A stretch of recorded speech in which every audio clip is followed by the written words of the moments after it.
area where ideas are forged and futures are shaped. To give you some statistics, globally, 1.2 million students engage in competitive debating annually. This is a testament that debate has a power and it remains a catalyst for critical thinking in the world. Studies by the World Economic Forum reveal that 75% of employers prioritize skills honed through debate. And these skills are analytical reasoning, persuasive communication, and ethical leadership. These are not just tools for victory in these tournaments, they are also a bedrock of progress in the rapidly evolving world. Ladies and gentlemen, through debate, young people refine their public speaking skills, develop their confidence to speak before the audience, and these are not just essential skills in academia, but also in professional and social settings.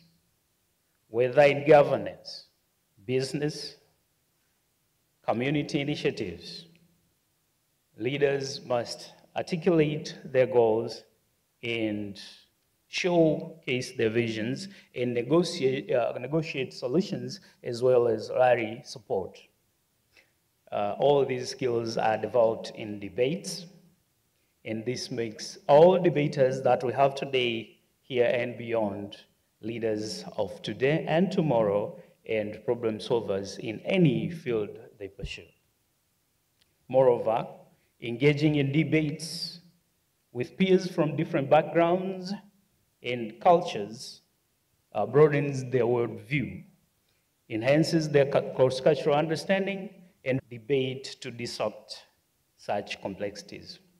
Today's rapidly changing world, where job markets are increasingly uncertain due to the automation, globalization, and economic fluctuations, debate on whether having a business guarantees a more sustainable income than a regular job is more relevant than ever. By encouraging young minds to explore entrepreneurship, the EU is fostering innovation, self-reliance, and financial literacy. These are the skills that are crucial for long-term economic stability. This discussion will empower youths to think beyond traditional employment, embrace creativity, prepare them for a future where adaptability and self-sufficiency will be key to success. Ladies and gentlemen, the University of Dar es Salaam Debate Society stands today as a testament to EU's mission. Under the stewardship of the patron, Dr. Nicholas Sacheri, and partners like the TCRO under Mr. Dominic, and the University of Dar es Salaam, our students have soared international acclaim. In the past 3 years alone, they have secured numerous awards across competitions in countries like Kenya, Uganda, Rwanda, and the United States. Can we have a round of applause for our students, please? I'm so happy today to tell you that even this coming June, we'll host the Mlimani Open Debate Championship. We'll be welcoming delegates from the University of Vermont, the Rutgers University, the Morehouse College, and Vanderbilt University, to mention just a few.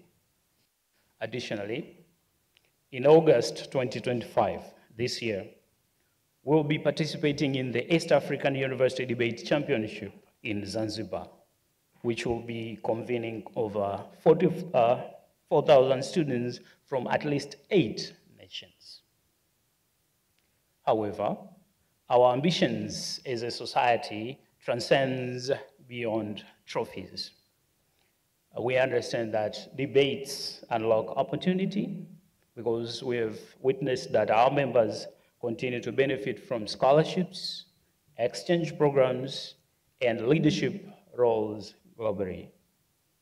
This society is not merely a platform, It is a launchpad for Tanzania's future innovators, policymakers, and entrepreneurs. The power of debate extends far beyond these walls we see today. It empowers young people to think, speak, and lead. As we compete today, this is for the debaters, let us remember that every argument we make, every idea we challenge, and every perspective we consider contributes to not only to our personal growth, but to the intellectual and democratic progress of our society. Ladies and gentlemen, to close, let me remind each and every one of you today here that they say words have power to change minds, but debate has power to change the world. Together, let's build a future where every young Tanzanian thrives in the global arena. I wish all the teams that will participate in the competition today the very best in their championship. Let's debate with passion, integrity, and respect. Because in the end, it's not just about winning arguments. It is about shaping minds and changing the world. Asanteni sana, and thank you so very much. God bless you.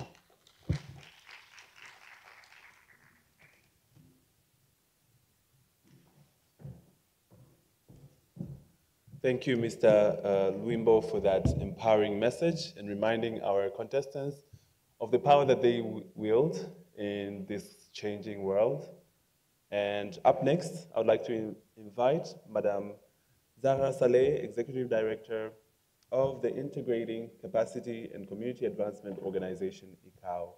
She's a passionate feminist for women development and youth development, and our organization has been recognized in platforms such as the United Nations and the CSW, the Commission on Status of Women. Karibu sana, Saleh, Madam Saleh.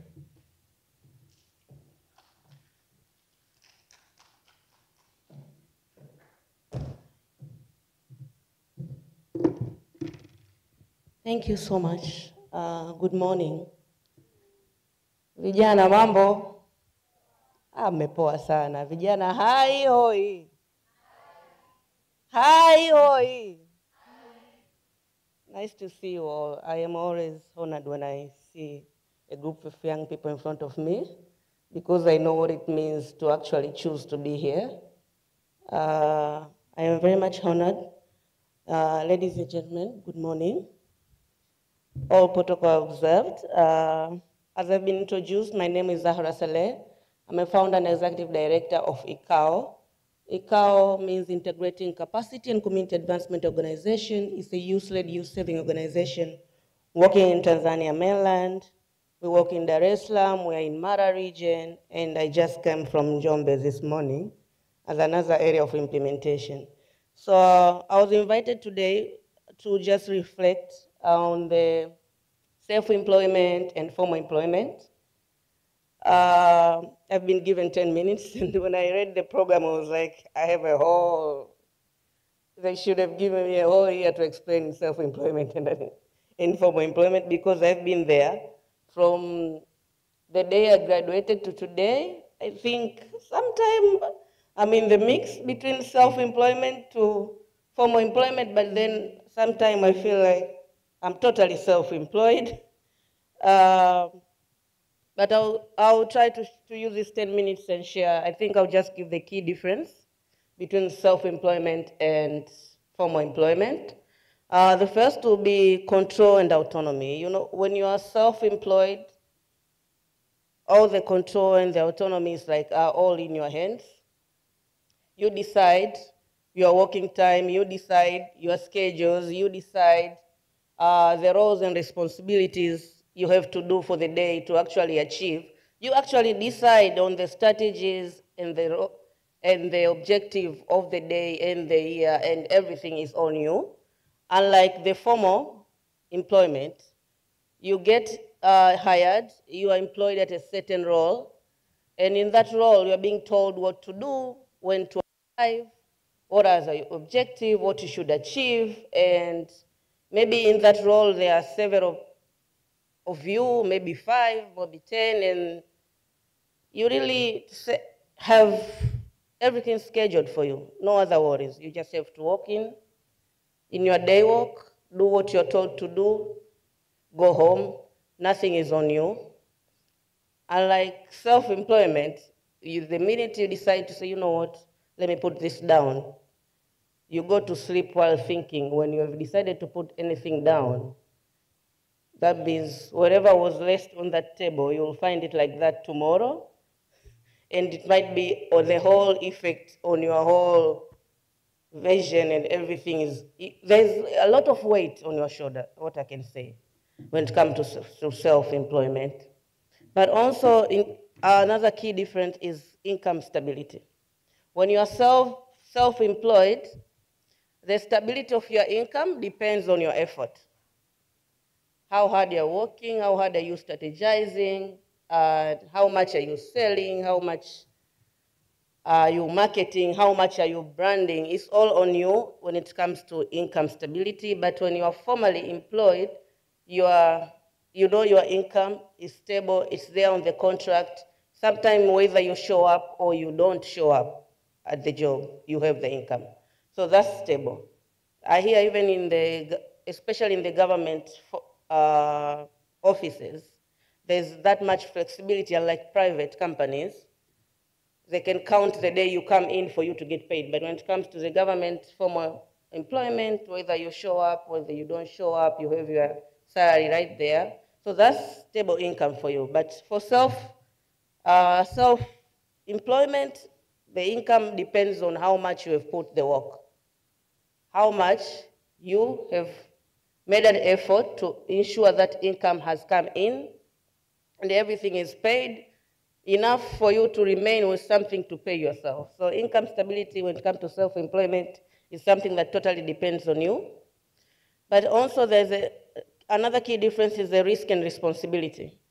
For self-employed individual, shoulder the full responsibility of everything that's happening.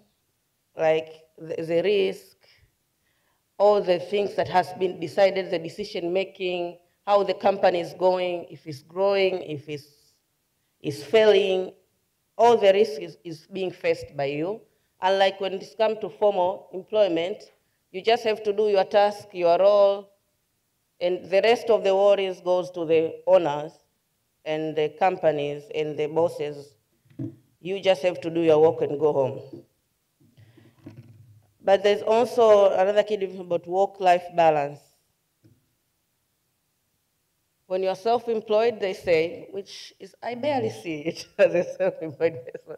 It's like you have a lot of time to balance your schedule, work balance, like at home, you have time to maybe take your kids to school and then choose when to go to the office and then what time you come out, you can engage more in your family activities.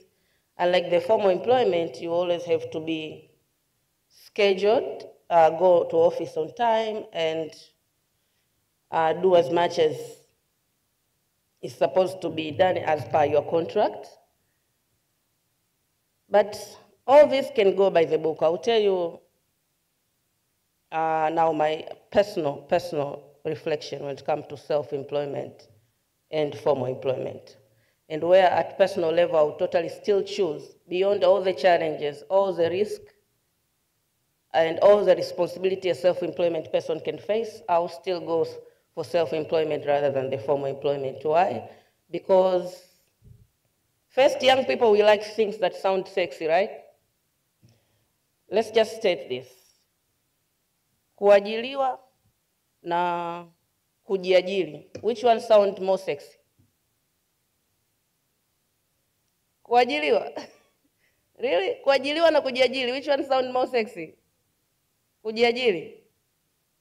Kuajiliwa? I know. That statement might come contradicting because kujiajiri sounds sexy when you have actually made it. But if you have not made it, then it sounds like you're just a frustrated person walking around. I remember the years when I was looking like a just crazy person.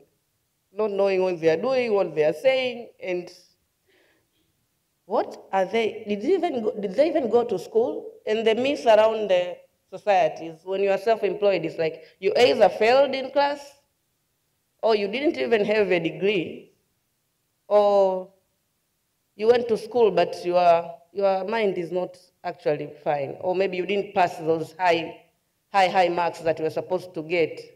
Or those who get employment were the one who passed high marks. You didn't. Those are the myths around the set, but it's not true.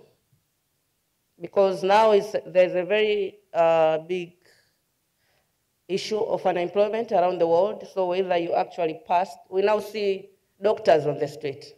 Doctors, which this is a combination we used to see, doctors and engineers that have assured themselves employment after school. Even teachers, I think. There's these three, when I was studying, there was these three fields, doctors, engineers, and teachers. These were sure whenever they finish school, they will have their jobs. But we now have doctors on the street, we have engineers in the street, and we have teachers in the street. So things are changing. And to reach a point where self-employment is actually an option you're going to be forced to do, whether we really want it or not. So why can't we just start choosing and finding self-employment sexier than being employed? It's very hard, there's a high risk and all the responsibility, but if you manage to do it, me speaking here 9 years later after my graduation, I think I graduated 2017, and I've never been employed. I've been self-employed, and there was a time I also felt crazy, as they said. You know, you are working, you are trying to create an agenda, you are trying to look for these appointments, you are thinking, you are saying things that you know, but looking back today, I know I was saying things I didn't know myself. Like, I had to learn through the 9 years how to sharpen my agenda, how to actually be specific, how to actually talk to people who are actually in those areas. There's a time when I would meet a person working on HIV and tell them malaria, and the person who's working on malaria and tell them HIV, and when they say no, I would think they're just being hard on me. But today I know I was actually mixing those files. Yeah, I was mixing those files. So I'm really looking forward to hear this debate, and if you ask me, self-employment is more sexier than formal employment. Thank you.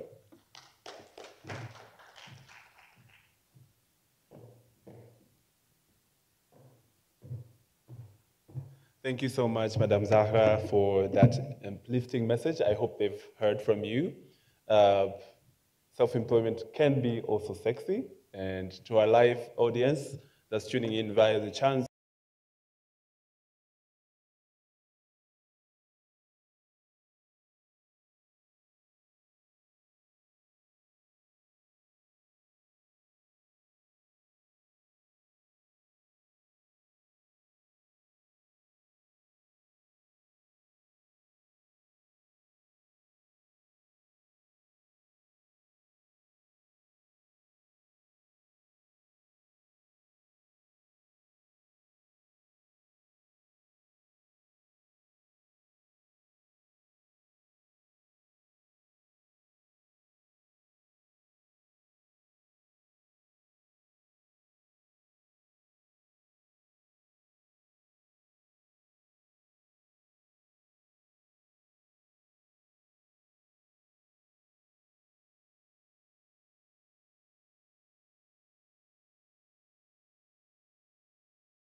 Debaters, any idea?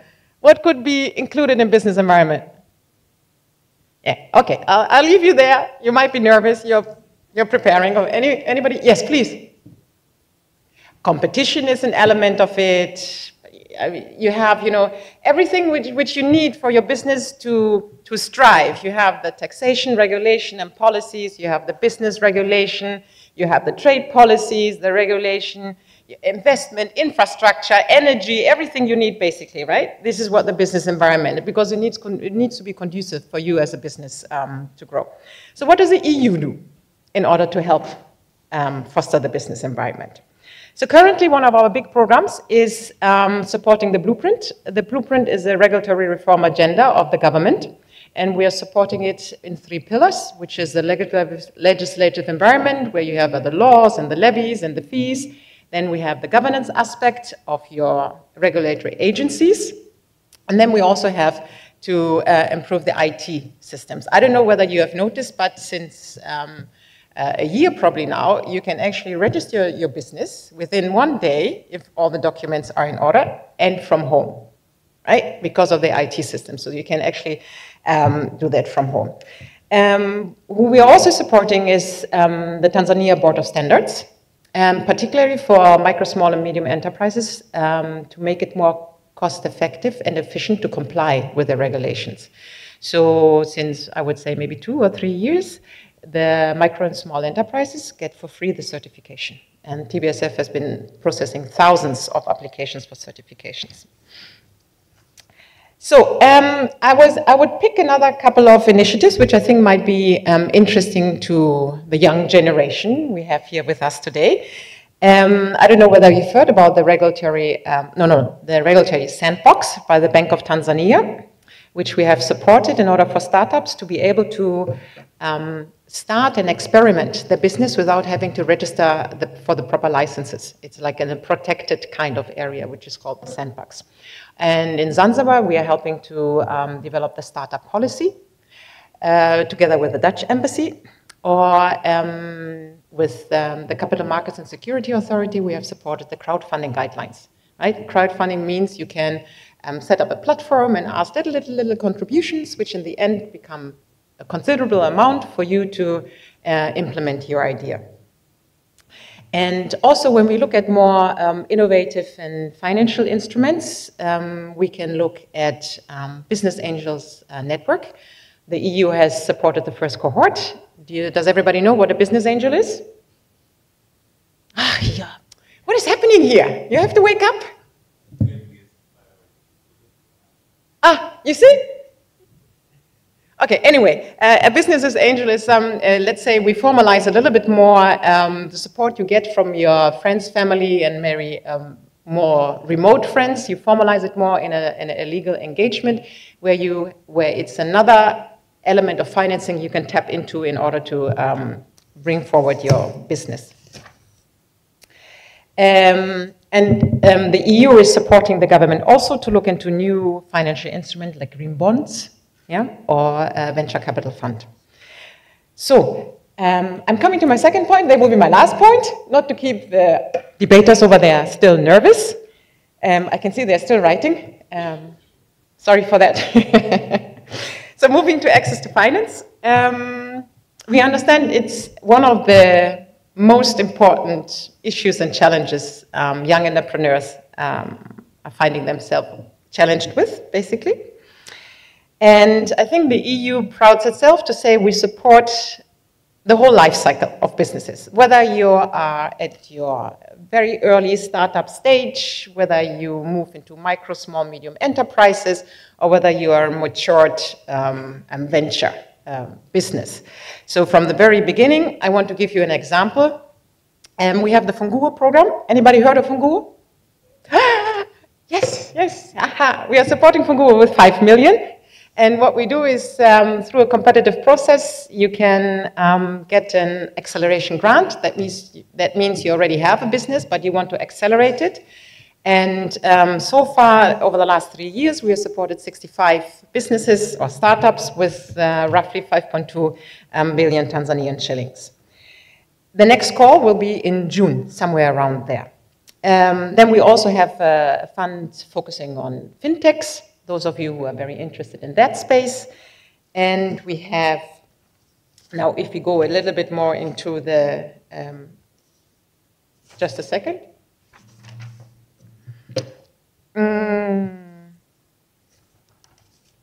I have to organize myself here. Yeah, found it. We have the Pesatex for fintechs, which is really a more of seed funding for your ideas. It's more in the area of 10,000 US. But we have started a new program with FSDT, who are supporting the youth and women particularly, with also, let me say, it's more of a seed funding, which will help you to grow your business and also provide working capital in case you want to formalize your businesses. That will be the focus on it. Then when you have grown a little bit, for example, there's the Cook Fund, which focuses on alternative cooking stoves, the impact grants for women. Even if you become a little bit more bigger and you need more money, we have an AgriFi instrument focusing on agriculture value chains. And with the European Investment Bank, we have provided a lot of money, close to 300 million euros in loans to CRDB, NMB, and KCB to improve the volume of loans available to the private sector. Now, I have talked a lot, and I don't want to bore you anymore, so I want to come to a conclusion, maybe by saying to the debaters over there, please enjoy what you're doing, right? It's not a test. You can win something, but whether you win or lose, it will definitely be an experience, and that experience is worthwhile in itself. So I wish you all the very, very best. Do your best, and I'm really proud of how you have come so far. You have made it into the final, I don't know how many, 20? Debaters you are today. So thank you very much, and wish you all the best. Bye-bye. Up next, we have a very special guest in the house tonight, and not tonight, see? Okay. Where's my coffee? Yeah, just a joke. Yes, we have a very special guest. I would like to consider her as our matron for the debate contest. She's the first European ambassador here in Tanzania, a female ambassador here in Tanzania.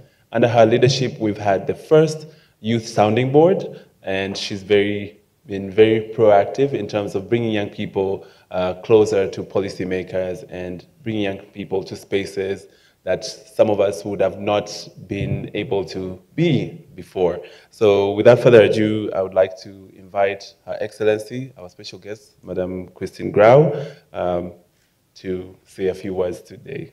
Yes. Fun fact, she was also a debater in school.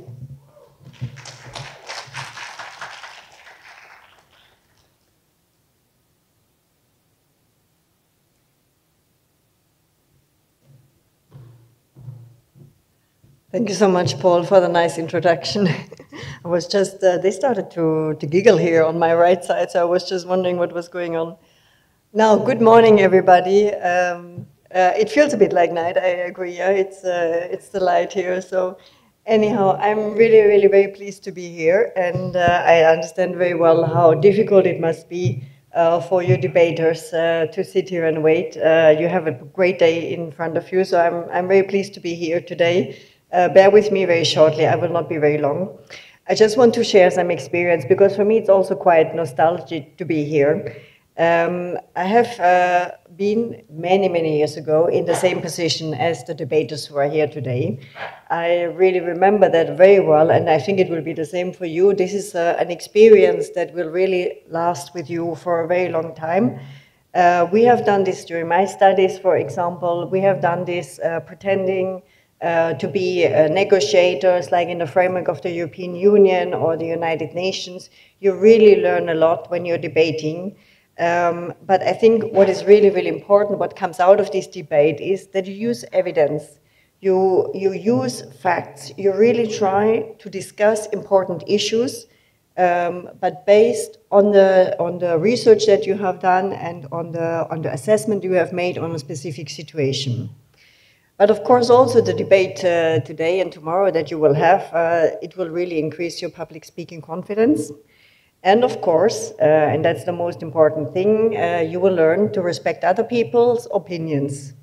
It's not about insulting each other, it's about exchanging on the different positions that you have for different positions on different elements, and sharing and listening to what the other says and counter-arguing, of course. So for me, as I said, to join these debates and simulation has been quite an impact also on my professional life. I have seen that it's very important to listen to different perspectives, to get different points of views. You also all know very well, of course, also that the more diverse a team is, the better the result will be, because you have to work with different opinions, and then you get out the better things out of this. As Paul said, the youth is really a focus here for the European Union. We're really, really very pleased to bring this debating culture up to the forefront here and to support you on this. We had 2 debates before in which I participated, once organized by the East African community at Hadi University, and then the second one was during a trip with all the heads of mission, and I also forgot to welcome my colleague, Polish colleague Katarzyna, who is there. We went together to Morogoro University, Sokoine University of Agriculture, and we had a debate there as well. And it was really very, very positive experience. It was very interesting and impressive to see the quality of the contributions that we got, also the creative ideas, because the youth, like you often think out of the box. You come up with completely new approaches, or you have ideas which we, who have been in a position or working a longer time, we don't come up with. So really to encourage these debates is really, really very important. And we would like to have as many youth people as possible engaging in the debates. And that's the same, by the way, in Europe. It's really important that we get this debate culture going. Now, of course, we are here also on social media. I welcome very much also the viewers who are on social media. And you, the young ones, you're very much literate on this. I suppose all of you are on social media. Maybe a show of hands of the ones who are not on social media. Okay, nobody's not on social media. So it is an important tool, of course. It allows us to reach out to people, to engage with them. But as you all very much know, and looking at the different way how social media is organized, you very often stay in your own bubble as well. And this bubble is more referring to your own opinions. So while we have very positive aspects of social media, you also should not forget to go out and to go into other bubbles, to exchange arguments, to exchange opinions like you would do here live, on stage or in person. Now, coming to the end, I just want to congratulate very, very much the 20 participants who are already here. We had a very good field of participants, and thank you so much for all the good contributions we have received. They were all looked at, they were all assessed, they were all dealt with. And we're very pleased also that we have so many female participants now in the finals, because overall the percentage of female applicants was smaller.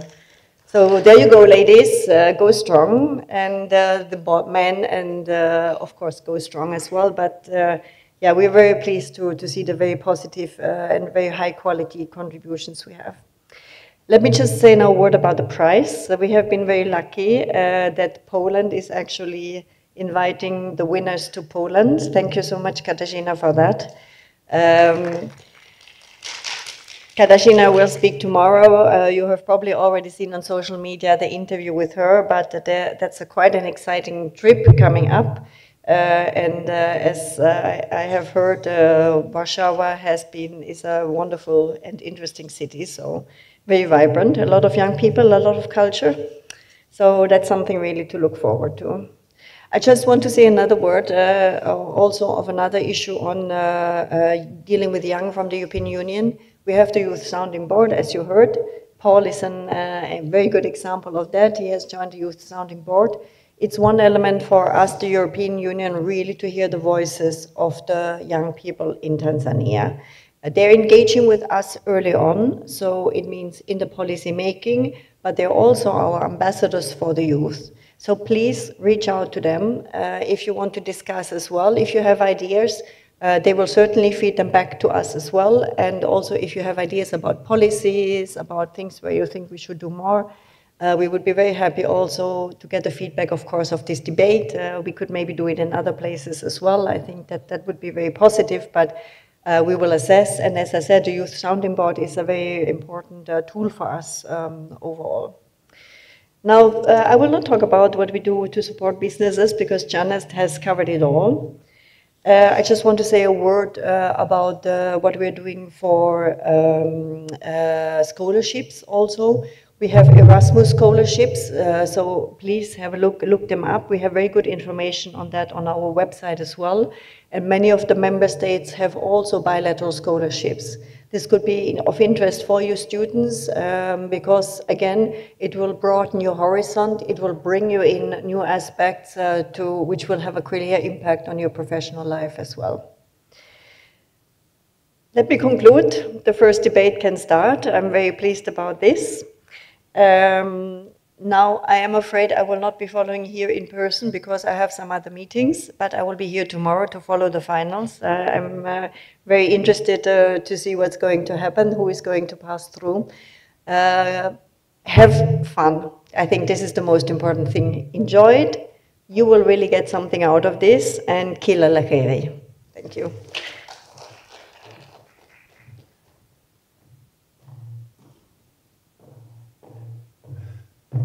Makofi tafadhali kwa mgeni wetu, balozi wa Umoja wa Ulaya nchini Tanzania, Madam Christine Grau. Lakini bila kupoteza wasaa, ningependa kuwadokeza kidogo kuhusu wageni wetu wengine ambao ni watu muhimu katika shughuli yetu ya leo na kesho. Hawa ni majaji wetu. Ningependa kuwatambua majaji wetu kwa ufupi kidogo.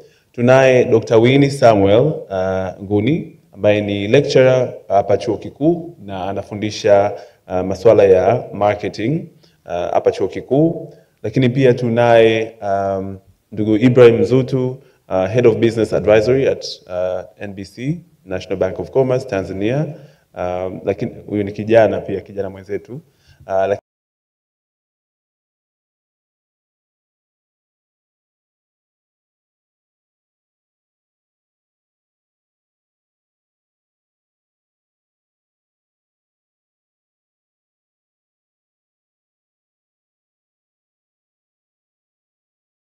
Comedy. We have our comedian in the house.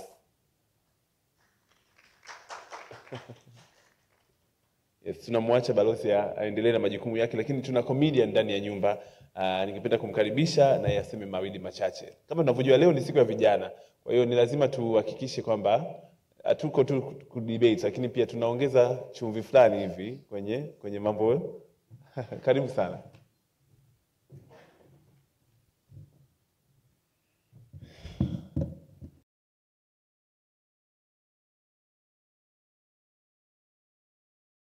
Sorry, mic is not working? Hello? Sound? Yani kazi zetu za comedy zinaanzaga ugumu hapa kwanza. Shule inaanzaga hapa. So I guess I have to do this from the podium. This is the first comedy show I've ever done standing from a podium. Kwanza sijafurahishwa. Kapanda balozi hapa mmempa a very well round of applause. But as a small self-employed business owner, thank you. Thank you. Don't let this half suit fool you. Trust me, it's tough. It's tough being a business owner. But first of all, I would like to give thanks to all the parties that came together to make this happen today. So give them a round of applause, the European Union. Give the judges a round of applause for being here. And debaters, give yourselves a round of applause for being here. Kwa hiyo wanafunzi wa chuo wote mko hapo. Yaani wanafunzi wa chuo nimependa kwamba leo mko serious. Nilichukulia jambo very serious. Lakini najua kimoyomoyo mnajiuliza hivi walisema kuna msosi wa bure leo. We understand. But I've been where you are. I've been where you are. I've been a student before. Nishakuwa chuo. Nishakuwa na matumaini. I've had hope before. I was very hopeful that by the time I finish university and I enter, you know, the job environment, one, I will have a high-paying job. 2, big office for myself. 3, a salary pay slip that is taller than me. But today, look at me now, making you laugh. But that's the thing, you know, you have these hopes, and by the time naingia mtaani, the first thing I realized ni kwamba that big job that I was hoping for was an unpaid internship. Second, the big office I was hoping for ni kadeski kamoja hivi mko wanne. Kila siku mnagombana, nani anatumia vikombe bila kusuuza? Tatizo. But employment as employment has its benefits, you know? Employment has its benefits. Kwa mfano, one thing you're assured of ni kwamba every end of the month una salary. Uongo? Every end of the month una nini? Una salary. It is there, it is assured. Lakini mshahara ukichelewa hilo ni jambo tofauti sasa. So you're guaranteed some sort of safety, but also you're guaranteed growth. You can climb the ranks in employment. Au sio? Mimi nilivyokuwa kazini nilijiona kwamba sasa nakuwa when I was employed. Nakuwa, I'm growing. Naanza kuwa mtu mzima. Naanza kuweza kubalance mambo. Najikuta nadaiwa M-Pesa alafu bado nakula kwa mama ntilie kwa kukopa. Yaani unakuwa master wa check and balance. Sio unaelewa? Unaanza kumaster vitu. And when it comes to employment though, there's the issue. I used to work for this boss. Ambaye, when salary was late, he would come to speak to us in English. Yani salary ingechelewa, anaingia ofisini anaongea Kiingereza. Guys, you know we are a team. Let us work together to grow this company. Salary is late, it will be sorted. Sasa mimi najiuliza, landlord, salary is late, it will be sorted, ananielewa hivi? But the same boss, after he has paid us, alikuwa akishatulipa tu. Ukichelewa asubuhi hata dakika 10 anakubadilikia. Anaongea Kiswahili sasa. Naona sasa tumeanza kuleta mazoea. Mnaingia ofisini muda wote tu. Ambia sasa bosi kisa mshahara ndo vijembe. So there's a lot of things that happen in employment and business. But one thing I didn't like, or I never liked, or I still don't like about employment, ni interviews. Kabla ya kupata kazi, fanye interviews. But the thing is about interviews is, unakuta, for example, students, mkitoka hapa, mkiingia job market, the level you're going to enter is entry-level jobs, correct? Unapoanzia. Sasa unakuta umetoka chuo, unaenda kufuata entry-level job, afu requirements za entry-level jobs ni 5 years experience. Sasa manka. How do you get this job? But also there's self-employment. I've been employed and now I am self-employed. So I've been in both spaces. Self-employment, mimi siku zote nasemaga, self-employment is like being, when you own a small business, it's like being a CEO without wafanyakazi. Unaelewa? Ni kama bongo movie yani. Director ni wewe, cameraman ni wewe, actor ni wewe, paka naangalia movie ni wewe. It's a hectic space to own a small business. Now watu wengi wanawaza kwamba, oh, now that I own a small business, I work for myself. I am my own boss. No! You work for everybody else. You are a boss with many bosses. Your customer is your boss. Landlord is your boss. TRA is your boss. You have many bosses now. It's not the same anymore. And the funny thing is, you know, when you own your own business, you think it's all well and good until you have to service Tanzanians. Shai kumfanyia kazi Mtanzania. Service. Tanzanians want VIP level services for bajaji prices. Yani hata kwenda Dubai kwa nauli ya shilingi 50,000. Umeona wapi? It is impossible. But then another thing about being self-employed is the work hours. When you're employed, you're guaranteed. Contract says you work from 9 to 5. You have a certain set of hours. When you have your own business, there's no 9 to 5. Jua likiamka na wewe amka. And it's not like jua likizama na wewe utaenda kulala. Hapana, no. A lot of, if you don't know this, let me tell you now. How many of you are debating that employment is better? Show of hands. Nice. How many of you are debating that self-employment is better, owning your own business? Sasa, let me talk to you people. Jua likizama utajikuta huko YouTube watching videos, how to grow a successful business in Tanzania. Yani ChatGPT inapataga tabu sana. It's a tough space to be in as well. You understand? So working hours are not guaranteed. You work when you have to work, hamna muda wa kulala. But also, self-employment guarantees you income ambayo haina kikomo. You can grow your income just as much as you work and as much as you sell, you can grow your income very far. Lakini pia kumbuka, wazungu wana ile msemo wanasema, more money, more problems. As you're growing your income, you're also growing your stress. These two go together hand in hand. Na stress haina adabu. Stress inaingia mpaka kwenye ndoto. Umelala usiku unaota tiare.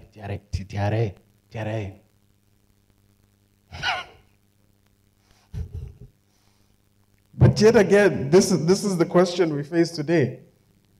What is better, employment or owning your own business? Mimi nitawapa siri leo wanafunzi. For those who want to start their own business, you will not get this information from anybody else. Not the richest man in Tanzania, not the president, not your lecturers, not your textbooks, not the internet. You'll get it here from me today. Kama unataka kusurvive Tanzania with a small business, listen to this. Tafuta tajiri. Akukopeshe gari. Arabu ufanye Uber. Alafu usipeleke marejesho. Yani hapo utagrow very quickly, very fast. Very, very fast. Remember guys, this is jokes, eh? Si mkafeli mkasema, yule kaka alisema. So again, what is better? I think you have to decide what stress is better, basically. Being employed or unemployed. What helps you sleep better at night? No. But before I go, I want to leave you guys with a little bit of knowledge, a little bit of something that you should take away as a serious note. In life, there's two kinds of people. The people who do all the work and the people who take credit for it. Try to be in the first group because there's less competition there. Thank you.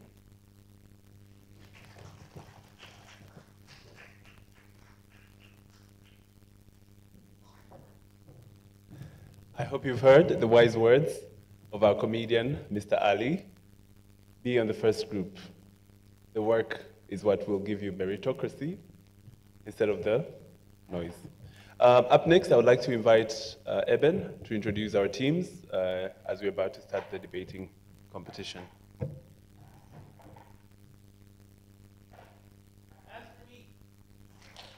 Thank you.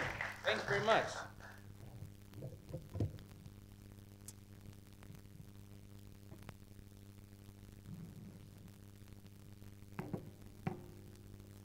Okay, so I'm just going to do a little thing because we seem to be sleeping.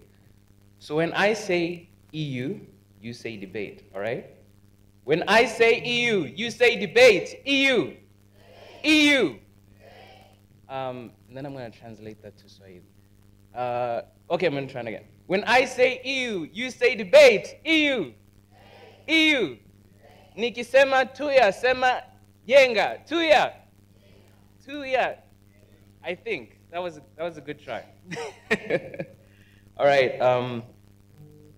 I want to say good morning.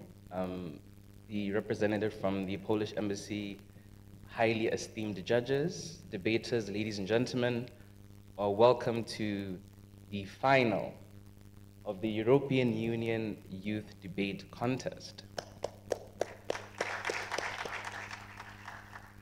Ladies and gentlemen, first of all, I'd like to thank the European Union for funding this debate.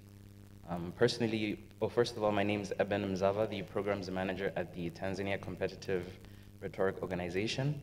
And I just wanted to specifically thank the European Union because I think, coming from a debate organization, whenever we hear the word debate, we love to be there. And, TCRO just specifically hones debate necessarily in Tanzania, doing a lot of, efforts to support that. And we just specifically would like to thank the European Union for having such a debate on such a critical topic that affects a majority of young people in Tanzania and the world, actually. But secondly, I want to thank the highly esteemed judges. I will introduce them in a bit for taking their time. These are topic experts that have come from far and wide to listen to the debaters and their perspectives on the topic. So you guys are in safe hands. You need to know that, yes.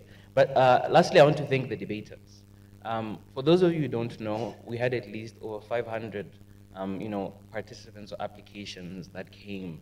And these 20 are the exceptional 20 out of the 500 people that had applied. So these are very exceptional debaters. Each and every one of you is a winner. I would advise that you take this debate, do your best, be charitable, be respectful, and have fun. Yeah.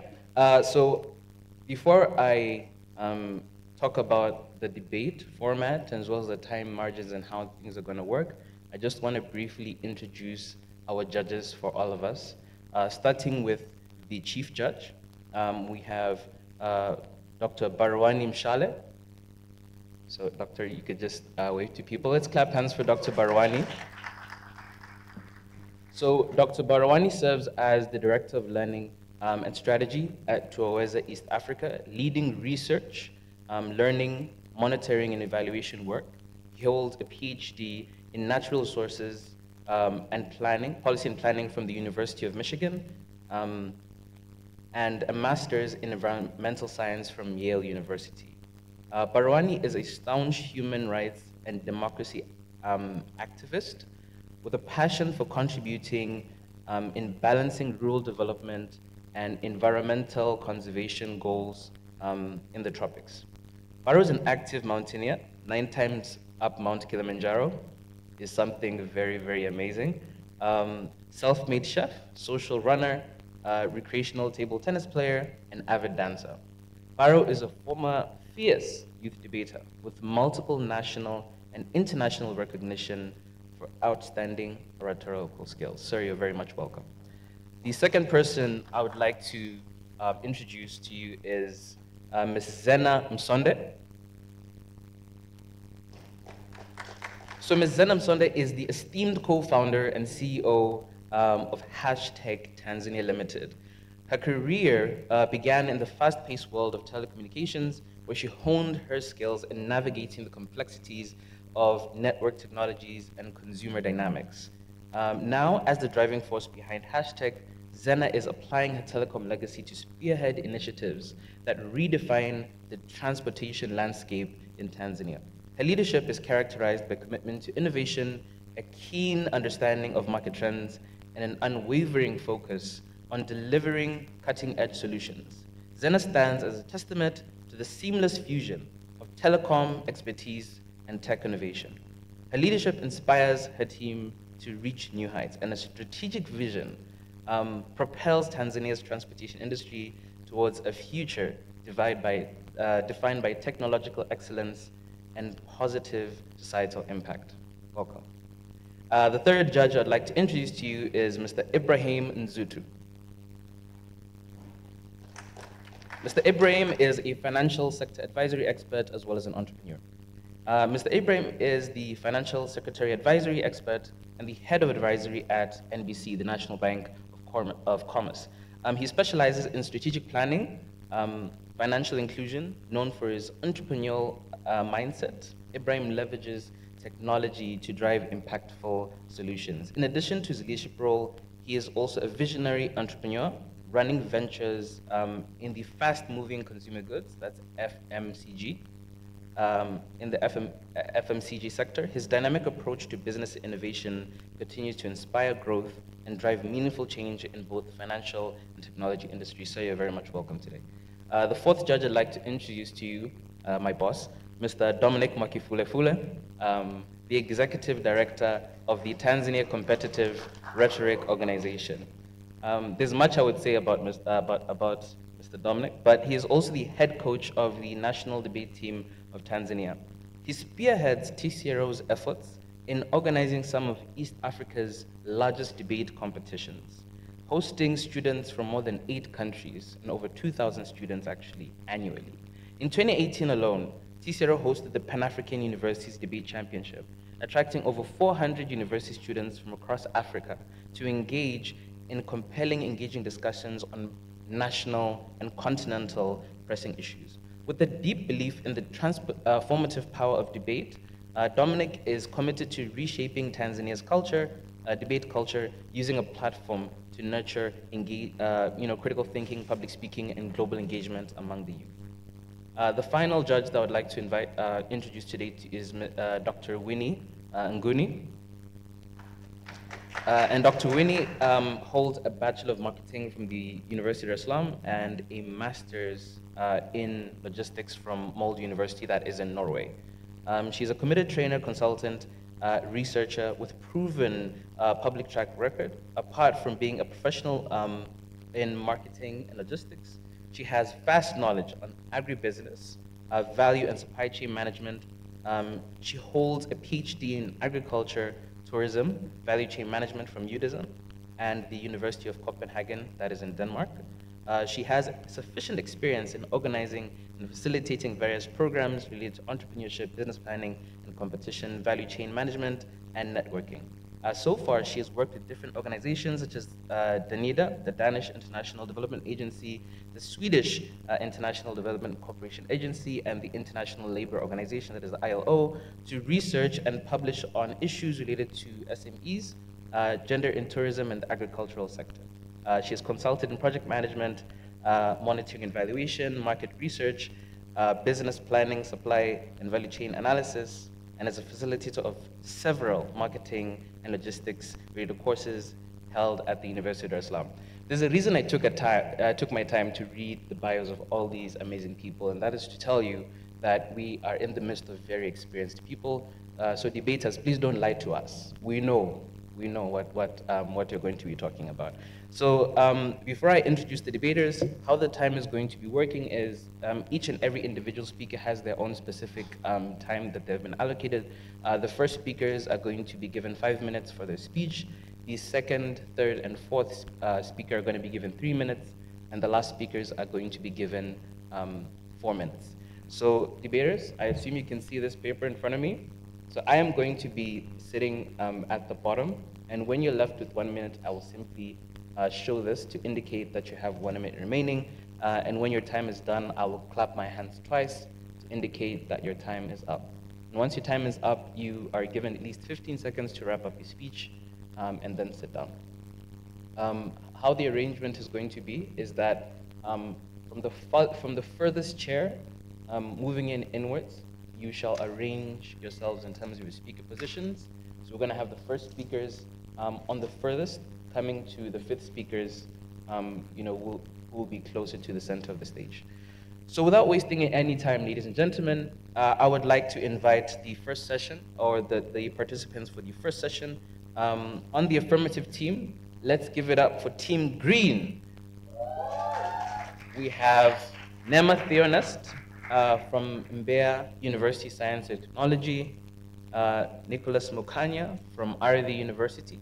We have Eric Monjali from Ardhi University, Tatu Sospita Kazimoto from Zumbe University, and Priscilla Matias Mbwambo from the TIA, the Tanzania Institute of Accountancy.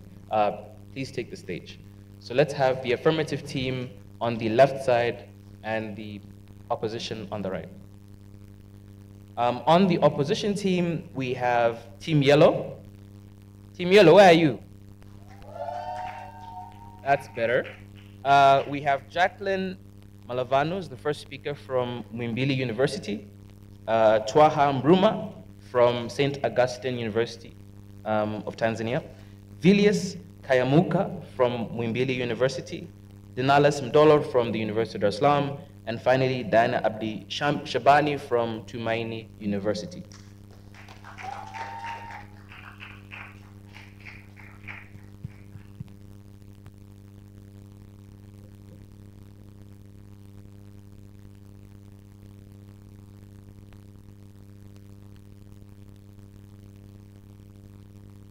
Another round of applause for our debaters, ladies and gentlemen.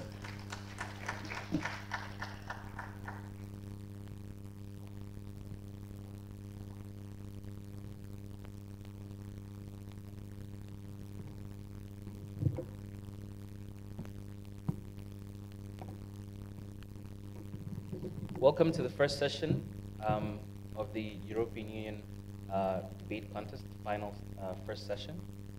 Debaters, congratulations for making it thus far.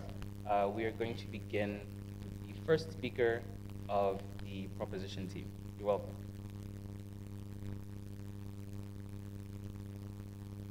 So you can, I think you could just use here just to address the audience. I think it would be better. Yeah.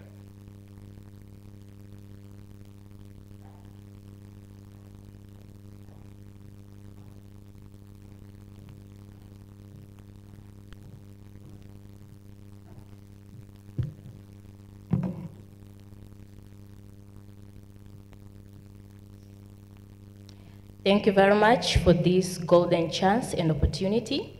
Honorable guest of honor, dear judges, my name is Nema Theonest. I'm the first speaker of proposition side with a motion that states that having your own business guarantee a more sustainable income than a regular job. Dear judges, let us pass through the key items in this our motion. First, business ownership. This is the legal and financial responsibility of an entity where owner leverage resources, skills, and market opportunities to achieve a profitable and economic independence. And when we talk about regular job, this refers to a form of employment where individual work for an employer under a structured agreement, typically receiving a fixed salary or hourly job. Guarantee. This means a formal assurance that it's a formal assurance that something will happen or be provided. It can be promised of security or reliabilities. And once we talk about sustainable income, this refers to a steady value that is sufficient to meet a long-term financial need and aspiration, normally assure that financial stability and support ongoing economic well-being. And when we talk about than, it's a conjunction that's used to comparing the two things. By saying so, the issue that has been observed in this our motion is the issue of addressing sustainable income. Whereas sustainable income is the thing that meets long-term financial need and aspiration to people. Between the two things that we have today, we are comparing the two options, either business ownership and regular job. Honorable adjudicants, esteemed opponents, and my fellow debaters, I'm standing before you today as the first speaker to proposing the motion that states that having your own business guarantees a more sustainable income than a regular job. Owning a business guarantees a more sustainable income by providing financial growth, independence, and long-term wealth creation.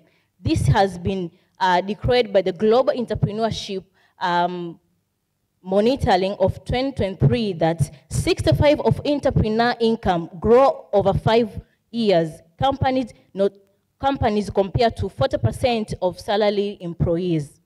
Additionally, do you know that 80% of millionaires that we all know are self-made business owners, providing that those entrepreneurs offer a great financial security and ability to build generational wealth. Now, the future belongs to those who create, innovate, and take control of their financial destiny. Let us think for a young university student now with a groundbreaking idea, one that could transform the society. Due to the importance of sustainable income in the approach of innovation, this generation we are. Dear judges, thus different institutions now have raised, we have this technology development transfer and commercial, TDC in UDism, also technological development transfer in most, that is CITT, that has evolved to incubate and develop, also turn the creativity of students' idea into sustainable business that generates long-term income. Apart from that, now let's check on the issue of Ubongo Kids. I think we are all familiar that the founder of this Ubongo Kids, Doreen Casey, in 2013, with a goal of providing education content to African children, he started in a small innovation, and now we are talking about Africa. We are talking about now Ubongo Kids is now Africa leading education platform that will continue to generate income through partnership and digital content creation. Now, similar to Wakulima Hub that has been evolved now.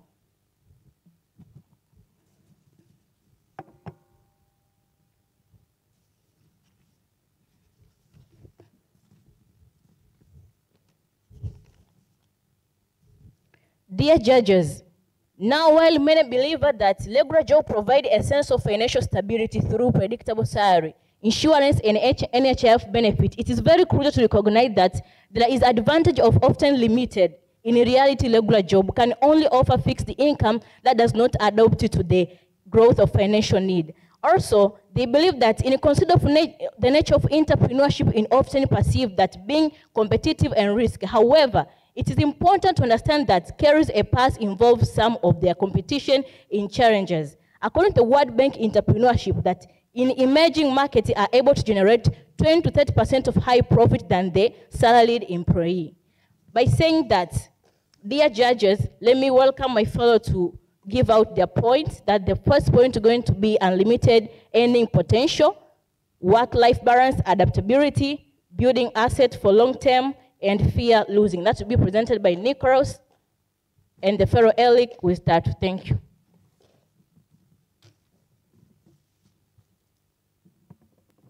Let's give it up for the first speaker.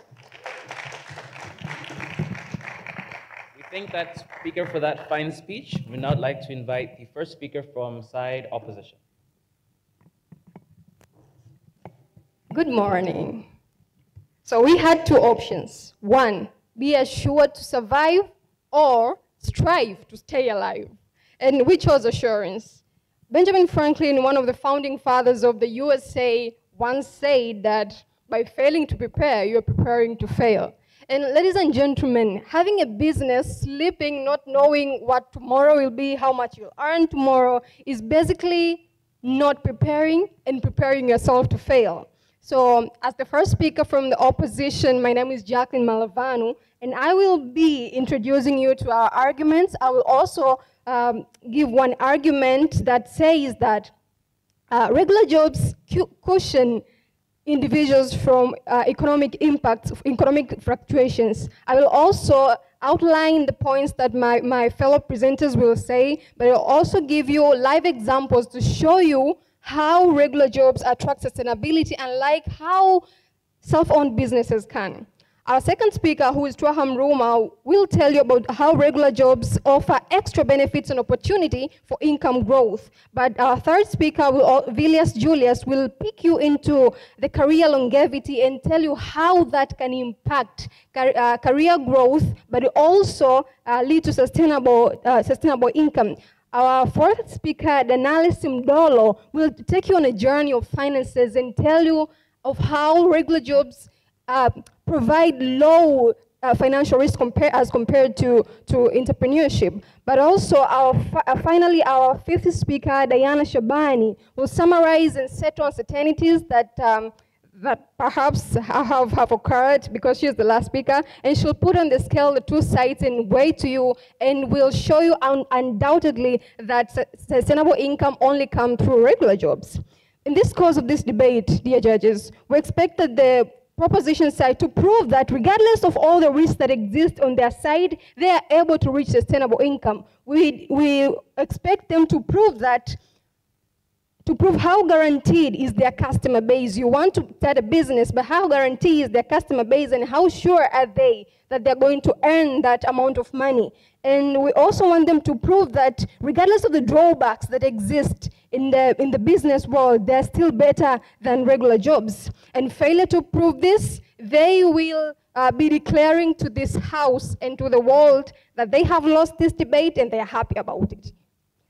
So after that, I'm going to want to rebut one of the points that the first speaker has just stated, that the startups and these businesses have increasingly a high amount of growth, by saying that they have a high rate of growth, but they have also a high rate of death.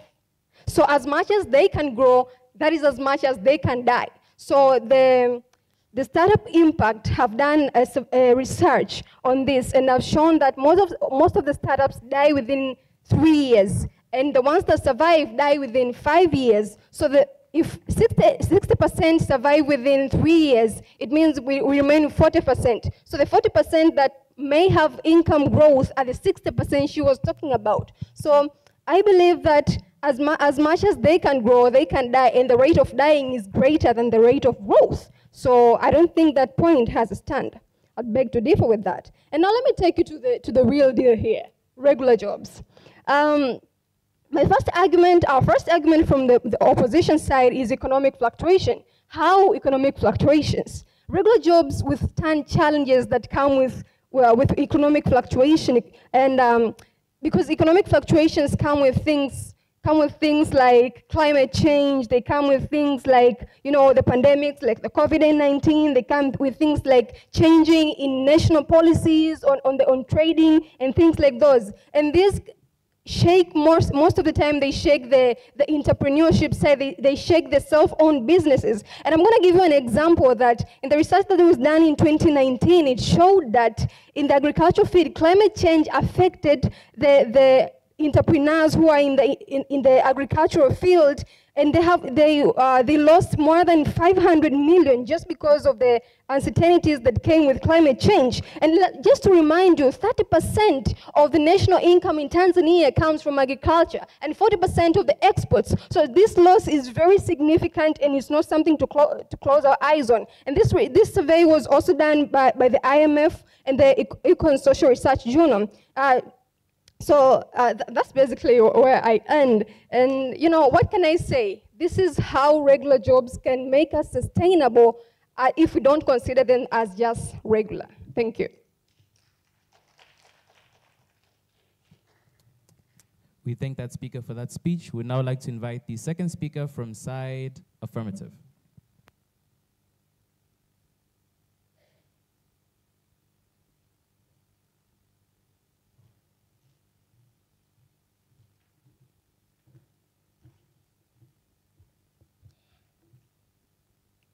My speech will start in 3, 2, 1.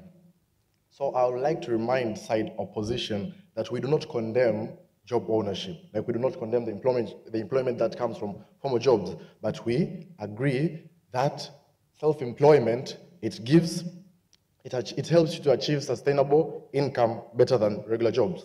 So going straight forward, I'm the second speaker from side opposition here to propose the motion, which states that having a own business it helps you to achieve sustainable income compared to a regular job. So I want to walk you through Zara's story. Zara had a stable job, but she had reports, the Statistics Canada, saying that small business makes up 98% of all business, showing how vital they are in earning income. So she realized that depending on the paycheck isn't going to help her achieve long-term financial security, long-term financial sustainability and security. So when comparing a regular job and comparing self-employment, we see that a regular job is working under a HR management system, whereas when you're in an organization, you sign a contract, and when you're paid 500,000, you're paid 500,000 only. So maybe there are commissions that are available, but it doesn't apply to all places, like, for example, this developing countries, Tanzania. So, yes, the rewards are higher in the rewards are higher in the self-employment, because once things settle, like the earning potential in the first stages of the business, the earning potential is periodic, but when things settle, the returns are higher. So Zara knew that when she has control of her own venture, she can guarantee a more sustainable income, which instead of depending on the whims of an employer. So this was a bold move, and the potential for her to create her financial freedom in these terms were highly seen. So, yeah. Going to my second point, which states that work-life balance and autonomy. So having your own business is more than just unlimited earning potential. It gives you flexibility in building the sustainable income, unlike a regular job with rigid schedules, and entrepreneurs can design their own work-life balance and adapting hours and operations to meet both personal and business works. So referring to the research that was given by Gallup and Harvard Business, the review shows that flexibility improves work of life and productivity, which is a clear example which is shown by Faraja Nyalando, who is the founder of Faraja, who created a fashion brand which he can be able to easily control her schedule from production to showcasing designs, to allowing her focus on long-term growth and not just short-term profits. Yeah. And also she can focus on strategies that ensure steady revenues, like expanding her brand and diversifying on different streams of revenue, for example, launching new products and ensuring continuous income. And also the flexibility helps her to building sustainable income by having autonomy over her time. And also we conclude that sustainable income is not about maximizing earnings only, but it's also about consistency, which this consistency is seen from the freedom that she gets from her working schedule and the work-life balance. Thank you. We thank that speaker for that speech. We'd now like to invite the second speaker from side opposition.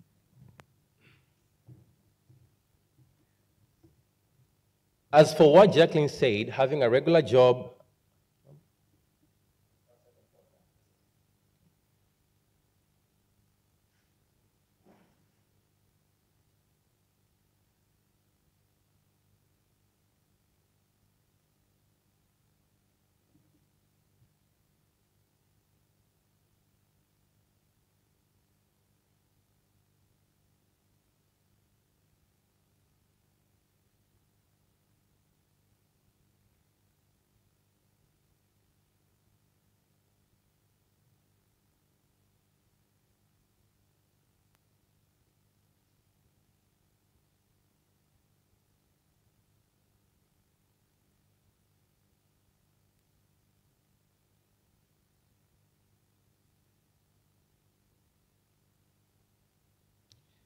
As for what Jacqueline said, having a regular job questions the individuals from economic fluctuations.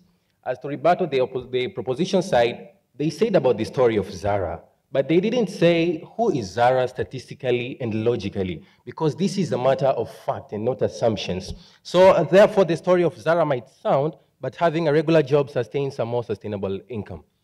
Dear honorable judges, I, Ito Hamruma, going to take you to the second argument of ours, which says, having a regular job guarantees us with extra benefits and opportunities for income growth. Many regular jobs come with many benefit packages, such as health insurance. We're talking about the extra time payment. We're talking about the retirement plans, which perhaps might help to avoid people from the post-retirement depression.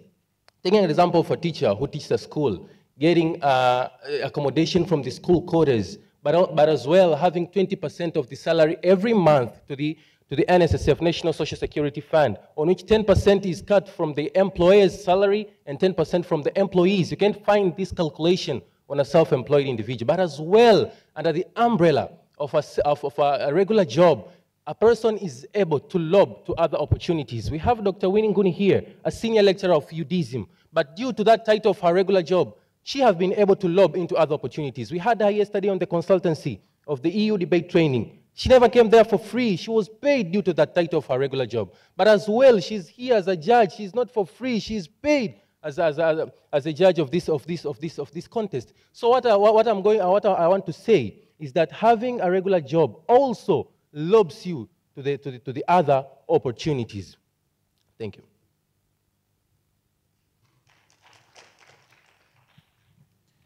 Thank that speaker for that speech. We'd now like to invite the third speaker from side affirmative.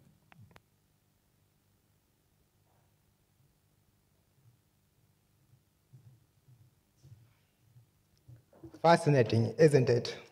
Well, what if I told you 45% of 160 countries witnessed minimum wages below inflation rates in 2024? Also, 2.1 million individuals aged 14 to 40 are unemployed in the country. Well, my name is Eric, and I'm hereby stand before you to affirm the motion that states that having your own business guarantees a more sustainable income than having a regular job. Well, beginning with my first point, considering adaptability. Well, having your own business gives you a huge chance in adaptations in different environments, economic inflations, and different market fluctuations. While having a regular job, people are so enclosed that in any confusion that the regular jobs tend to adapt in these kind of situations. They tend to provide cut-off salaries or maybe even fire individuals. And this counteracts the essence of consistency and steadiness in the sustainable income.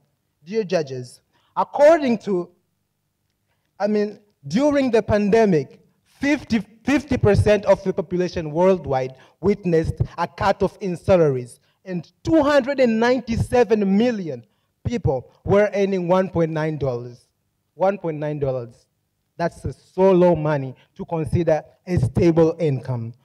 Well, with that being said, entrepreneurship, or rather a regular job, may provide consistency, steadiness, and stability, especially in this context of adaptability. Moving on to my second point is building assets for long-term wealth. Well, having your own business, people are given a huge advantage to wealth-building opportunities. And with this, they are subjected to places where they can build virtues, goodwill, and various intellectual properties. And that may help them in the near future, where in the regular job, people are so enclosed and their time is limited. For example, I'll use a stat of NSSF, where people retire at around the age of 55 to 60 years, and they are offered a lump sum amount of money of 33%, and 67% may be given as pension. With this, 40% is the minimum pension a person gets every month, and 72.5%, that's the maximum amount of money. Is this money really enough? Because if it is, 50% are dependent.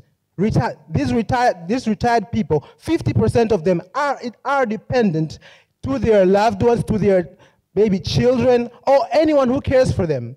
With this, this fact is from Employers Benefit Research Institute, and this counteracts with the term stability as the essence of a sustainable income. Well, the issue of living paychecks to paychecks has been a setback to this generation, as there are increase in demand in purchasing powers. This has been by low income. And you know what the solution is to this? Having your own business. Thank you. Thank that speaker for that speech. I'm just going to keep this mic here in case you guys don't want to use that one. All right, so let's invite the third speaker from the opposition side.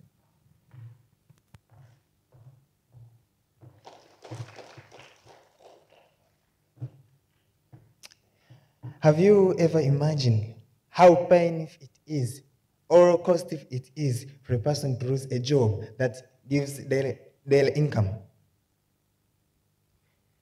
Obviously, that person is going to suffer from expenses for paying food, rent, and sometimes cost for paying fees if maybe someone have got children at school.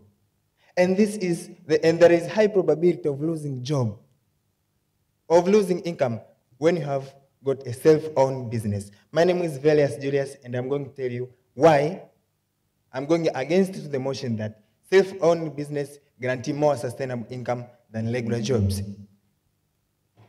Previous speakers have spoken about adaptability, and I've spoken that 50% of the people who retire becomes useless to the cities. But this is not correct, because there is a certain amount of money that's normally being kept for the people who have got regular job. For example, when a person is being employed to a certain institution or organization, there is a certain money that's being kept for the retirement.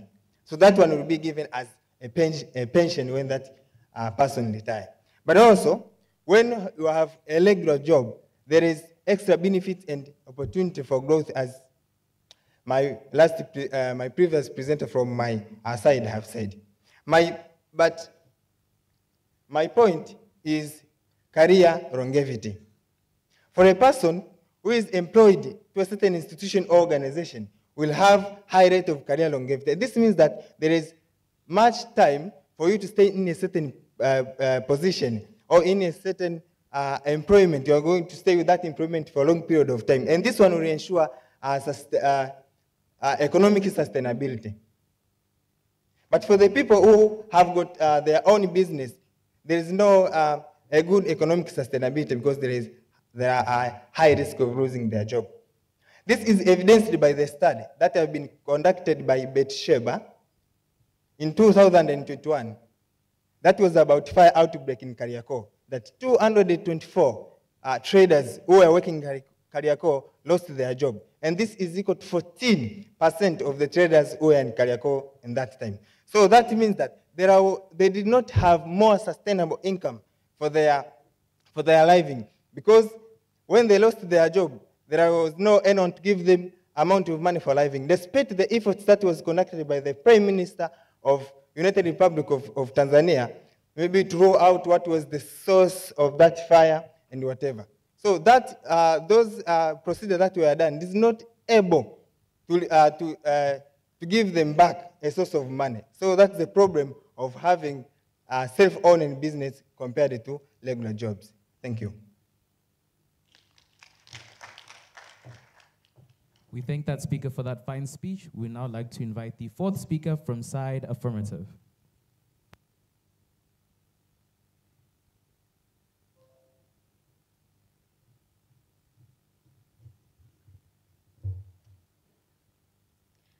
Ladies and gentlemen, dear judges, I stand in favor of the motion which states that is having your own business guarantees a more sustainable income than a regular job. Well, before I begin, allow me to extend my rebuttals from the esteemed opposition's case. As the matter of fact, most of the opposition team thinks that PSSF, NSSF, and the retirement benefits, they are called benefits, but these are actually total deductions from their gross salaries to get the net pay. However, the previous speaker also said about career longevity. Entrepreneurship can also be a career. We have people who have been in this business for more than 10 years, people like Mohamed Dewj. So it does not necessarily have you to be in a regular job for you to be to have a career longevity. Moving forward, kindly help me to recall the moment whereby you were doing your own assignment, and then the moment that you were doing somebody else's assignment. You will all have to agree with me that when you're doing your own assignment, the level of hard work, commitment is greater compared to when you're doing somebody else's assignment. Well, dear judges, my first point is the fear of loss. The fear of loss is a psychological driver that, that pushes business owners to work hard and more strategically in protection of their investment. Unlike the employed individuals who are so assured of their incomes, so they could just sit at their desks, and at the end of the day, they are sure of their income. So even their level of hardworking, you cannot compare it to the level of the hardworking of an individual. However, are you still wondering why Baresa has vast majority of goods and services such as beverages, foods, media, and so much more? There is Azam everything, Azam milk, Azam, we have all kinds of juice and everything. There's so much they have, but when you come to trace back, it's because these people have the fear of loss, so they do the best they can for their businesses. Again, are you aware of Simba Sports Club? And are you aware of Simba Sports Club? And I am a non-football fan, so it keeps me wondering why would they have a big more collar here while it's a Simba Sports Club jersey and not more collar company jersey. So this again, it tells me that if you employ yourself, you'll do whatever it takes for you to actually market your business and all that.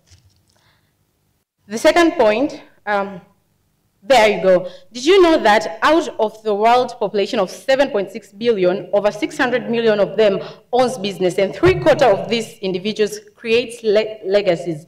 Dear judges, my next point is ownership and legacies. So right now, Rich Dad Mengi is ideally not here, but what exists is his impacts. Think of IPP and thank you very much. We thank that speaker for that fine speech. We would now like to invite the fourth speaker from side opposition.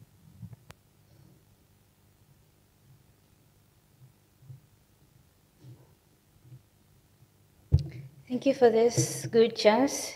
Dear esteemed judges and the audience, I'd like to remind you of our points from other previous speakers from the side opposition. We've all seen that in a regular job, there is career longevity and is not affected by fluctuations such as by climate. And also, there are many opportunities for a person in a regular job to earn extra income.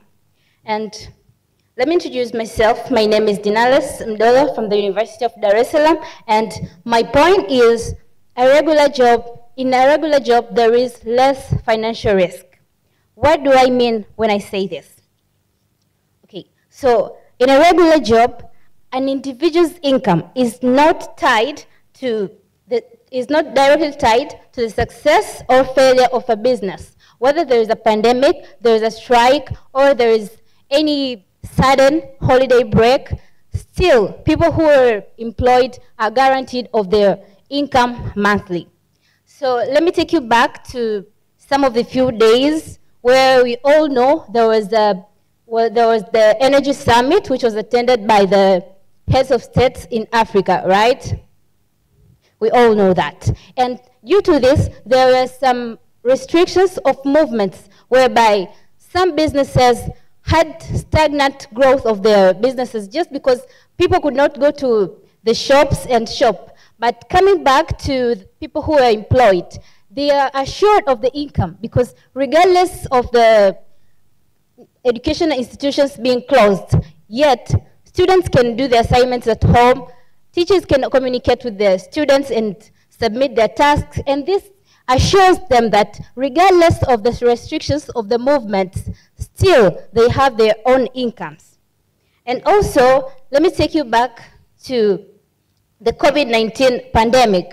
We all know that for the people who are employed, especially on the public sector, their income was still there. But for businesses, they had to close their businesses. So let me help you link this, that a regular job assures a person of their income, regardless of the situations in the nation or the whole world. Thank you.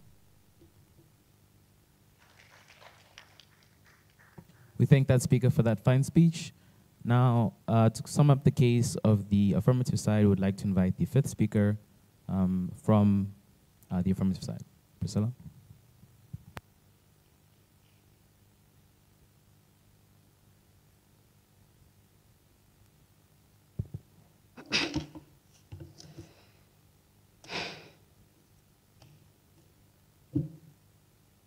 Okay. I'd like to start by saying that the future belongs to those who create it. This was a quote by Peter Drucker, and it was provided to us, thankfully, by Dr. Winnie Nguni when we spoke with her yesterday. My name is Priscilla, and I'm the fifth speaker here to rebut some points from the opposition side for the motion having your own business guarantees a more sustainable income than a regular job. Let's start where I started, with Dr. Winnie Nguni. The opposition had to tell us that she was a great example of how employment allows people to gain more income compared to having their own business. But I think they forgot that Dr. Winnie Nguni is also a CEO of her own enterprise, Nail Products, and she started this while she was still employed because she saw that employment was not providing enough. Also, on the point of risks, business risks, every single every single business and employment position has a risk. One of the speakers mentioned something about, regardless of the success or failure of a business, a worker still has their job. I think they forget that when the economy drops, businesses also have to let go of these employees that they're so adamant that have a much more sustainable income than these business owners who employ these thousands of people, providing them with a sustainable income that they're so proud to tell us about. These businesses give them those jobs, allowing them to attain a sustainable income, which aligns perfectly with the fact that we believe having your own business guarantees a more sustainable income for the individual and for the society at large. Because as the first speaker of our side said, a sustainable income is the steady and growth and financial stability of a person, yes? But this does not, according to motion, this doesn't refer to just the individual themselves, but also the society. And businesses, business owners, increase the sustainability of people's incomes. Okay. Referring to the oppositions on their point on during the COVID-19, businesses lost their businesses. I think they forget that businesses have the freedom, compared to regular jobs, to adapt and innovate according to market demands. Lots of businesses during 2020 were able to shift their gears and start creating things that were required by that time. Example, the VMH during 2020 repurpose their perfume manufacturing to produce hand sanitizers. And someone might say that, oh, but then after that the revenues went down because the market changed. No. In fact, after 2020, by 2022, their revenue increased by 23% alone. And by 2023, from 79 of 2022, it's now at 86.2 billion. I'd also like to comment more on one of my speaker's points of wage and salary stagnation. One of the opposition said that Zara was just a story and not statistics. So I'm here with actual statistics. We have Nur Nasor, a mother of 3, who a few years ago started her own business due to lack of employment and was earning maybe 30 to 50,000 per month. And after 4 years, she increased that to 80 and 100. And that might not seem significant, but when you compare that to how within the last 7 years, 2015 to 2022, there was no increase in the salary or wage of the country. You can see that having your own business definitely guarantees a much more sustainable income than employment, because it truly offers growth potential that, yes, regular jobs have, but business owners have more of that. And I'd like to reiterate that we did not say no to regular jobs, but we did say that having your own business guarantees are more sustainable, because even people with regular jobs have their own businesses on their sides. Thank you. We thank that speaker for that fine speech. Now we would like to sum up the first session of, the substantive speeches. Welcome the speaker, the opposition side.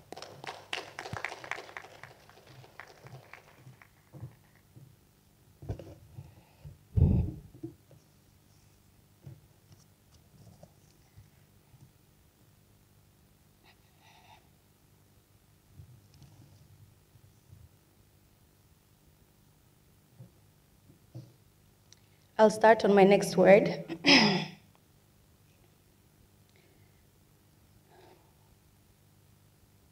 All right, so I just want to focus on what happened during this debate. I think one of the biggest problems that proposition is having is that they're giving us statistics without telling us who are they referring to, who say those statistics. They're just telling us things like $1.9 is a stable income. They don't tell us according to who, according to what, and why does it matter particularly in this debate. They also don't tell us how they achieve a greater sustainable income than a regular job. Now, what does my team come here and tell you generally? They tell you how the economic landscape in Tanzania looks like. They tell you things such as climate change, the economic downturns, fluctuations, and all these things create a significant barrier when it comes to achieving the end goal of a sustainable income when it comes to their world. Now, how is it mitigated on our side? We tell you things like how benefits, as much as they say that these benefits are deducted, well and good, they are deducted, but at the end of the day, we tell you that they come and they help you achieve a sustainable income, right? Those are guarantees that are present. They also,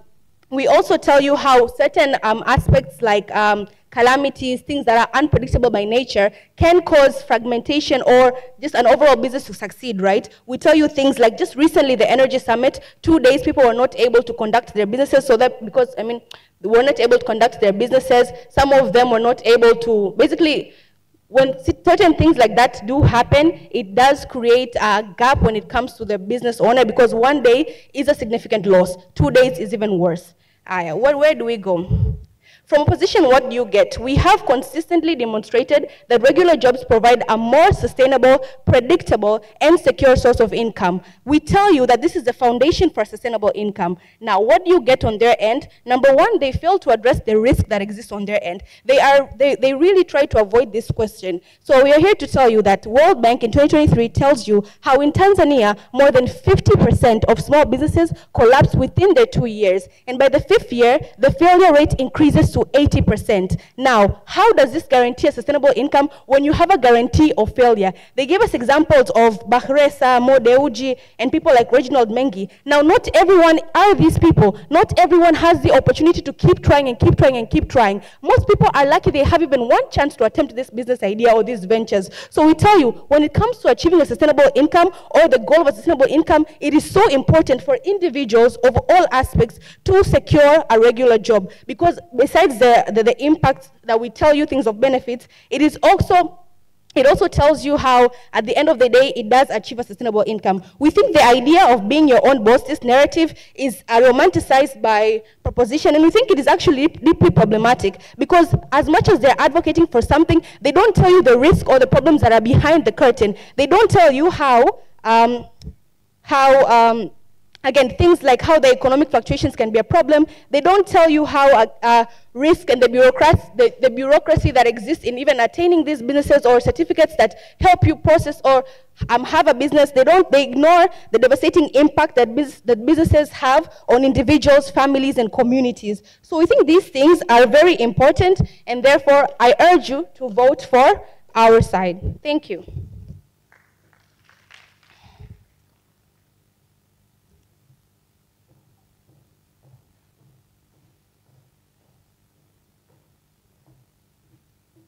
Thank you very much. Now we shall begin the drill question sessions.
Okay, so the nature, just for the benefit of the audience, the nature of the drill question session is that the team affirmative is going to be asking a set of questions that are going to be answered by any team member of team opposition.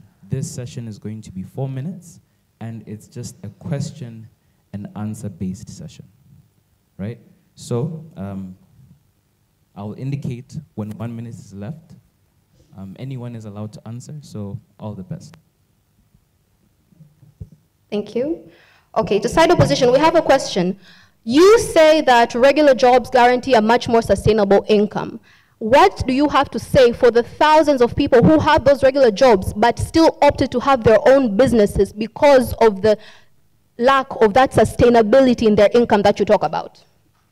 Thank you. As Twaha explained it really well, that regular jobs are not just jobs, they are umbrellas for other opportunities, and those people choose to diversify from what they do to extra things. And just to correct one of the points that was stated, Dr. Winnie said she started the business because the soap that she was using was affecting her hands. So she started the soap business, the detergent business, because of that reason. So it's just the regular jobs are umbrellas, and those people diversify because they have an opportunity to, because they are in regular jobs. Thank you.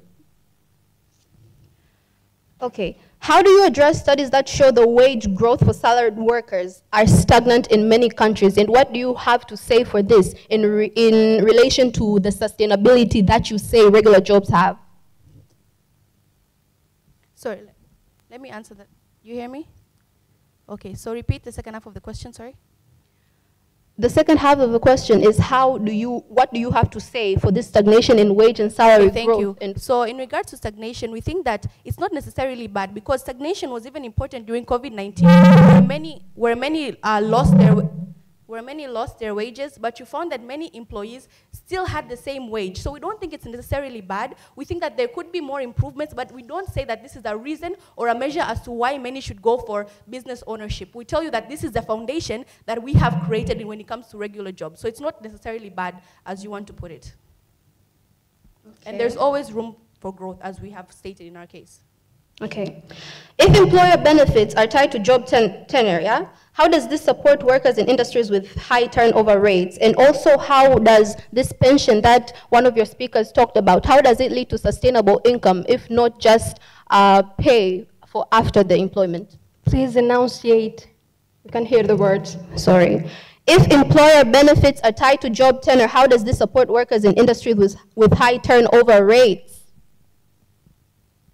So I think the question of this motion is which side guarantees a more sustainable income. Whether there's turnovers or not, what we tell you is that throughout time, throughout history, it's been proven that even those people who are in regular jobs are able to achieve a sustainable income. Why are we then saying that it's particularly bad? Again, I don't understand your question, because we don't think that it's necessarily a problem, especially when it's guaranteed on our side that people have been achieving a sustainable income, and we continue to achieve a sustainable income. So what is the merit of your question?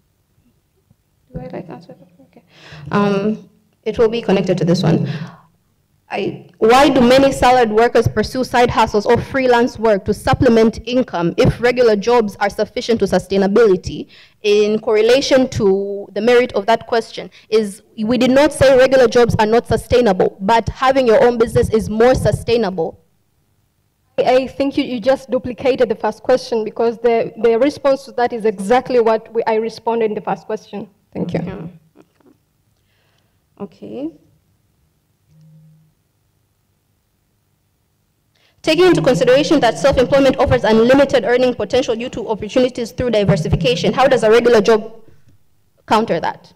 Umbrella, as I said, you know, an umbrella is, it covers so many things, as I said. So even a regular job gives you opportunity to network and connect with other people in the same field, and then it gives you other opportunities. For example, you're a teacher, and you can go and facilitate other in part-time activities. So that is a diversification.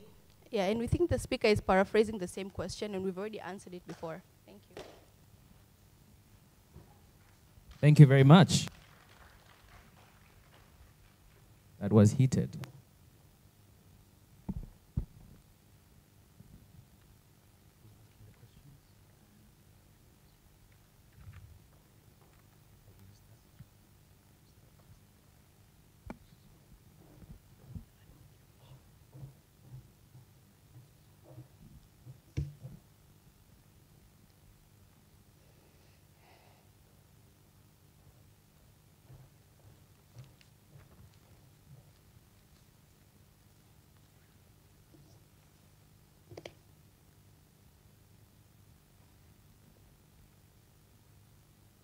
Now we'll start with our first question: is how do they measure sustainability? Because they give us examples of Bahresa and Medeuji. Is that their scale of sustainability, or is that the scale that you guys want to use in this debate? Like, tell us how that achieves a sustainable income at the end of the day.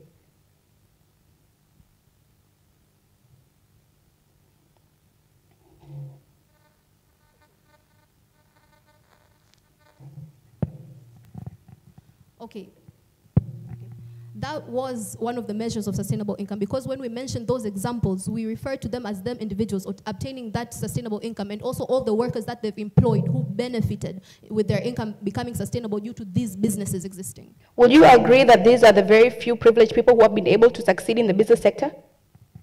No, those were just a few examples. Okay, we gave you facts on World Bank, but anyway, it's okay. Our second question is, why do many entrepreneurs in Tanzania and Africa generally, they end up taking high interest loans, they face crippling competition from monopolies, and even rely on aid and donations to stay afloat? So how does this necessarily perpetuate the idea that you're saying that you guys achieve a sustainable income in the end of the day? This is according to the Tanzanian Bureau report, by the way. Can I answer that with a question? I would like an answer. Well, we all know that people who take loans aren't only business owners. Even people with regular jobs take these loans because they see that there's no sustainable income in the places that they're working. Okay, the aim of this question is to highlight that they take out so many high interest loans that at the end of the day, they end up in debt and jeopardy. Therefore, many businesses not succeeding at the end of the day, but she failed to answer me that question. Thank you for trying. The third, I think the last question is, how do you reconcile with the overwhelming reality that most businesses fail within the first 5 years? Again, we asked them questions of risk. They keep dodging the question of risk. Please respond to the question of risk and how you plan on mitigating that, or how is it even mitigatable at the end of the day when World Bank reports that it is a significant trouble or problem when it comes to owning a business? Can you repeat that? So my question is, how do you reconcile with the overwhelming reality that most businesses fail within the first 5 years? What do you say to the millions of the failed entrepreneurs who now face abject poverty and are in risk? Because we gave you the things that exist on your end that you guys are failing to engage with. So we tell you that risk exists on your end. How do you plan to mitigate it, or what would you suggest would be a better way to address this so that people are actually able to achieve a sustainable income? Because we don't believe in the notion of being your own boss is a great thing per se. Thank you very much for that good question. I would love to answer for us that most of entrepreneurs, all self-owning business, they does risk mitigation. Once I say about risk mitigation, they do through the following way, through avoidance. Mean that once we want to start a business, first we evaluate the need of a particular community. For example, dear judges, I do this one creativity of making the charcoal from the waste product. So I see, because of the current issue of climate change and climate action, I've made this due to the demand of people in rural areas. So the issue of mitigating risk is through avoidance, by looking that once I conduct this business, will I sustain the income or not? So we evaluate first before, not like regular job how they does. They just go and seek for a job without looking that now the market is like how, or what is needed in the existing country. Or thank you. In regular jobs, we have people who we pay to do mitigation risks, but thank you. Another question, I think the last question, if time allows, is that it's been proven that people who work in the entrepreneurial spaces end up having mental health struggles, depression, anxiety, burnout, imposter syndrome, and so on, because they have this constant burden of trying to be, they have this constant burden of trying to be in competition with everyone else. How would they respond to individuals who cannot subdue to these anxieties, burnout, pressures? Thank you very much. First of all, that your speaker of opposition tends to comfort themselves with the issue of pension. But let me tell you that pension, in one way or other, they make the mind of these people to be inactive compared to us who are making money unlimited in the lifetime. Thank you. Thank you so much.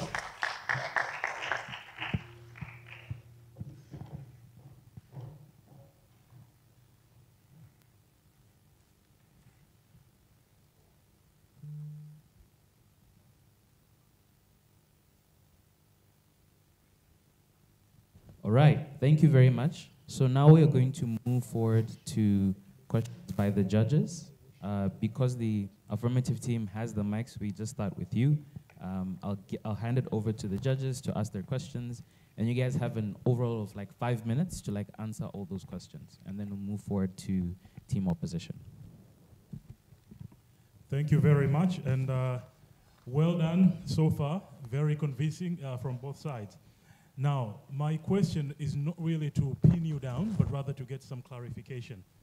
On the point of work-life balance, when you say when you have your own business, you assure work-life, you can attain work-life balance better than if you have a regular job, because you're saying you are your own boss, kind of.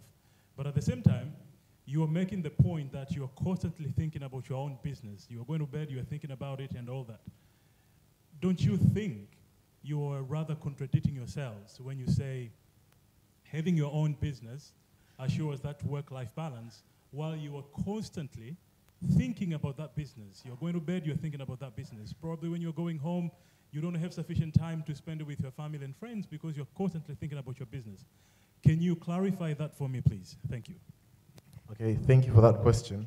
I'd like to clarify your question with an answer by telling you that work-life balance doesn't contradict with the fact that you're thinking about your business constantly. I think you got it all wrong. Having a job, having a regular job, a formal job, that's the job that you constantly think because you're supposed to deliver it to your employer. But having your own business, it gives you autonomy over your decisions on that you plan on doing. It gives you autonomy over the income that you want to earn. It gives you complete control of whatever you want to do. So having your own business gives you that space where you can do anything that you want, not constantly think of your business. You can do your personal stuff, you can do your business stuff, you can diversify in different places, and hence, you can achieve sustainability through the sustainable income coming from different sources. Thank you. Thank you very much, Twaha. Okay. I would like you to talk more or to give some more details in connection. There are statistics that, and the study was done in Tanzania by an author from the University of Dar es Salaam, and the results were that when 10 businesses are started today, only 3 will survive to the next, the second year. That is the research. And that research was conducted in 2001. But from there were some initiatives by the universities to start the innovation centers, just that the first speaker has stated. Now I want you to make a connection between the establishment or initiative of innovation centers with survival and growth of startups, especially for youth graduates. If you have understood my question or my concern. Kindly, I would love for you to repeat or summarize was done in 2001. The results were 10 businesses starting today, only 3 will survive to the second year. From there were initiatives from the universities to start innovation centers to support the youth graduate startups. Now I want you to make a connection between the growth and survival of startups now and the presence of innovation centers at universities. Okay, I'd love to answer that question with one of the examples that I used in my rebuttal. I mentioned Nuru Nasor, mother of 3. She started her own startup and wasn't making that much a month, as I stated. But she went to one of these innovation camps that you talk about, these workshops, and was able to further her business. The connection between these innovation workshops and the startups increasing is the fact that, as we stated before, having your own business has a larger growth potential than a regular job because you aren't limited within the confinements of that specific career that you've taken. You're able to attend any workshop, gain any skills. And yes, that can also happen in regular jobs, but not at the scale that happens in when you have your own business and are an entrepreneur. Actually, do you have any statistics, probably if you have read it anywhere, that since maybe the failure rate of the startups, that trend from 2001 up to 2025, how was it then and how is it now? If you have any particular statistics or any details. Well, unfortunately,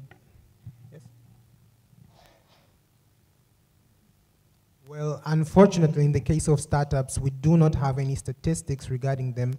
But the only thing that is a motivator, or rather a stepping stone to these entrepreneurs, is the existence of various startups. For example, in UDSM there is a business startup and innovation center.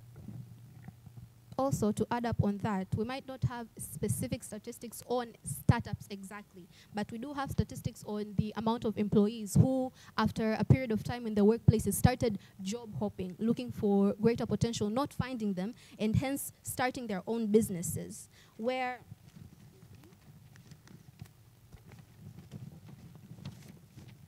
about 75 to 85% of regular job owners, of employees, were very unfulfilled in their jobs and started job hopping, looking for any better position. And with that, we have how almost 75% of these same employees that I've mentioned, 65% of them having small businesses, and about 17 planning to start those other businesses in order to increase their income sustainability. Apart from that, I might add something there in the statistics, madam. And once you reveal the Global Entrepreneurship Monitor of 2023 report showed that 65% of entrepreneurs have experienced income growth over a span of 5 years compared to 45% of salaried employees. So that statistic, I think, can lend how entrepreneur can exist at a high rate of percent of growth of income compared to these employed or regular jobs.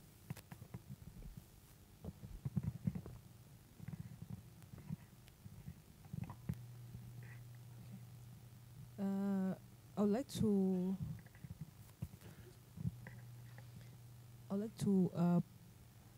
give my question on regard to the motion, and my question goes as, how do you plan to address the potential risk and uncertainty of running a business such as market fluctuation or an unforeseen economic downturn to ensure a more sustainable income than a regular job?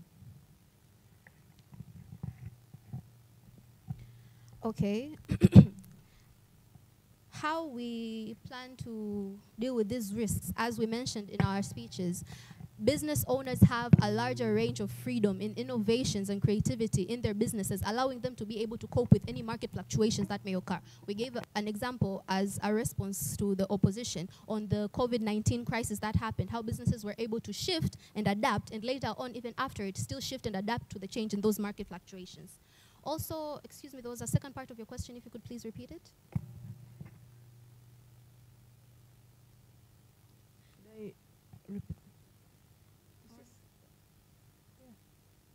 Okay, in correlation to how that, let's say, helps attain a more sustainable income than employees.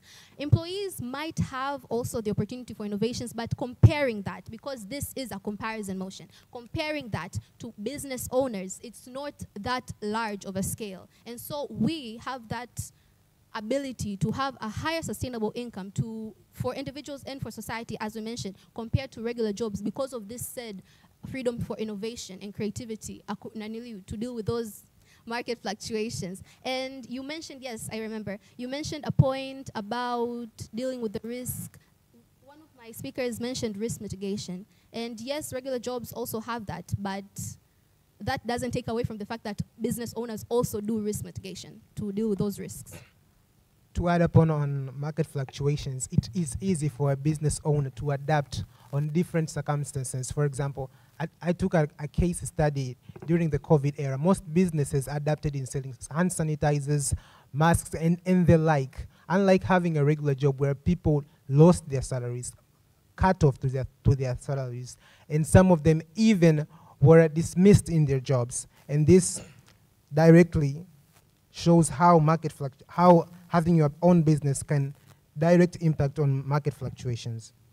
And I would like to also add in the mitigation of risks, like we can start with crowdfunding or partnership or incubators and accelerators. These are just a few examples of how we can mitigate risk so that the entrepreneurs can have a conducive environment and achieve sustainable income. But also, people who are in business ownership, they live in an ecosystem. So it is very, very, very, it gives an assurance of coming back if one has fallen down. All right, thank you very much. Let's clap hands for Team Affirmative. So we're just about to conclude, but we have the question session for the Team Opposition. So it's actually a 10-minute session, so just back and forth for 10 minutes. Yeah, but please be brief with your answers. We'll just get started.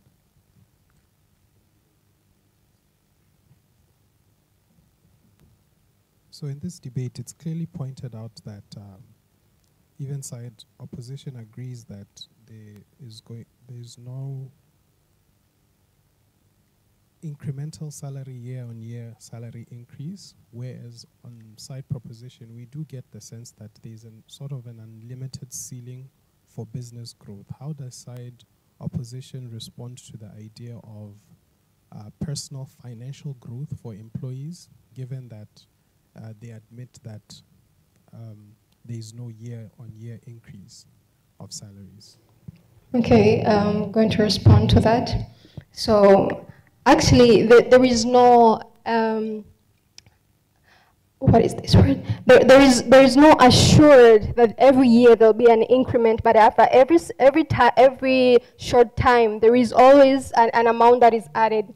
2 years ago, the current president offered the increase, 23% increase in wages for the minimum wage personnel in the public sector. So there is actually an increment, and also there is a potential for increment when a person climbs the career ladder. So if the person is a junior, perhaps in a law firm, when that person climbs the career ladder to another level, to perhaps to a senior, and then to the managerial level, there is a potential for growth and increment in terms of the salary and the bonuses that person gets. So the growth in terms in the career ladder and addition of education, for example, advancing to masters and PhD, all those give those open doors to such kind of opportunity in increments in income. Thank you.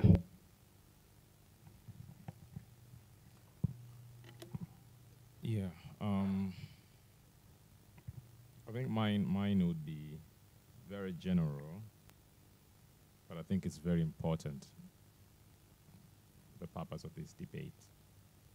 We've been talking about sustainable income, but I haven't heard anything satisfactory to the definition of what is a sustainable income.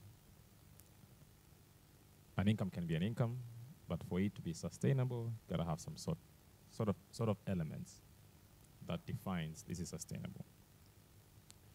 In your own notion, how do you define a sustainable income from a perspective of somebody who is employed? And then I'll give you a follow-up question after that. Okay, so for a person who is employed, I define sustainable income as the amount of money and resources that that person earns constantly, but with the potential for growth. Because sustainability is not only about longevity and constancy, it also covers the aspect of growth. So as that person grows with time, as the person grows with time, and the person also have a potential for growth in terms of income, regardless of the fact that there is some constancy and security with what he or she earns at the moment. I wanted also to add on that aspect, an important foundation of a sustainable income is also security. You need to be assured that you're able to feed your family tomorrow. You need to be assured that you can take your kids to school. So in that aspect, we truly believe that it is achievable through a regular job. That is how we define a sustainable income, the ability to go on to tomorrow with the assurance that you're able to feed yourself and your family. Okay, thank you.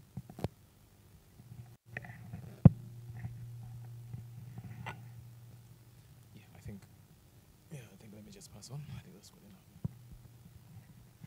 Thank you, and well done so far, team regular jobs. I want you to try to convince me, because I feel you have not really engaged with this aspect of So I'm going to make a statement, and then I want you to give me a counter argument to this statement. That is, regular jobs kills creativity, innovation, problem solving, and regular jobs do not promote efficiency. And there is a lot of examples if you look at the public sector, for instance. And I can use an example of a comparison between Celtel back then and TTCL. Celtel, being a public entity, guaranteeing regular jobs to its employers, had about 3,000 employees. Celtel had about 300 employees. In terms of subscriptions, Celtel had over 1.5 million subscribers, because those few people working in that business environment from the private sector worked really hard with innovation and creativity, etc., and attained 1.5 subscriptions, whereas Celtel, with 10 times the number of employees, only had about 10% of subscriptions, about 150,000 subscribers to TTCL. So how would you counter the argument that having a regular job does not promote creativity, innovation, problem solving, and efficiency in the workplace? Thank you. This is actually one of the questions we've been waiting for. And it's because when we are speaking about regular jobs, we don't only cover the formal sector or the public sector. We cover the formal sector, we cover the informal sector, we cover the public sector, and we cover the private sector.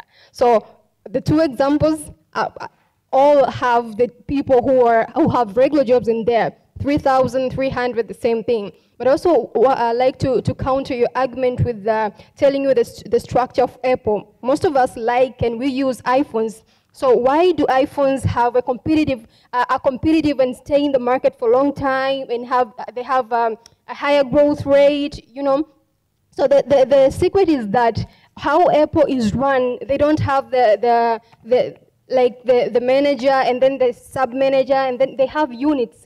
So there is a unit for innovation. There is a unit for pixels. There is a unit for, I don't know, battery life. So this compartmentalization of works also keeps these workers to have innovation. And there, just to remind you, there are companies like Motorola and BlackBerry that they were there, but the employees in those companies failed to innovate, so they failed to grow because they didn't innovate. But Apple sustained that because it gave every single employee an ability to share and innovate together, and that's why they're growing every single day and they're competitive in the market. Thank you.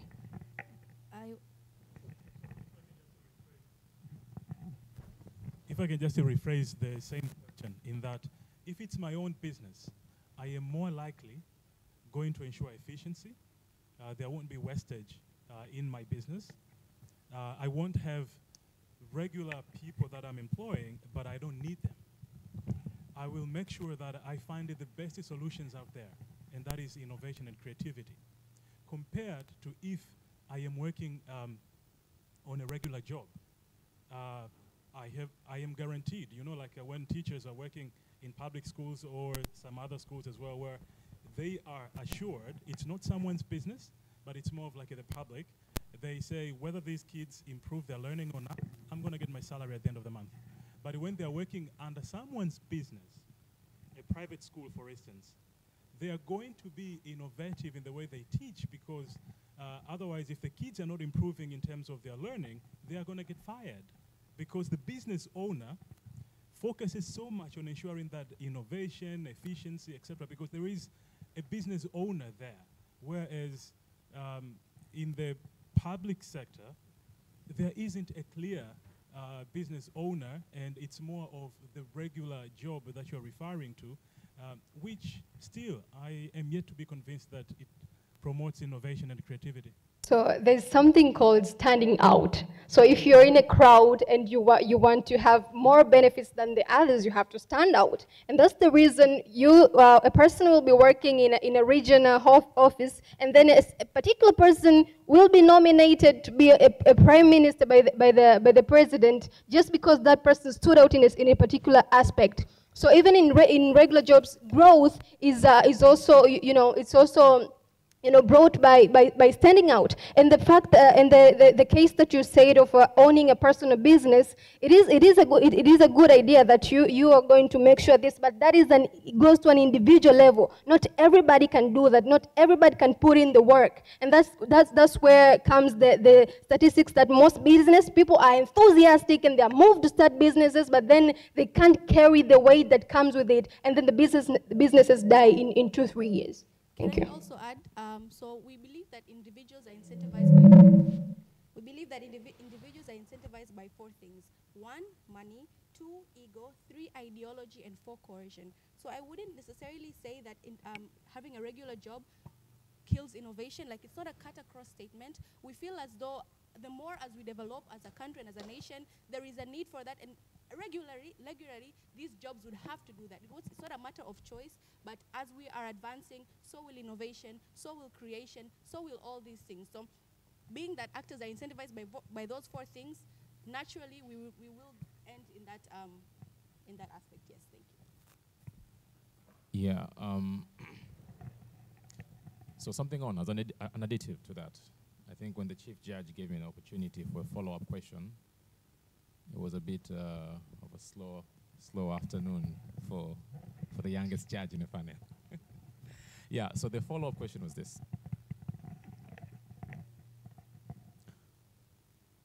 If you look at our context in Tanzania, the biggest employers, I would still like to consider the government.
So we feel like this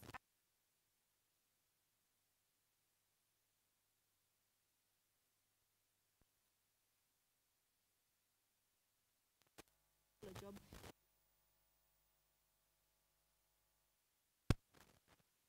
alone is just to say that we are not perfect, but there are active measures that every single day to make sure that everyone is. And gentlemen, clap hands to all teams.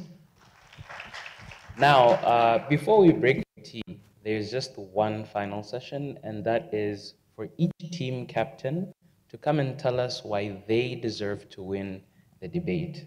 Each speech is 5 minutes, and we shall start with Team Affirmative.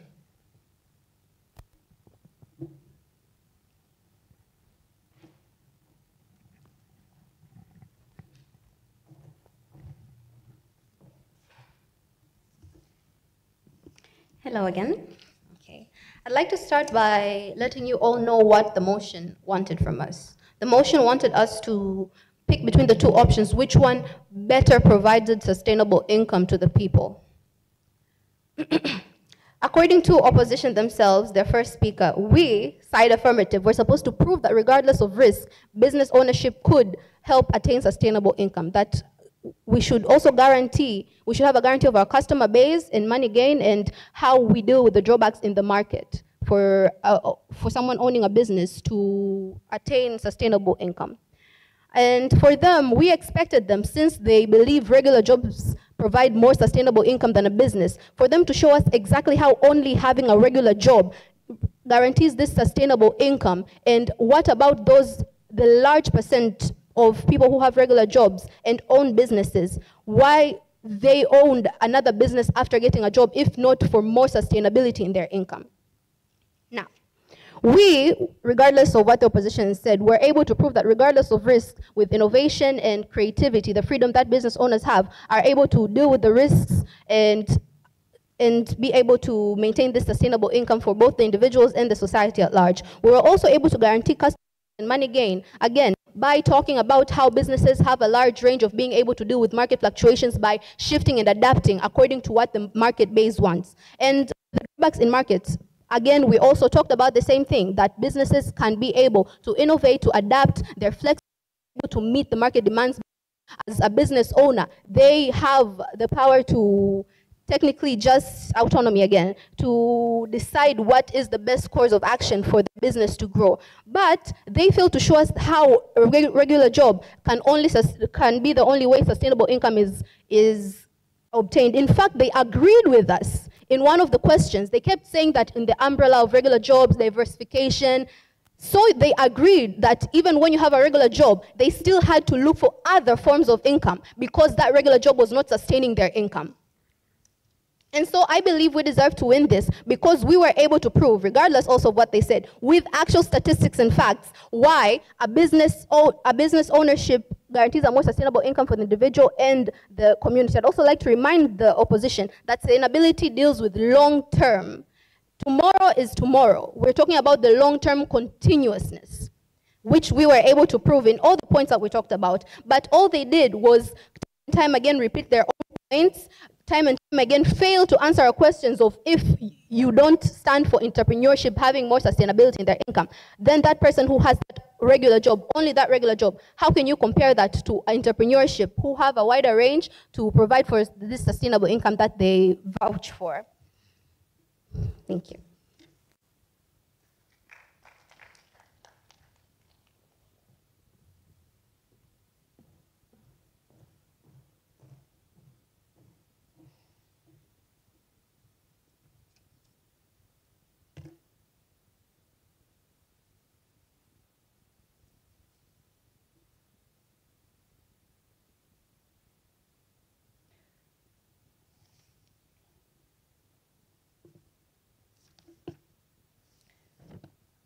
Okay, I'll start on my next word. Now, I think the biggest problem of this debate is we're trying to argue who actually achieves long-term sustainability of their income, right? We think that it becomes problematic to engage with the proposition's argument because they don't want to address things like real risks that do exist and how they impact the actors in this debate, which are the individuals, their families, and the whole community at large. We think that we win this debate for three particular reasons, right? We leveled ourselves in three metrics. Number one, we tell you the truth of how the economic landscape looks like and why it is better, again, why it is better and how you can achieve a more guaranteed sustainable income on our end. We tell you things about the credibility. We talk about the workers themselves, the families, and the real economic actors, but also risks, market failures, and the financial pressures that exist on both houses and how it's even less. So even in our worst case scenario and their base case scenario, it's still better to advocate for a regular job because security, how are you actually able to achieve a sustainable income? They don't answer on that. When you're not able to ensure stability, how can you guarantee a sustainable income? They don't even engage with us on that. The last thing, we tell you things about predictability, things that are important, right, in this economy. We tell you how even though the salaries are predictable, that is not necessarily a bad problem, right? But then they don't tell us, they basically don't engage us with those three metrics, right? Security, stability, and predictability, they avoid those things. The things don't exist on their house. So number one, we win because we engage the burden of this motion. Who guarantees a more sustainable income? We have explained how regular jobs throughout time and to date have guaranteed a sustainable income for many and will continue to do so because we gave you examples, for example, for the Tanzanian investment, where they have told us that they're expected an increase of 28% to 38% by 2030. This is the economic forecast of 2024 to 2030. Again, things that they've done, they've given us so many statistics, but they don't tell us where they're from, and why are they particularly important in this debate? But furthermore, how do their facts lead to a sustainable income for those individuals at the end of the day? We feel like we're not connecting with their motion because they give us examples of the privilege of people who are able to keep on trying and trying and trying and trying and throwing in funds into ventures even if they fail. We feel like that's not the reality for many Tanzanians, not for me, not for you judges, not for you the audience. We don't have funds to keep throwing into ventures that are not succeeding. And according to World Bank, it tells you within 2 years, 50% of businesses fail. So why then are we continuing to advocate for something that we know it is guaranteed to fail? We feel like we have room to do better. We're not going to deny this, but the motion is not saying who is perfect. The motion says who guarantees a sustainable income. And in that aspect, we feel like we fully answered the question of the burden of this debate, and therefore, I have never been more happier to oppose. Thank you.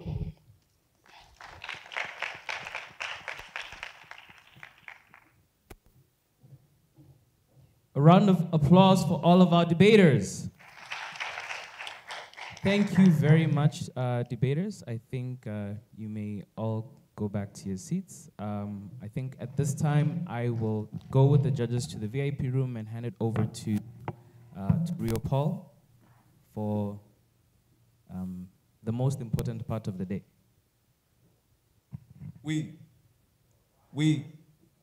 Okay. We've heard from our speakers. That was intense, as you can see. We have a lot of eloquent speakers. I think the judges have a hard time. I wish you well, judges. Yeah, it was a hot debate topic. The next agenda on our program. Mko poa, jamani, mko poa? Debaters, are you okay? Team green, team yellow? First of all, can we have a round of applause for our debaters? They really pulled up. Let's be honest, wamejitahidi. Wamejitahidi, tumeona kwamba hata sisi wa Tanzania tunaweza kushindana na mataifa mengine huko nje kwenye debate. Na tumeona jinsi ndugu zetu hapa wamechuana. Mbili, tatu. Yeah, the next agenda on our debate, on our program, is food. But before that, I have some little gifts for two people, a boy and a girl. For those who are listening on this debate, ningeomba reflection mbili, point of reflection mbili. Kwa wale ambao mlikuwa mnasikiliza, kama kweli kuna kitu ambacho mmejifunza kupitia dialogue ya hapa iliyofanyika hapa mbele, ningeomba wawili, msichana na mvulana, aseme reflection yake. By show of hands, just raise up your hand if you feel you deserve the gift, and tell us what are your reflections from the podium and from the two teams, going battle to battle and giving us their best. So please state your name, where you come from, and what you do, where you represent, and give us some of your reflections. Thank you. Okay, my good name's Brian Matiko. Final year student at University of Dar es Salaam. Oh, okay, good afternoon. Okay, thank you. My good name's Brian Matiko, final year student at University of Dar es Salaam, pursuing statistics major, but also part of ISEC, yeah. So,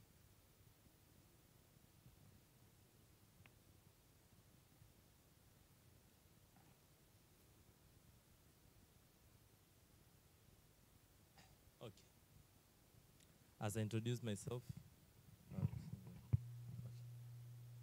okay, as I introduced myself earlier, so I'm here to speak on what my key reflections from the debate. So from the opposers, so they're speaking about a sustainable income, a source that will give you a sustainable income, and from how they oppose from their motions, one of the key reflections that I got is that from the regular job or when one is employed, there is a steady flow of income that is, we can say, guaranteed.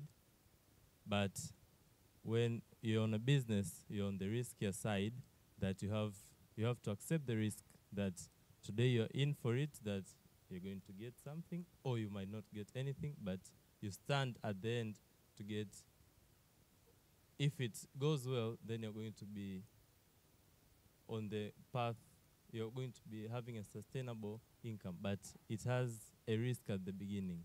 But for the regular job, it's sustainable from the point on whereby you get the job.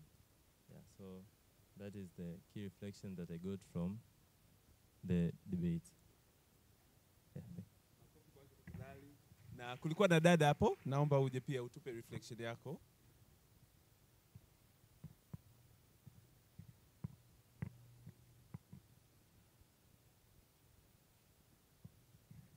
Okay, my name is Whitney Peter Moleka.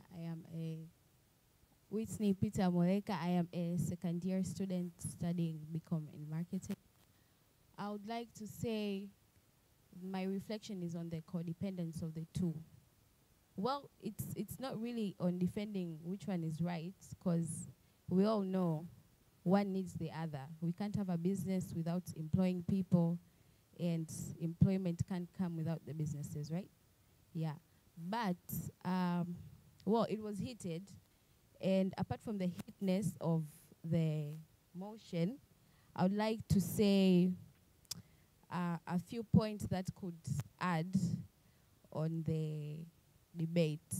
One will be on the employment side. Well, the employment side, they didn't choose the advantage of that we cannot all have businesses, right? One has to have a business and many have to be employed.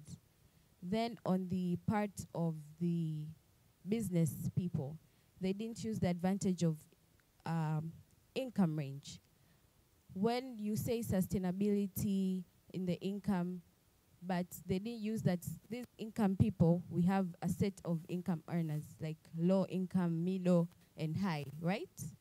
Yes, they could use that advantage that a lot of people are low income earners. That's why they have to venture out for more businesses. Yes, we have like, most people are into housekeeping, washing dishes, house girls. So a lot of people are on the side of low income. Even those who are middle income, it's still not sustainable because we have a lot of expenses. Just now, if we say we want bundle issues, like a budget on a monthly budget, like it's still exceeding the incomes that we have. So I feel like they both have a fair advantage of my points if used. Yes, but it was very impactful, and that is my reflection. Thank you. Kwa kuwa umejitolea, unaondoka na chupa yako ya maji. Yes. For the guy that answered, okay, so these are gifts from the EU, and please fill them with water. Nothing else. So up next on our program is food time. Hallelujah.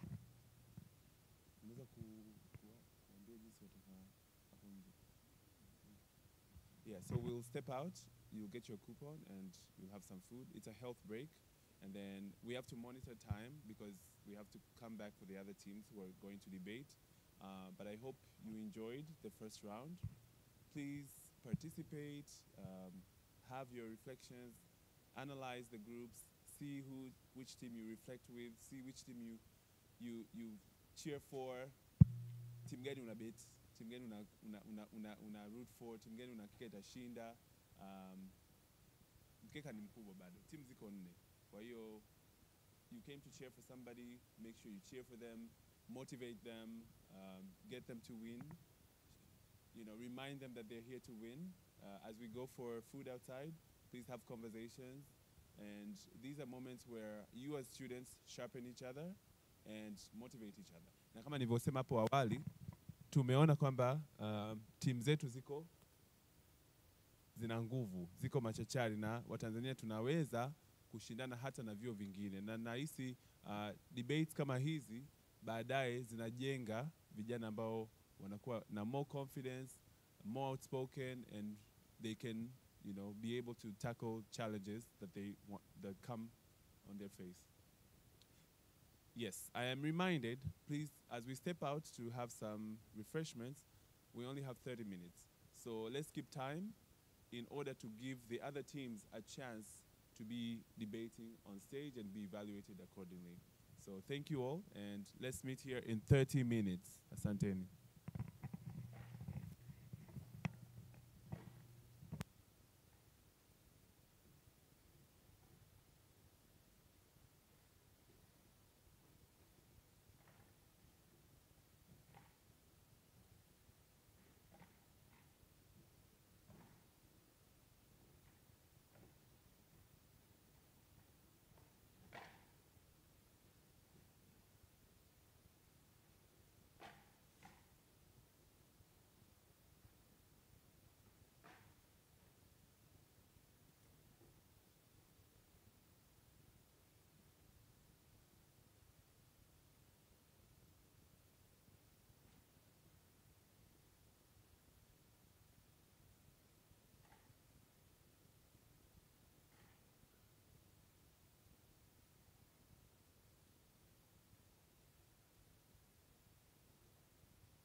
we're going to continue with our debate.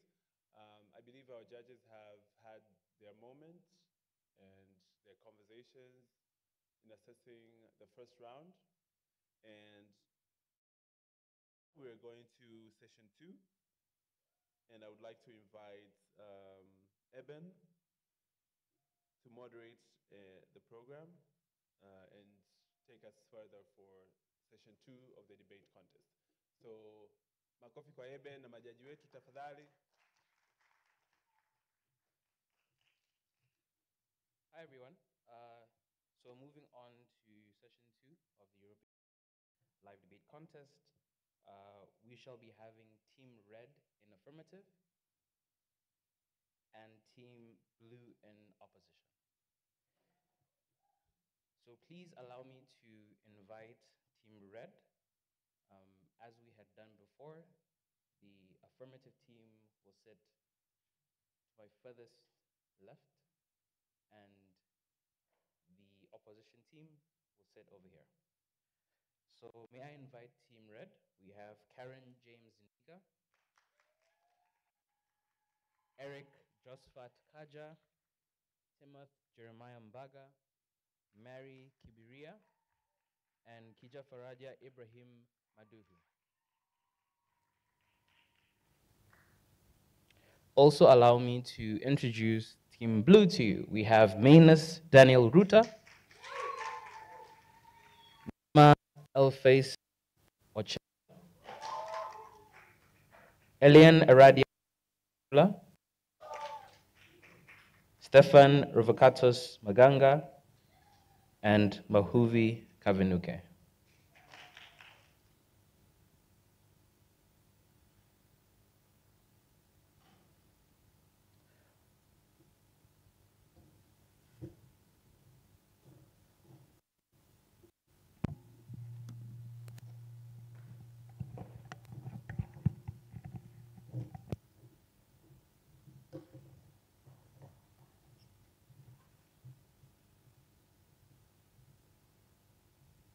Speakers, congratulations for making us best to both teams.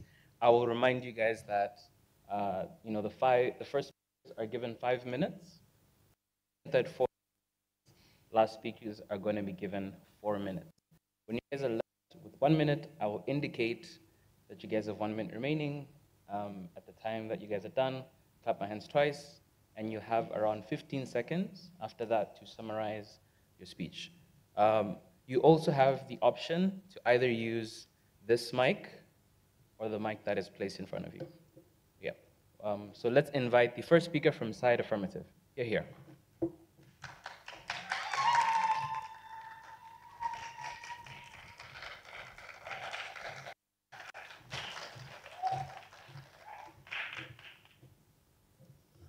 Wow, that was so warm, and thank you so much. Before I start, could I get a minute to give my shout-outs, please? Is that possible? 30 seconds, okay. First of all, I thank my God to enable us to be here. I'm also thankful to my mom and my dad who are currently watching through the live session. I love you guys so much. Thank you to my friends who are here today. Thank you to my teammates. I'm super proud of all the dedication and the hard work that you guys have put in. And yeah, let's have a debate. All right.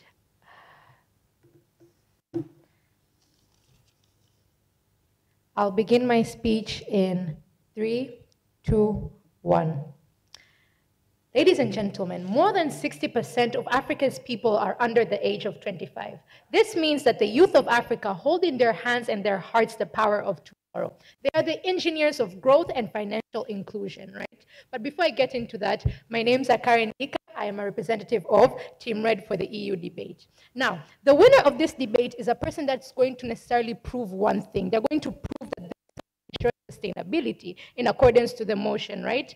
We tell you that the problem is not the lack of talent. We tell you that the problem is we tell you that the issue of this motion is channeling these talents into opportunities that secure livelihoods and build nations. And we believe that entrepreneurship stands at the cornerstone of this growth. We're not here to just debate, but we're here to envision a future where businesses lead the future. So what am I going to do for you today? I'm going to do 3 things, judges and audience. I'm going to define the key terms. I'm going to explain the major problem in this motion, and I'm going to outline our arguments. First, I'll start. Who do we think a business owner is? We believe a business owner is that local hairstylist that just opened their shop in your neighborhood, but we also believe that a business owner is a successful tycoon. For example, we talk of Mo and we talk of Mahresa and the likes. So what do these guys have in common? What they have in common is they are self-driven individuals that take calculated risks. Number 2, they create opportunities for growth, and they steer their vision into the future.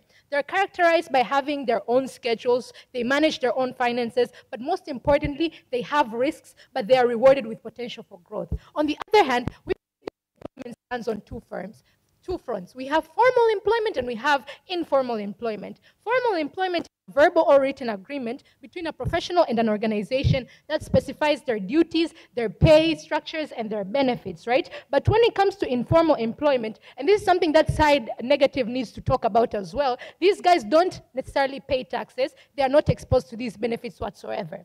Now, the most important part, right? Sustainable income. We believe that sustainable income, we liken it to a syringe that never stops pumping, right? So this is steady income sufficient to meet your long-term financial needs. The key characteristics for an income to be sustainable is 1, stability, ability for this income to pass on from generation to generations. Number 2, growth potential and inclusive growth. But another thing is diversification of this income. And the last thing is risk mitigation. We're going to prove from you how we attain all of these things, or at least majority of them. Now, I know side negative is going to come and talk about how regular jobs ensure stability because of the concept of a fixed salary. We tell you that number 1, stability equates to stagnation, and this is not necessarily sustainable, because as you keep on growing, your expenses keep on increasing, and therefore the income that you gain will not be able to sustain that those expenses that you have. So we don't necessarily think that these guys are right. They have a burden to prove to us with increase in inflation and changes in the market, how their slow salary growth will be able to prove sustainability in the first place. But another thing, they'll come and talk about lack of capital to entrepreneurs. We tell you that no, this is not very true, because there are multiple opportunities that are being given to these individuals who want to pursue entrepreneurship. As we heard of the EU Gateway Program, grants that provide even about 1 trillion Tanzanian shillings to small, medium enterprises, right? We have UNDP grants and the like. These people will talk about it. But we don't necessarily say that, okay, we don't have, these opportunities are there, but they are few, right? We tell you that, okay, let's get into our arguments, right? We tell you that owning a business helps individuals to attain financial freedom. Number 2, it enables people in marginalized communities to sustain their income. Number 3, we talk about enabling diversifications through multiple income streams. And number 4, we talk about potential for growth. I'm going to speak on financial freedom. Having financial freedom means having enough income to cover your expenses, right?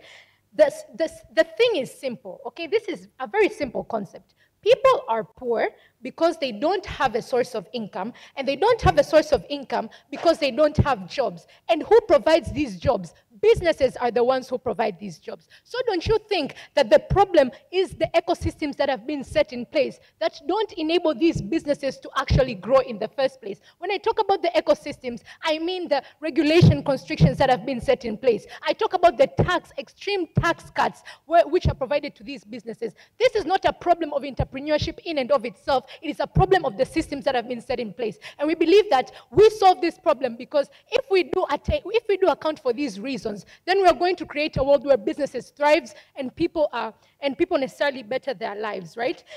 I conclude with the words of Hakim Bello Osagie. In today's world, paradoxically, it is the boldest action that is often the safest. Remaining where you are in a world that is changing constantly and so rapidly is in fact the most dangerous of all places to be in. Never been prouder to propose. Thank you. We thank that speaker for that speech. We would now like to invite the first speaker from side opposition. Here, here.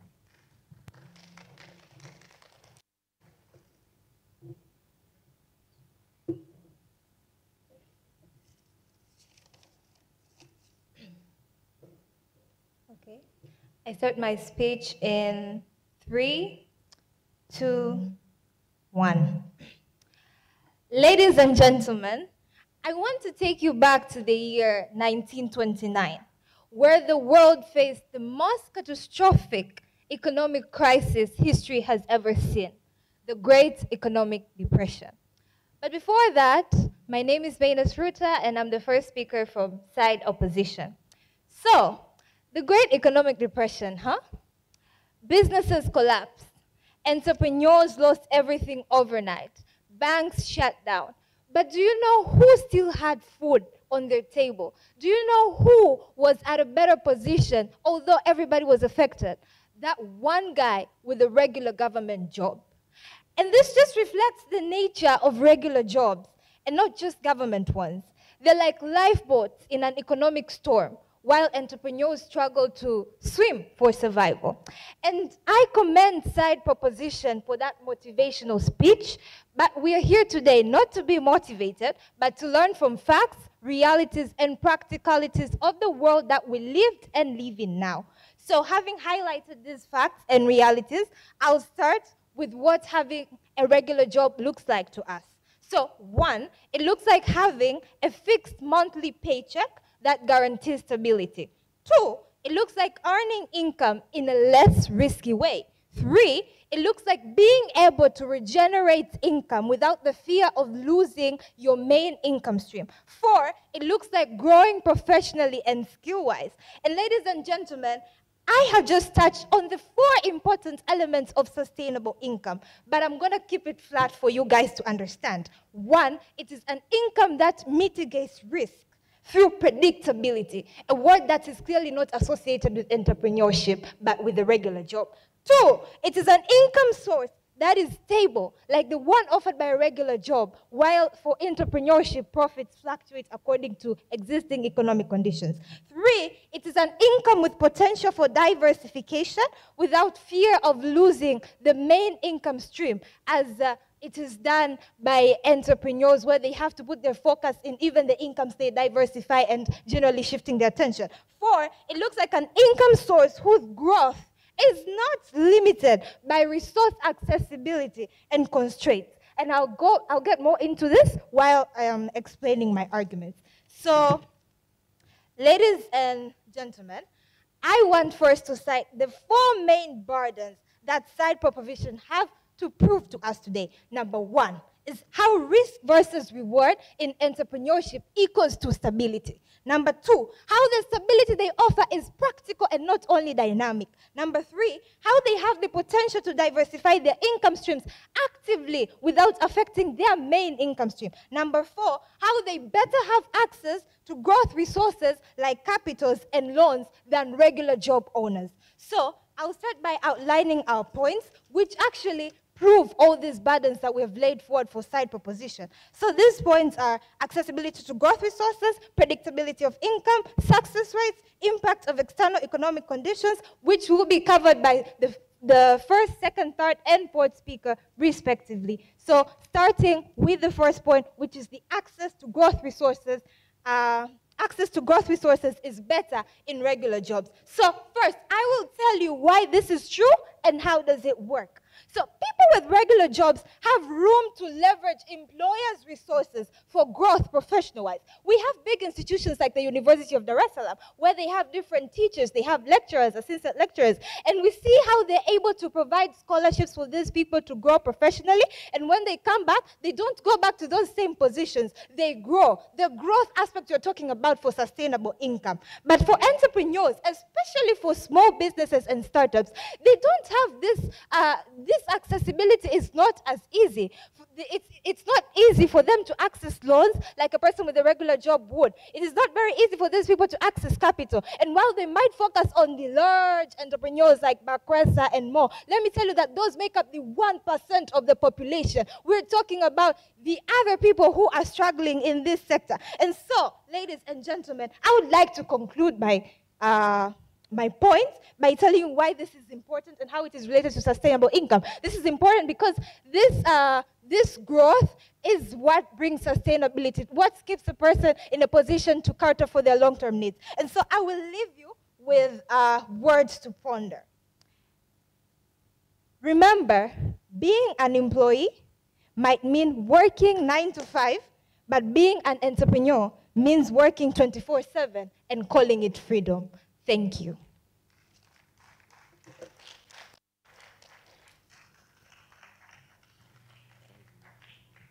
We thank that speaker for that fine speech. We will now invite the second speaker from side affirmative, here.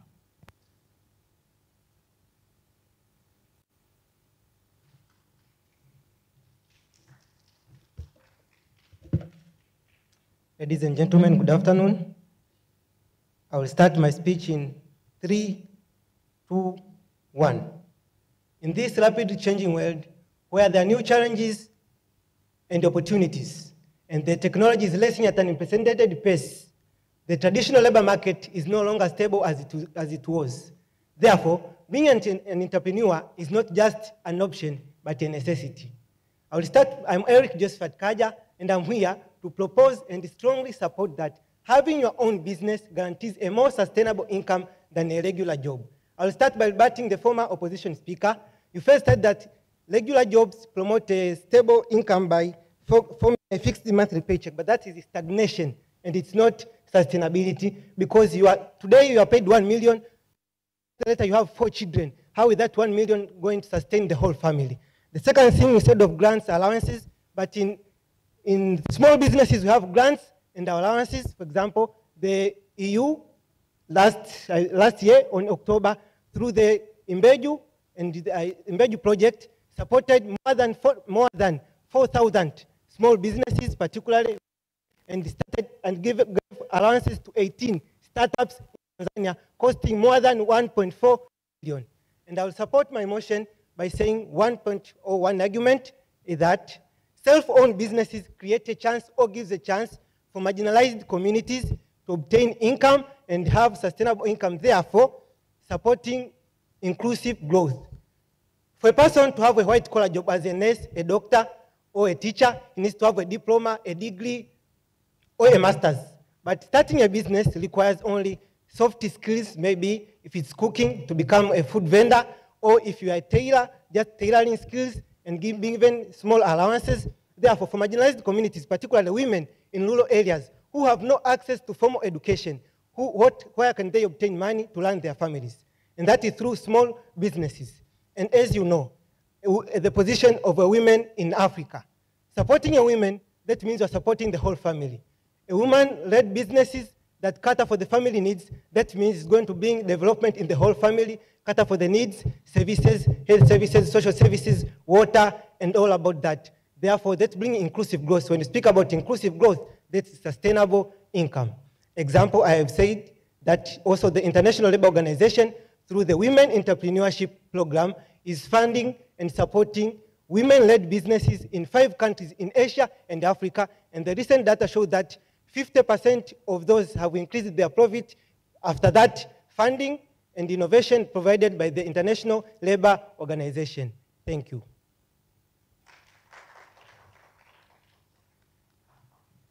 We thank that speaker for that fine speech. We now like to invite the second speaker from side opposition. Here.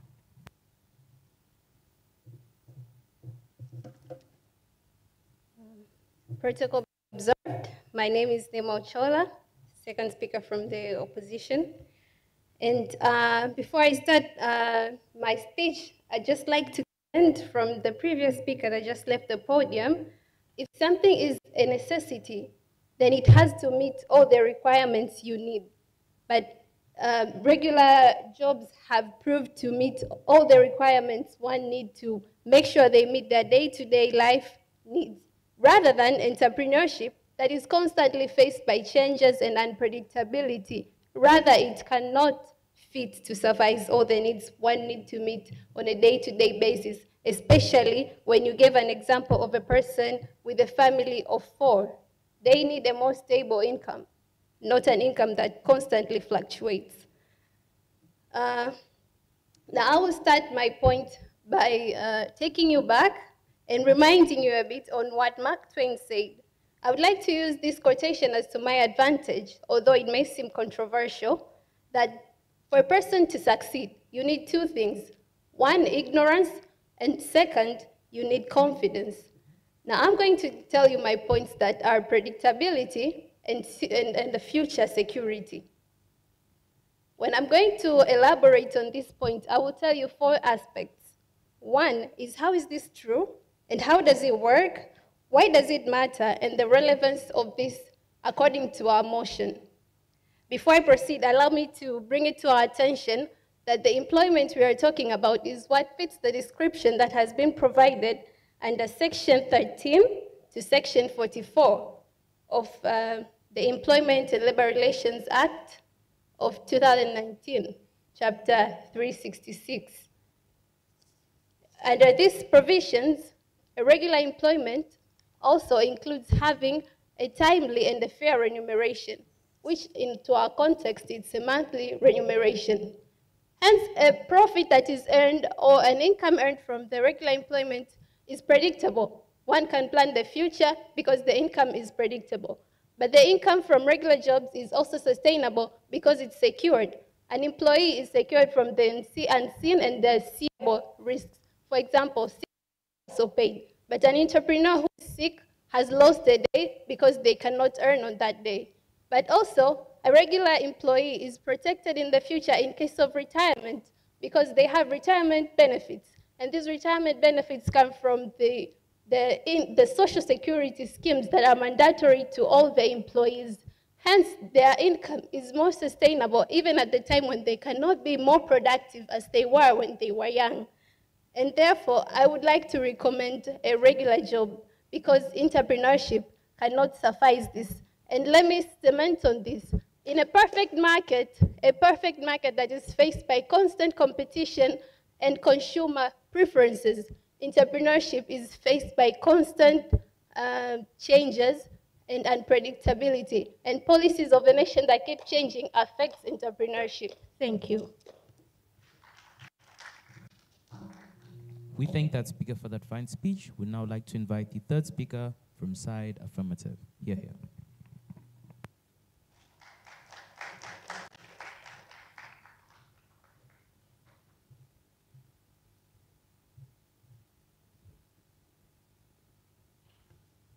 Good afternoon, ladies and gentlemen.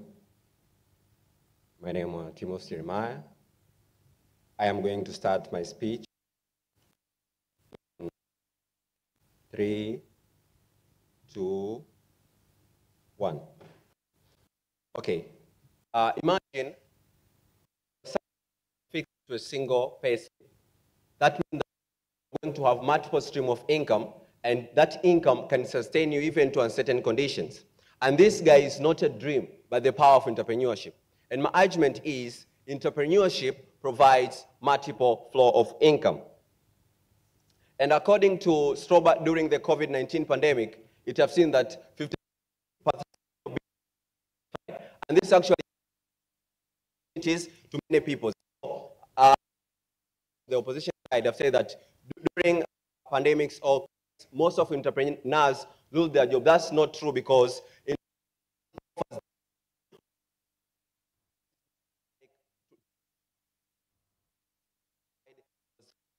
much as entrepreneurs provide that education. So, according to International Labour Organization, 7 out of 10 workers are employed in the small, medium enterprises. And these small and medium enterprises, it have been gathered in 99 countries, and it showed that over 7% of the national GDP of this 99% are being derived from these small and medium enterprises. And by saying so, entrepreneurship also provides the field of employment. For example, if you take into account to these people who are being successful in entrepreneurship, for example, Model G and others, they have created opportunities to others. So by creation of opportunities, it reduces the rate of poverty and also it reduces the rate of unemployment. And this reduction of poverty and reduction of unemployment rate, it's actually going to raise the national GDP. And it's coming to Tanzania, over the 7% of these small and medium enterprises, it has contributed to 35% of the national GDP. Okay? They say that entrepreneurship does not meet all needs, and that's actually false. If you are an entrepreneur, you are going to increase your income, you're going to increase your channels because you're not restricted. For example, some of the contracts, they restrict some regular job workers to do more than one job. So, and also, for talking about the future security of your income, the future security of your income relies on entrepreneurship, because by 2030, most of these white-collar jobs are going to collapse due to the innovation and due to the rise of entrepreneurship. Thank you.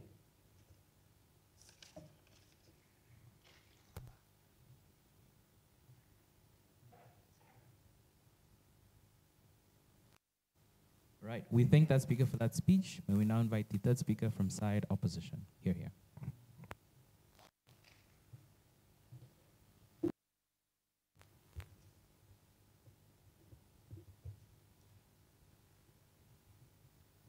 Ladies and gentlemen, dear judges, I'm going to start my speech.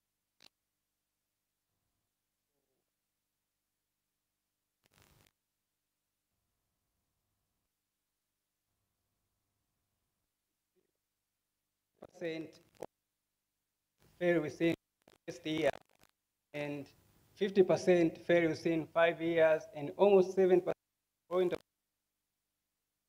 years. This shows how we are choosing an own business over a regular job is because the rate of success failure is very high. Before elaborating my point, my good names are Stephen Levocatus, and I'm from opposition side. Now, my point is success rate, and I'm going to elaborate it in a single sentence like, regular jobs have higher success rate than self-business. So I'm going to elaborate how is this possible. So it works like this. Enterprises face a lot of challenges toward attaining sustainability. So such challenges include like insufficient capital, whereby many enterprises lack insufficient capital to operate, function like marketing and growth of an income.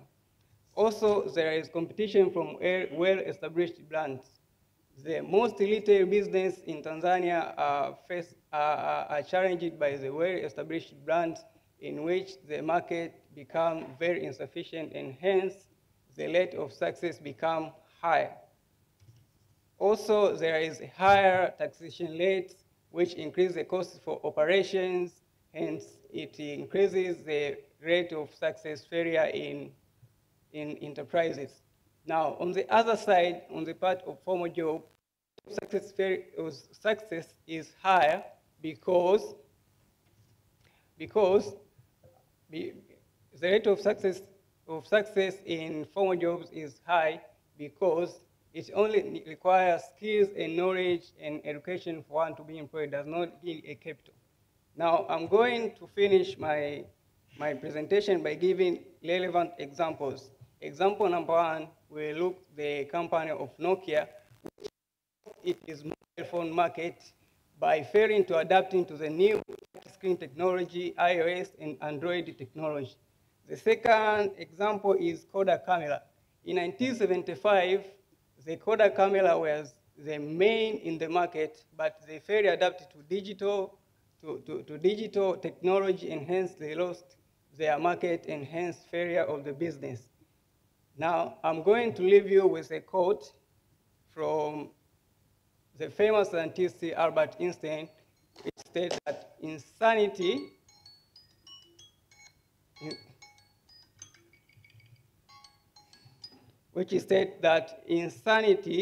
is a repetition of the same thing expecting different results. Thank you.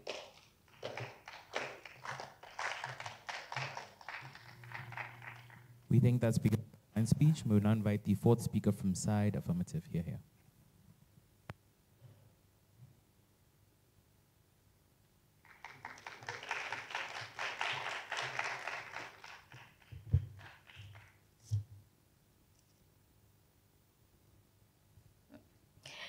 I begin my speech on 3, 2, 1. So the opponent team has just given us the strongest point and very beautiful point, but I'm here to strongly, I'm here strongly to, okay, I'm here strongly to defend the point that says income stability, sustainable income can be only achieved through entrepreneurship. And the following are my arguments. The first one is control and growth potential. In the business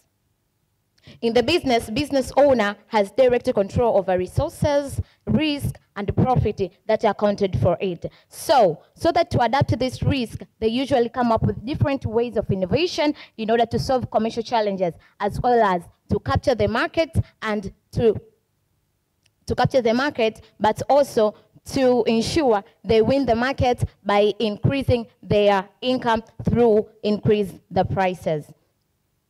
This can generate income through franchising and investment.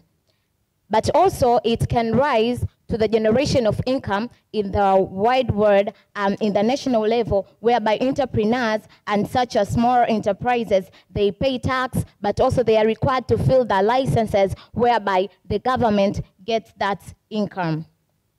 So how does this guarantee sustainable income? As what we say that sustainable income is a type of income that accounted for stability, it accounted for risk mitigation, but also it accounted for resistance. So one among the components of sustainable income is risk mitigation. And so from the point of view of the argument, entrepreneurs mitigate the risk through franchising, diversifying investment. That's all supported by growth potential and control. Can we take a look or an example of someone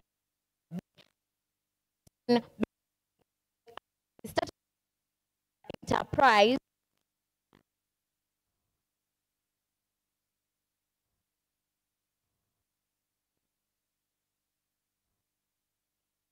of him to take another clothes beauty outfit. So to see that but he was there and he was ready to innovate and do such stuff so that to earn sustainable income. Thank you.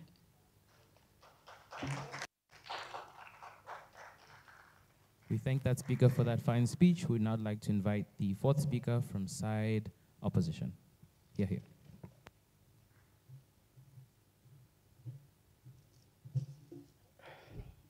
Well, thank you for this opportunity. First of all, I'd like to congratulate you all for reaching this stage, the proposer side and the opposing side. I'd like to congratulate you all. And the audience, you all look great. Welcome. I'll start my speech in 3, 2, 1. Salary is the bribe that one is given so as to forget his or her dreams. Fine, sounds fun, right? These are not my words. It's Kevin O'Reilly, one of the famous businessmen in Canada. I am Elian Eradius, and I'm going to prove how this is right unless proven wrong. So let's sail together and indulge on how to prove this statement not right. Having a regular job facilitates a stable income. Having a regular job ensures that one has financial stability. And this is because when someone has a regular job,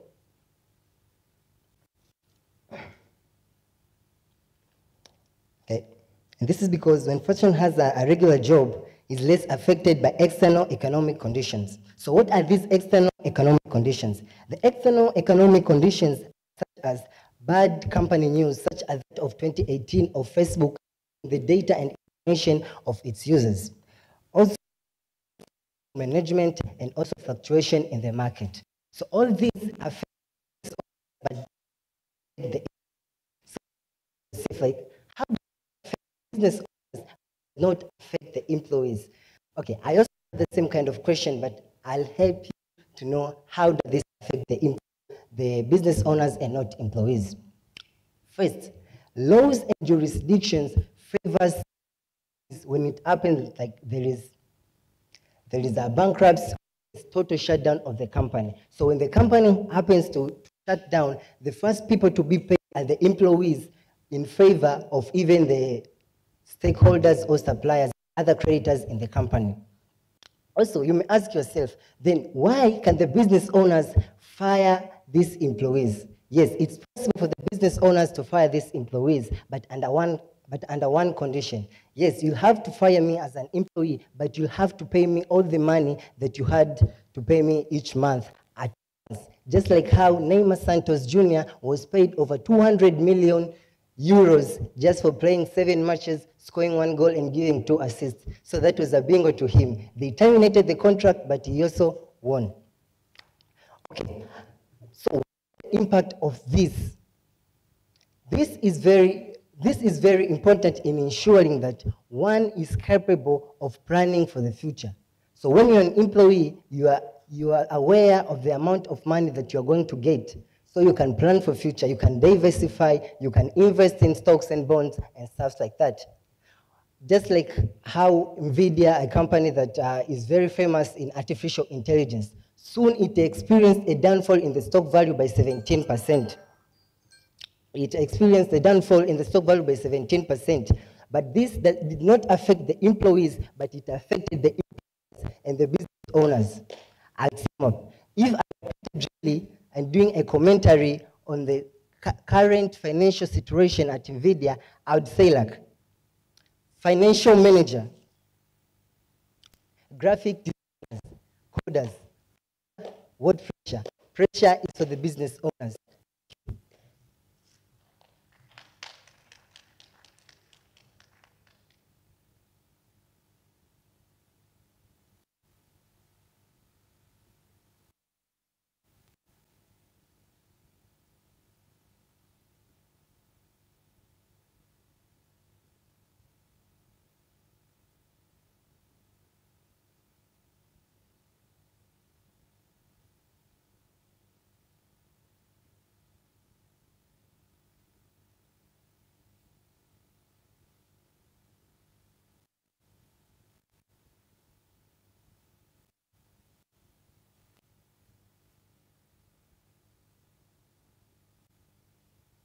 All right.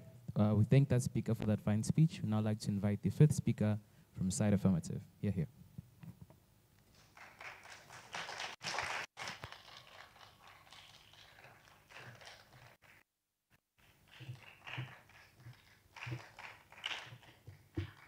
Such an interesting debate, am I right?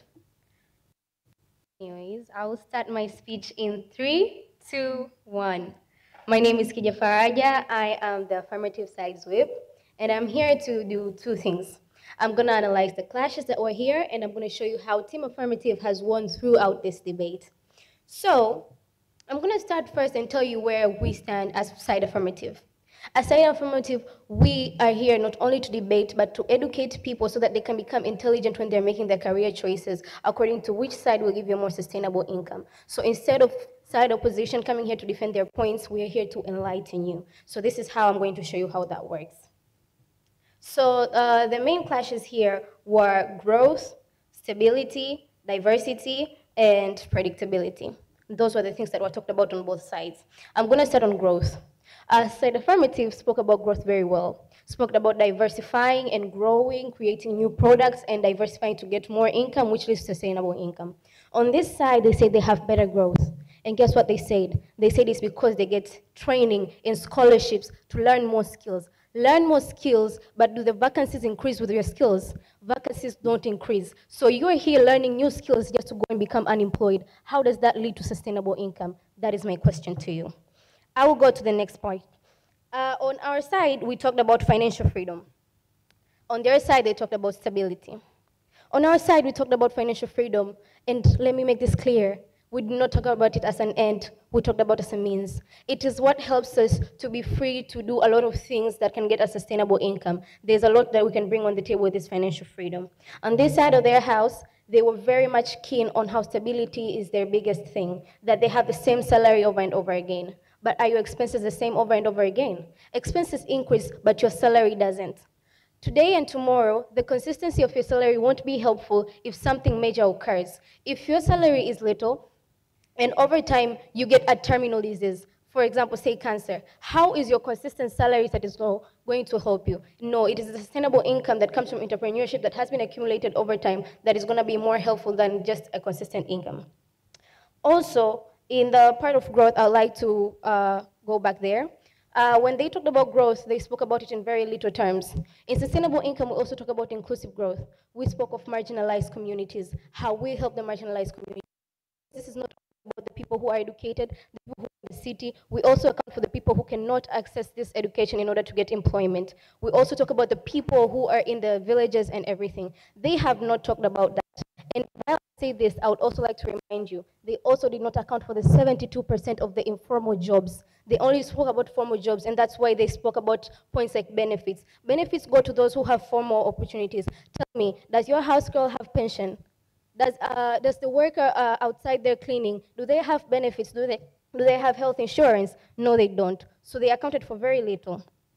And also, we are talking about success rate. They talked about lack of capital on our side. They talked about how they don't have that problem on their side. But on our side, we showed you how much we have a lot on our table to help us with the success rates. We have capital from different places. Some of the businesses do not require capital. Some retailing and commissioning, you can work for a person and they can help you. They're the ones that are providing you with the capital and everything. So on our side of the house, that has been fixed because we also have the NBC Trigger loan that they give money to people to start enterprises and everything. So we have fixed the problem on our side of the house, and that cannot be used as a weapon against us because you can take a horse to the well, but you cannot force it to drink water. So the lack of capital is not our concern, but the person who is taking this capital and how they can help themselves work with it. So we have shown how on our side, there is nothing that is against us when it comes to creating sustainable income. But on their side of the house, they have not shown us how clearly they are better in creating a sustainable income. It is very clear that maybe both sides create a sustainable income,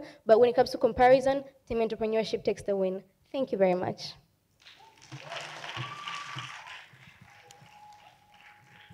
We thank that speaker for that fine speech. And lastly, we'd like to invite the fifth speaker from the position here.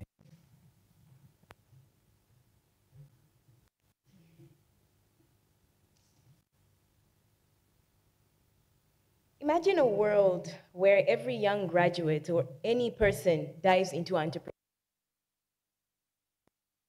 Sounds ideal, right?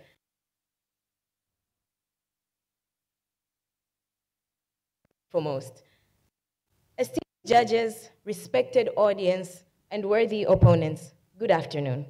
I'm Mahuvi Kavanuke, the fifth speaker for the opposition, and today we will discuss and we will convince you that regular jobs provide a more sustainable income than running a business. The affirmative side has presented their case with confidence. That I can agree with you, yes. But confidence alone does not make an argument unshakable. It is my duty to put their claims under the microscope to separate idealism from reality and reveal the cracks in their reasoning. Please stay with me. So they painted entrepreneurship as the ultimate path to financial success, but dreams without stability are just illusions.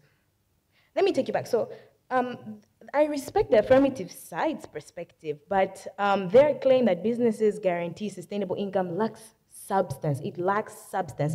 And I'm sorry, but this statement is becoming a little cliche and rather embarrassing for entrepreneurs, I have to say. This statement is that between 20% and 40% of startups fail in 2 years. This is just becoming really cliche and really embarrassing for entrepreneurs, and we're really tired of hearing it. Because economic downturns, market fluctuations, and global crises like the pandemics, like COVID-19, they make businesses like entrepreneurship highly vulnerable. In contrast, regular jobs provide a steady, predictable income. All these are key to financial stability and a sustainable income. And for startups, most startups are still in the early stages of putting their models into action. And what's the point of a startup if you can't even play your part up? I mean, it's just not okay. And the second thing is, by pursuing unproven business models, Their founders are taking enormous risks. And third, to the untrained eye, to people who are not really familiar with all this, most startups will appear to be nothing more than just side projects with no commercial value. A perfect example, if you allow me to read, is from Tanzania's first crowdfunding platform, Gate Founding, created by Emmanuel David in December 2016. The startup thrived for 3 years before quietly shutting down. And why is this? Emmanuel himself openly criticized Tanzania's business policies and regulatory practices, which contributed to the failure of his venture. Ladies and gentlemen, we can clearly see that entrepreneurship does not lead to a sustainable income. My teammates have shown the stability of jobs. They have shown that having a regular job really leads to like more growth and stability. The Tanzania Employment Services Agency, TAESA, which was established in 2008, gives access to career and vocational guidance and employment counseling services. Someone in the affirmative side says that employees don't have like benefits and whatnot, but employees get a lot of benefits when you have a regular job. So, ladies and gentlemen, in conclusion, regular jobs offer stability, higher success rates, and better access to resources. And to the students here, I strongly and sincerely urge you to prioritize long-term financial security over short-term gains. Don't let the dream of entrepreneurship turn into a financial nightmare. Choose a secure future. Choose a regular job. Thank you.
All right, we are going to now have the drill questions by Team Affirmative.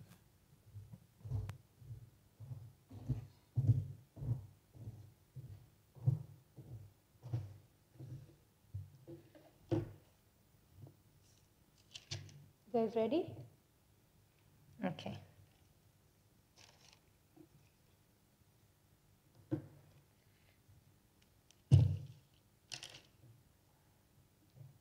Okay, so first, okay, I'll begin in 3, 2, 1. This is a yes or no question. Are employees not at risk of being fired if their key performance indicators are low?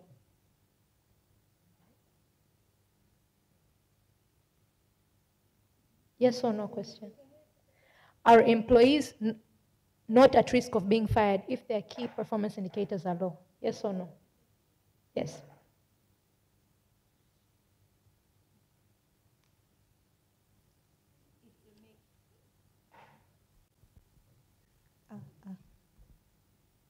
It's a maybe.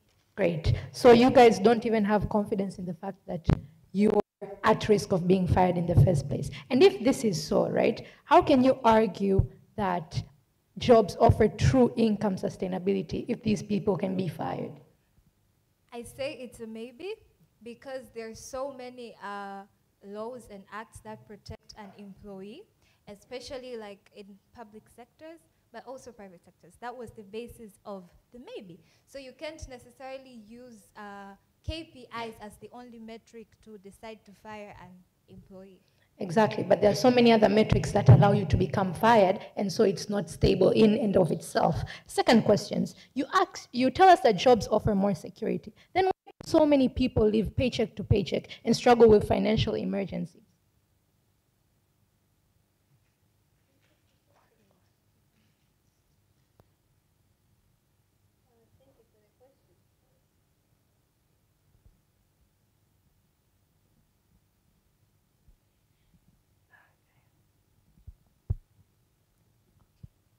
I just want to go back to your first question, and I would recommend that you pass through the employment and labor relation laws in order to understand the termination of an employee. It is not a today's decision that I'm going to fire you tomorrow. It is a due process. Okay. And it is under very reasonable grounds that you're going to fire an employee. And I'm so happy that the Tanzanian laws are very protective when it comes to employee-employer relation. But I would also like to comment on the second question, a paycheck kind of life. This is the life one has chosen to do. Entrepreneurs also live on a today's profit or a monthly profit, which is not predictable. So I think their life is even more hard because they cannot even foresee how they're going to live for the next month. And as I commented first, in a perfect market that has competition and constant changes in fluctuations. Thank you. It is not predictable. Okay. So basically what you guys are saying is you're willing to become financially poor and keep living in debt rather than actually becoming financially free. That's what you guys are agreeing to. The final question is, since you guys fail to account for people who are in informal employments, even though they actually also have regular jobs, why don't these people not get access to these benefits in the first place? And how can you claim that this makes your side more sustainable? Why do you fail to account for people in informal employments?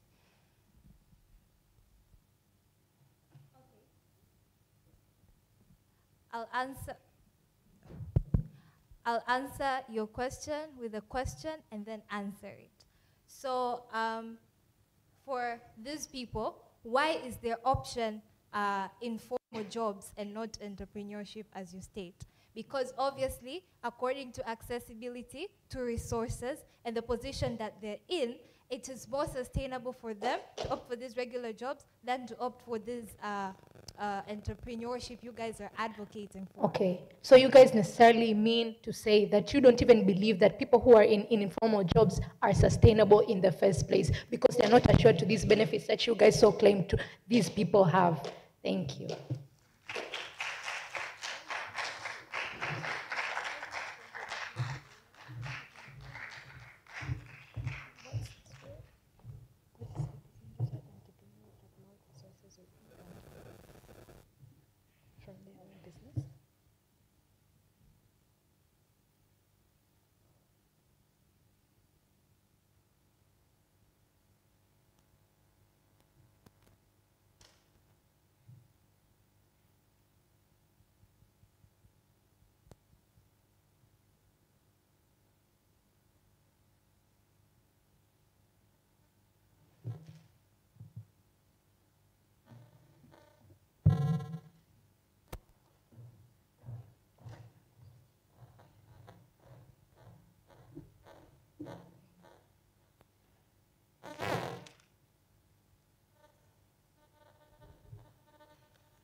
Affirmative. Do you agree that for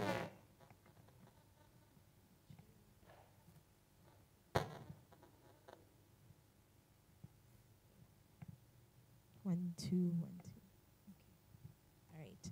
Team Affirmative, do you agree that for enterprises to grow, they have to first attain stability?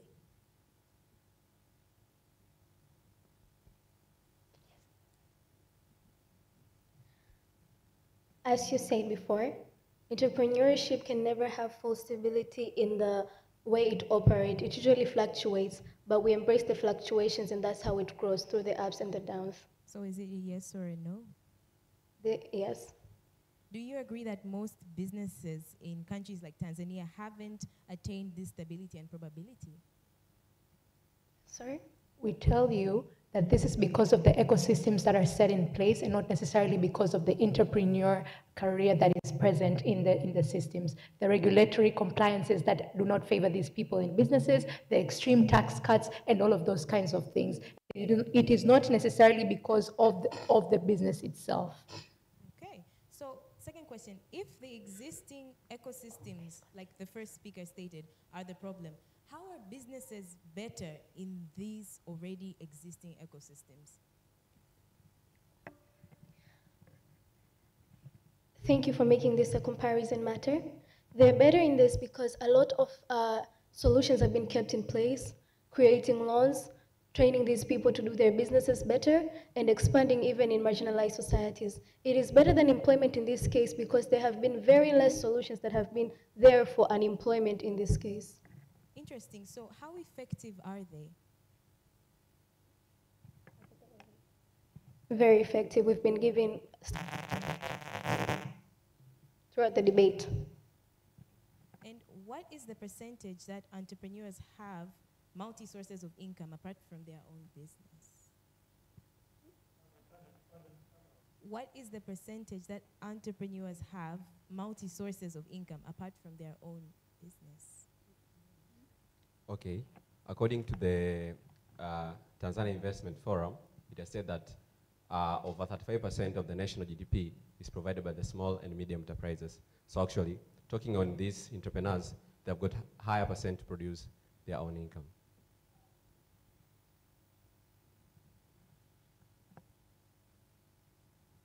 I haven't really got a clear answer, like a clear explanation, because the question was, what is the percentage that entrepreneurs have multi-sources of income apart from their own business? From that answer, you can see that the results are from something, we can say that there's a big percentage because of the results that have been seen in the increase in GDP. They can never be very exact estimates of the people because they are very small enterprises, but we understand that from the big result that is shown, it is a very big percentage that is very diversified in comparison to employment, whereby some of the jobs do not even allow a person to have other activities ongoing while working.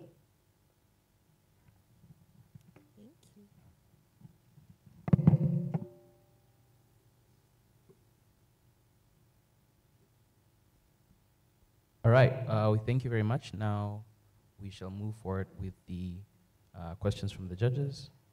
We are going to start 10-minute session. We're going to start with team affirmative.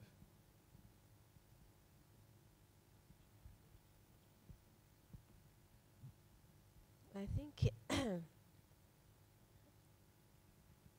I am on the opinion that all teams are doing very good. It's a good job. That team, could you clarify to me why do you claim that there are limited diversification when it comes to employment as compared to entrepreneurship path?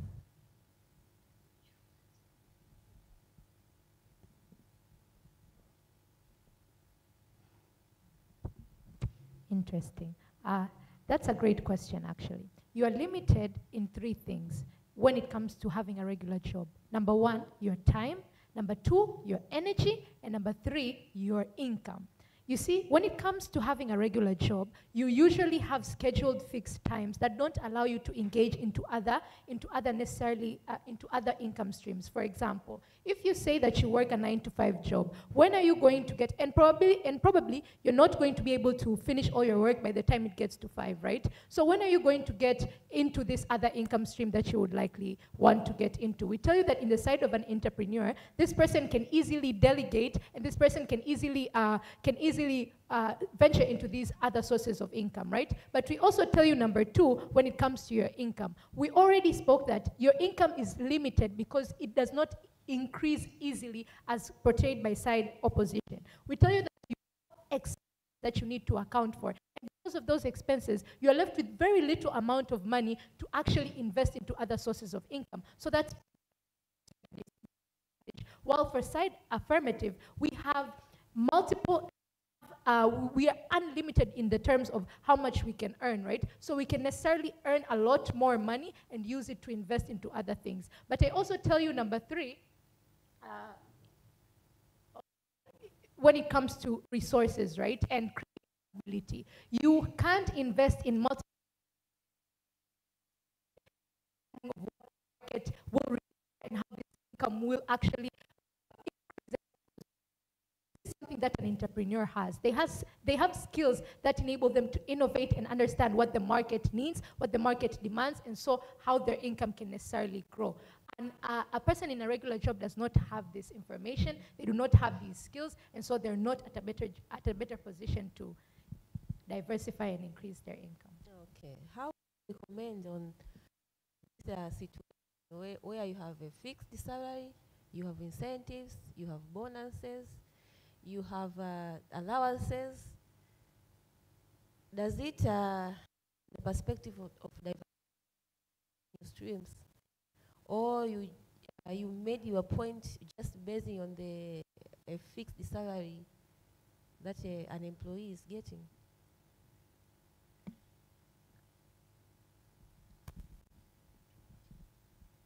Okay, thank you. Then we are saying we have the allowances and the grants, but those allowances, as we said, they are fixed. Maybe we say for a nurse, they're being promoted, but promotion takes a very long time, not within 1 year or 2 years or 3 years. It may even take 15 years for a nurse to be promoted. So within those 15 years, for an entrepreneur, even who is selling food, will have reached very far within 15 years.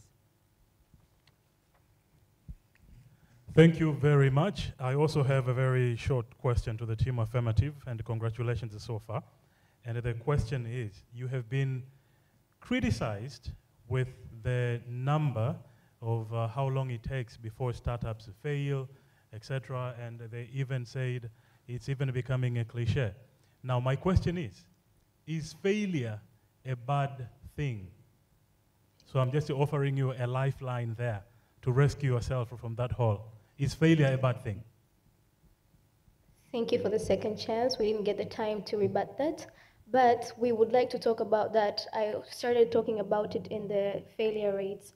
Yes, it may happen that in the first 5 years, most of the businesses fail, but they revamp. As I said before, the ups and downs are what make a business stronger and not weaker. We embrace it. For example, Modeuji did not very well handle the family business in the first 5 years. It somehow failed, but later on, right now, he's very prominent. It is very same for Walt Disney, for a lot of other entrepreneurs. So the first 5 years that they fail does not mean that they never come back. They come back stronger because these fluctuations and these downturns are what make them stronger and motivate them to become more creative. Unlike on this other side, whereby if you're laid off, other places will take recommendations that this person was fired from this job, so we shouldn't take them. So for us, our downturns make us greater and not weaker.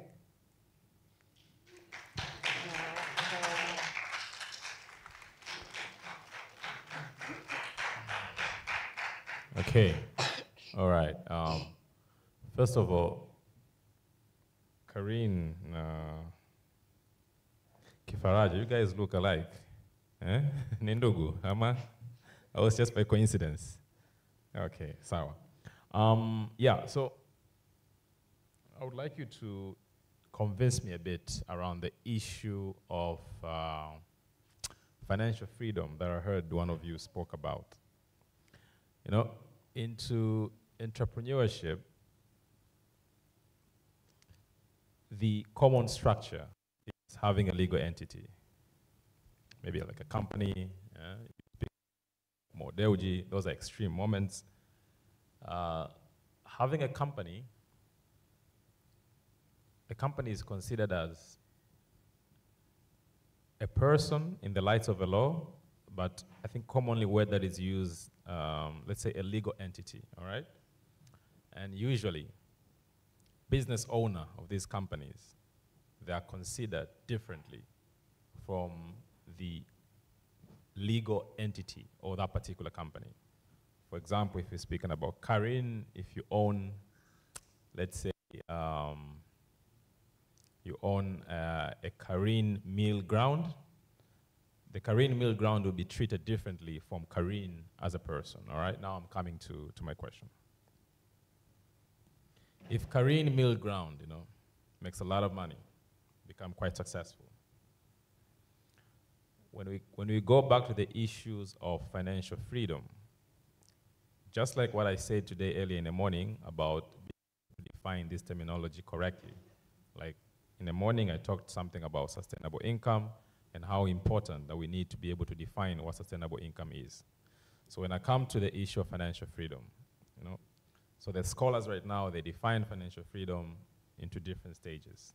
First, ability to have the time to do what you want.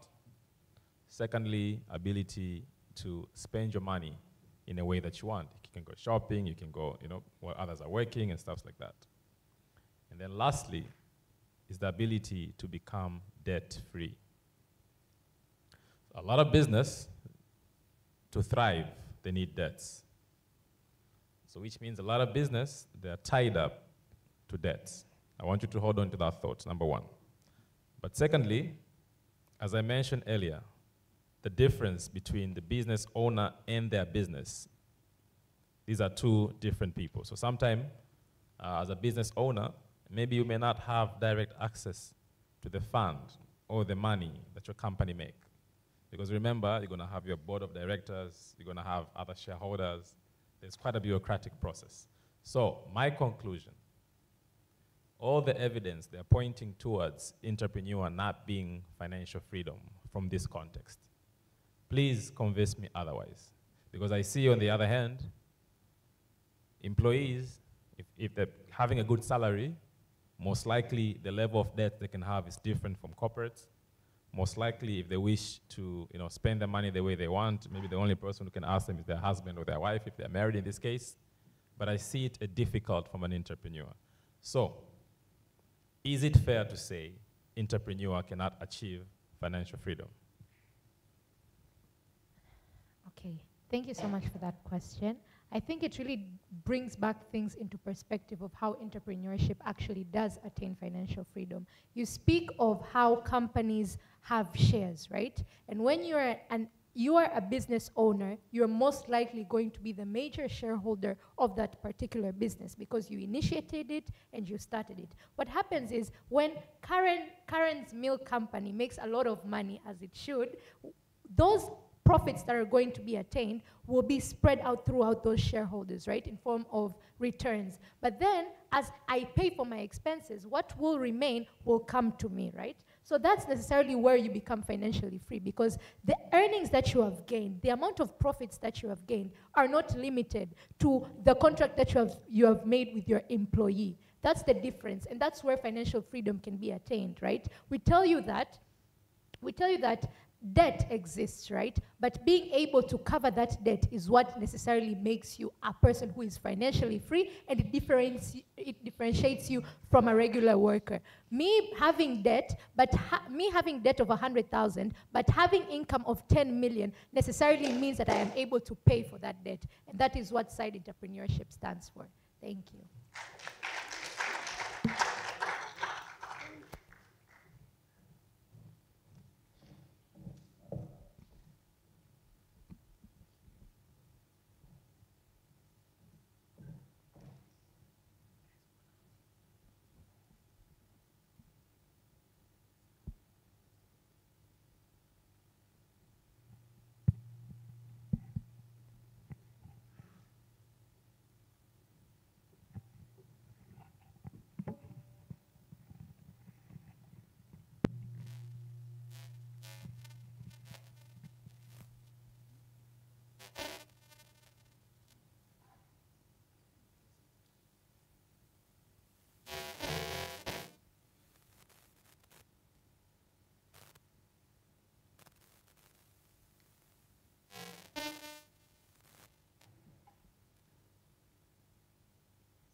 One, two.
I think it's on now. Okay, let me repeat. So my question is a question that really offers you a lifeline similar to the other team.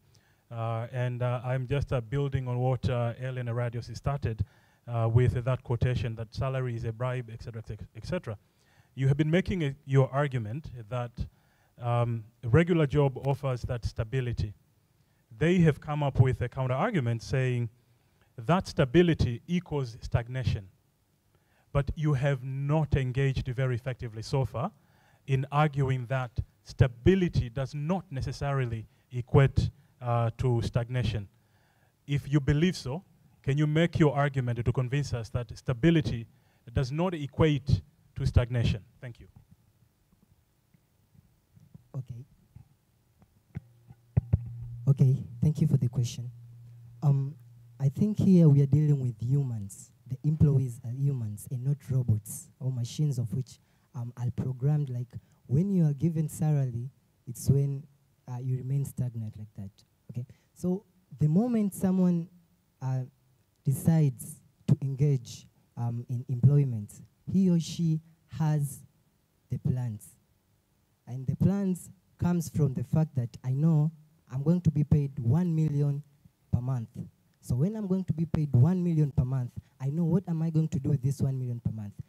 Some amount I'm going to save, some amount I'm going to invest, and some amount I'm going to use. So these investments are the ones that are against the stagnation of what the proposing side states. So we are dealing with humans. So we adapt according to the environment. We have our own, we have our plans. So that's what I can say concerning the stagnation. To that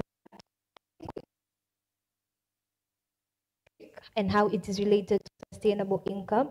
So we clearly showed how people with regular jobs have the chance to grow and improve in terms of their profession and in terms of their skills, which in turn also helps them advance further in the course of their career. So it doesn't necessarily mean that just because I start as at entry level, it doesn't mean I'll always stay there. And actually, to add to what he said, there's also room for diversification of income passively through investing in stocks, in shares. I don't have to be an entrepreneur to do that. So that also accounts for the stability we talk about and the stagnation that they claimed. Maybe can I add something on that?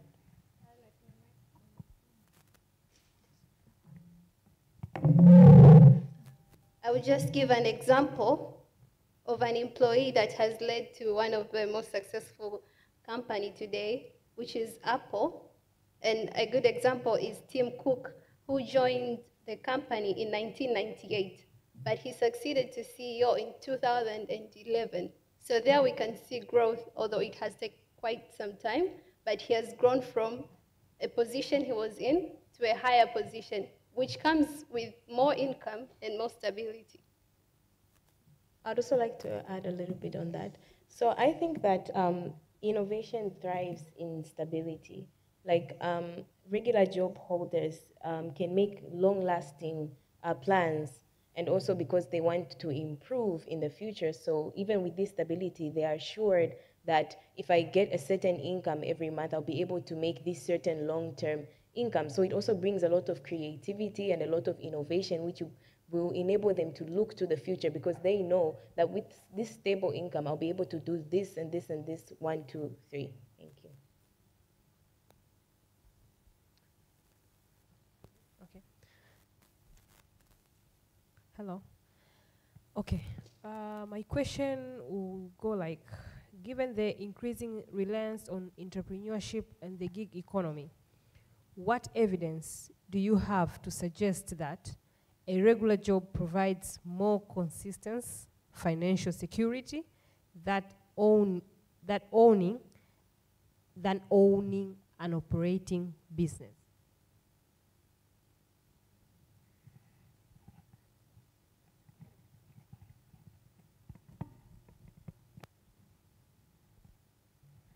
So I'll start.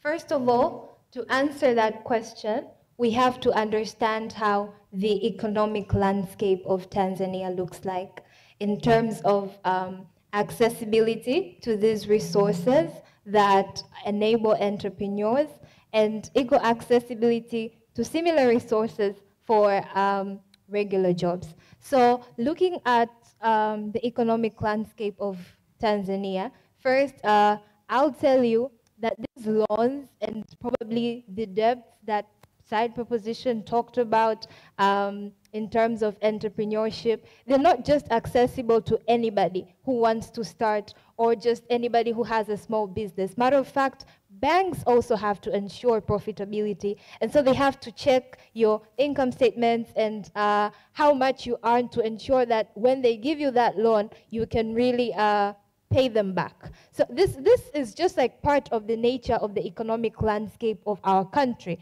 And so what is my point? My point is that according to this economic landscape, it is quite clear that the very few privileged are the ones who have access to such resources which can enable a person to succeed when they become entrepreneurs. And so to tell you that regular jobs ensure more stability, I can just tell you that when you weigh the accessibility to regular jobs and the accessibility to resources needed for entrepreneurship that these entrepreneurs need, you'll find that the accessibility to these regular jobs is actually quite better in the beam balance compared to the accessibility to these resources entrepreneurs need in relation to the economic landscape of Tanzania.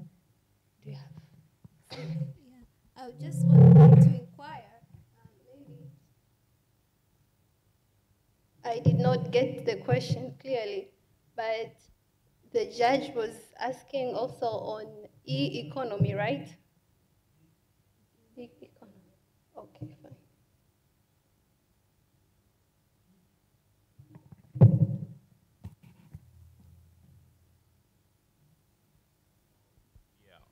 I think mine I'll keep briefing, not to, still too much time that we have, the 10 minutes.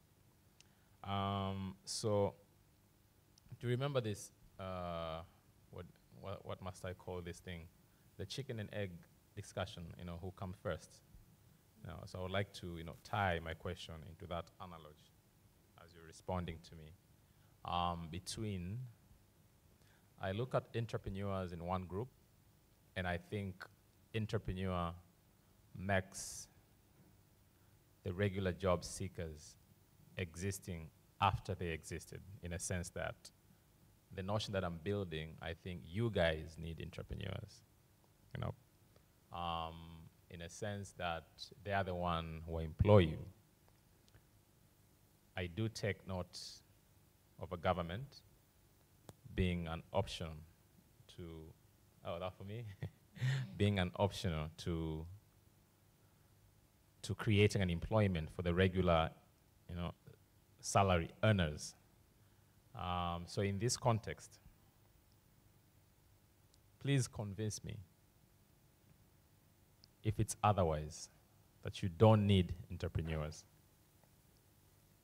And if your go-to employer in this case is the government, I think all over the world, in comparison to private sector, there's a very big cry out, of the government pay, which goes back to the same thing, that maybe it's not very sustainable pay. So simply, in summary, convince me that you don't need entrepreneurs.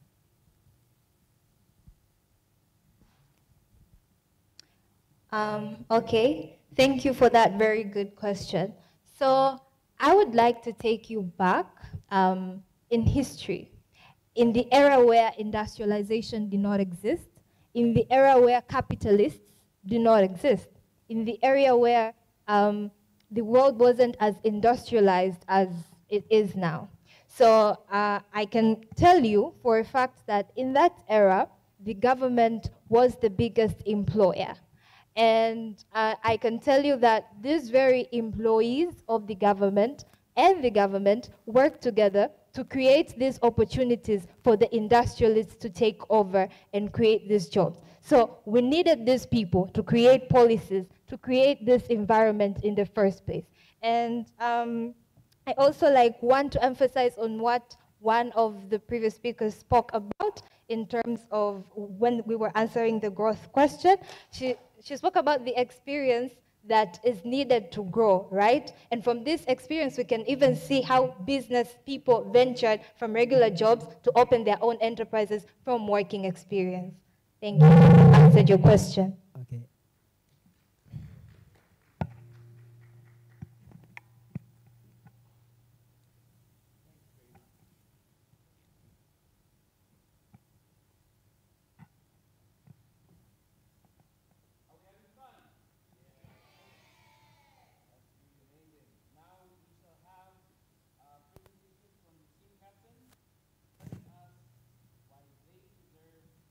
To win today's debate. We shall start with Team Affirmative. 5-minute speeches.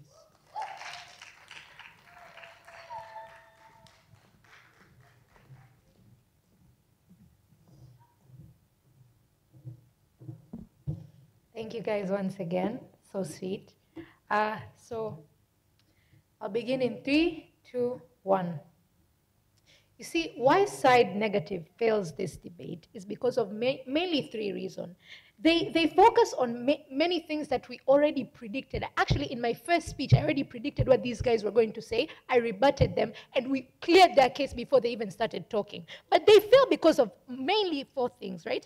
If we prove that we can gain access to capitals, entrepreneurship is the better option. If we prove that jobs are actually fewer and so accessibility is not a probability in their side, we win. And if we also prove that people aren't actually being paid well and growth is very limited and very slow, we also win. And we have already told you of all of that. Judges, I hope you already took note. And audience, I believe you guys also heard this, right? And if we prove to how our arguments lead to sustainability, then we also take this debate. And that is where these guys fail, right? But let's start slowly. Let's tell you why we win the debate. We got here and we showed you how we attain sustainable income in the first place through entrepreneurship. We account for 2 enterprises. We account for small enterprises, medium and large enterprises, right? But we also tell you what our arguments are. We account for how entrepreneurship allows you to gain financial freedom, how people in marginalized communities who can't even get the regular jobs that these guys are talking about actually have a source of income and can put food in their families' tables, right? We talk about room for growth and we talk about diversification, right? And we relate it to sustainable income. We give you the key components of what sustainable income entails. We tell you that it is stable, it allows for growth, and it is diversifiable. These guys do not necessarily actually account for the population that actually has regular jobs in informal sectors. We keep engaging them in this aspect, but they don't tell us anything. How many of us know a person who studied a degree but ended up not getting employed? A raise of hands, guys.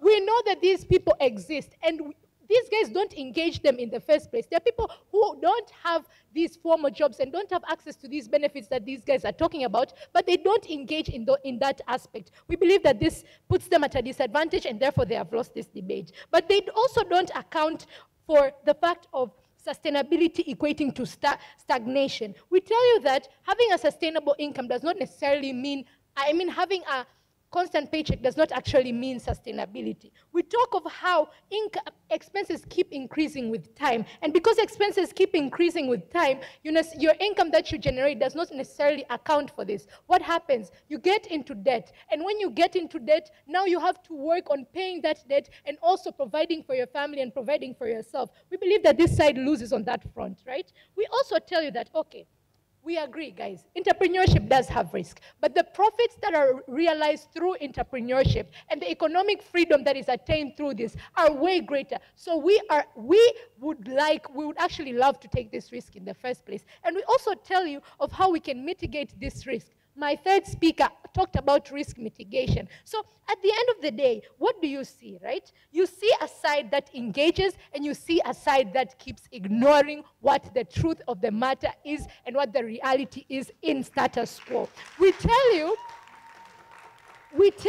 that the side that mostly accounts for how these individuals sustain their lives can provide for their generations to come and also can grow. That is the side that deserves to take the win in this debate, and that is side entrepreneurship. But we also tell you that we give you statistics of what status quo looks like. We tell you that 5 million people are employed by small, medium enterprises. So even these guys who like regular jobs can become employed in businesses. And we tell you that the problem is not entrepreneurship in and of itself. The problem is the ecosystems that are set in place. We're talking about the regulatory compliances that are set in place that are not favorable for these businesses to grow. We're talking about the tax cut, the extreme tax cuts that are present. What if we would sit down and actually understand that these businesses are profitable for these people and set changes that will develop these countries in the first place and enable environments for these businesses to thrive? What happens when we do that? What happens is we actually increase the number of businesses, right? And therefore we increase the number of people who are being employed by those businesses. We improve the state of the economy. We provide for people's income, and therefore we increase our GDP. We, at the end of the day, solve the problem much better than these guys do. And whatever that they come and tell you, because it's actually already late because we are done, guys, whatever they come and tell you, they can't change the fact of the matter that we have sustained, we have over-delivered on our side, and therefore we as side affirmative deserve to win this debate. I couldn't be more prouder to propose. Thank you.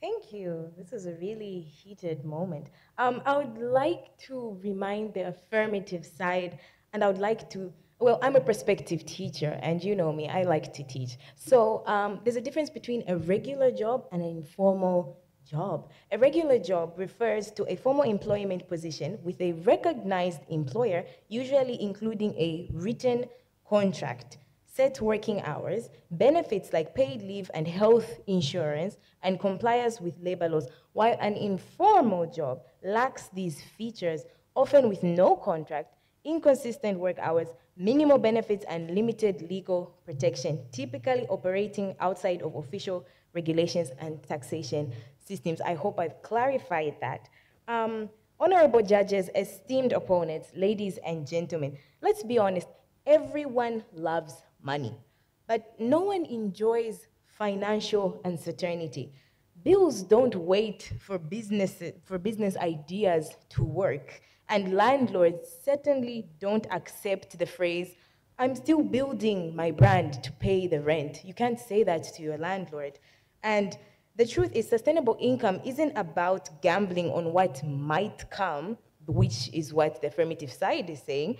It's about knowing exactly what will come, which is what we're saying. So throughout this debate, we have thoroughly examined the motion, analyzing the concept of sustainable income and evaluating which path is more sustainable, which in this case is regular employment. And this is what the debate was about.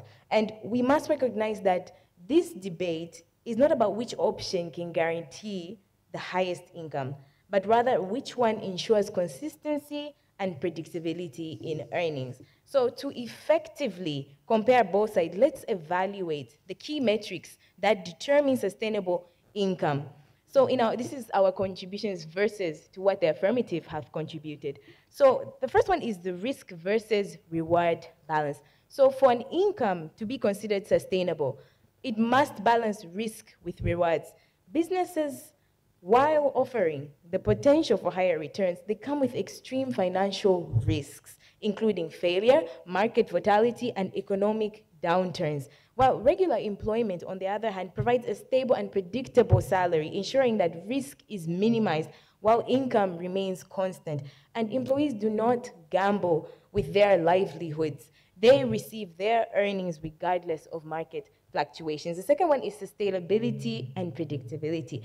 Sustainability requires income that is steady and foreseeable. The very nature of entrepreneurship makes this impossible. Ladies and gentlemen, as revenue fluctuates with demand, competition, and external market forces. But regular employment, on the other hand, offers practicability, stability.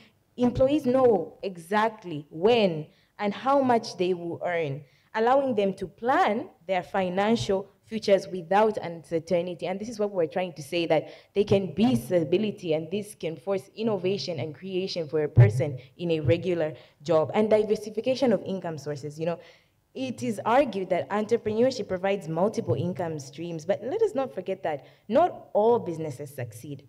And diversification often comes at the cost of high investment and increased workload. But regular employment, however, does not hinder diversification.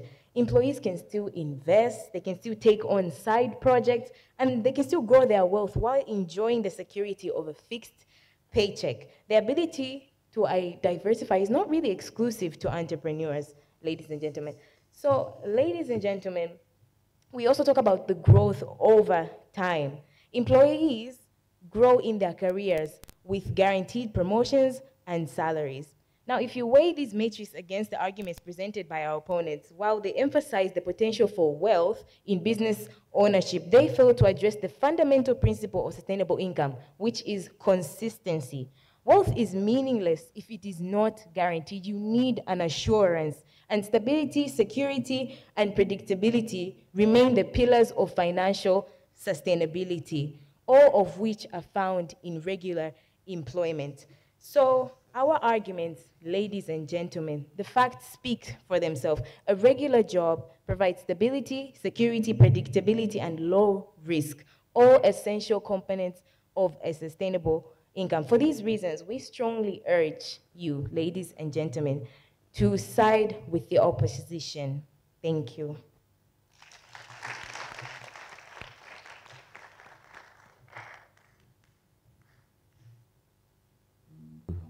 Another round of applause for all of our debaters. Thank you very much. That was a tough one. So we are going to invite you guys to go back to your seats. The judges are going to enter the VIP room, and I'm just going to hand it over to Rio as the judges will be talking about it. All right?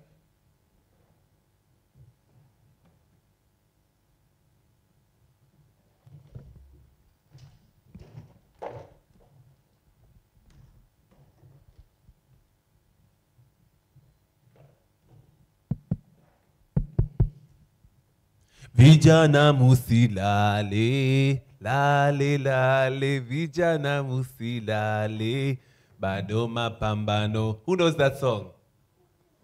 No one. See, I was gonna give you, I come bearing gifts, okay? I come bearing gifts, and you guys are mocking me after this heated debate. So mimi nitaondoka na zawadi zangu. Nilikuwa nimekuja na zawadi. Vijana msifanye nini? Msifanye nini? Okay, since I'm going to give you an energy. Can we please stand? Please stand up. Please stand up. Please stand up. Please stand up. Please stand up. All of you guys, please stand up. We're going to have an energizer. An energizer. A big appreciation. So we're going to appreciate all the 4 teams that presented today. Na nikisema vijana wi, mnasema vijana wa. Alafu tunapiga makofi manne kwa ishara ya teams hizo present leo. Na makofi, tunawapa makofi manne matakatifu. Tumeelewana? Ehe. Nikisema vijana wi, mnasema wa. Alafu tunawapa makofi yale ya kijeshi kabisa matakatifu. Alafu tunakuja kwenye kati yetu ya zawadi. Haya, vijana wi. Vijana wi. Moja, 2, 3, 4, 5. Oh, God. Okay. Yeah, but congratulations to Team Red, Team Blue, Team Yellow, Team Green.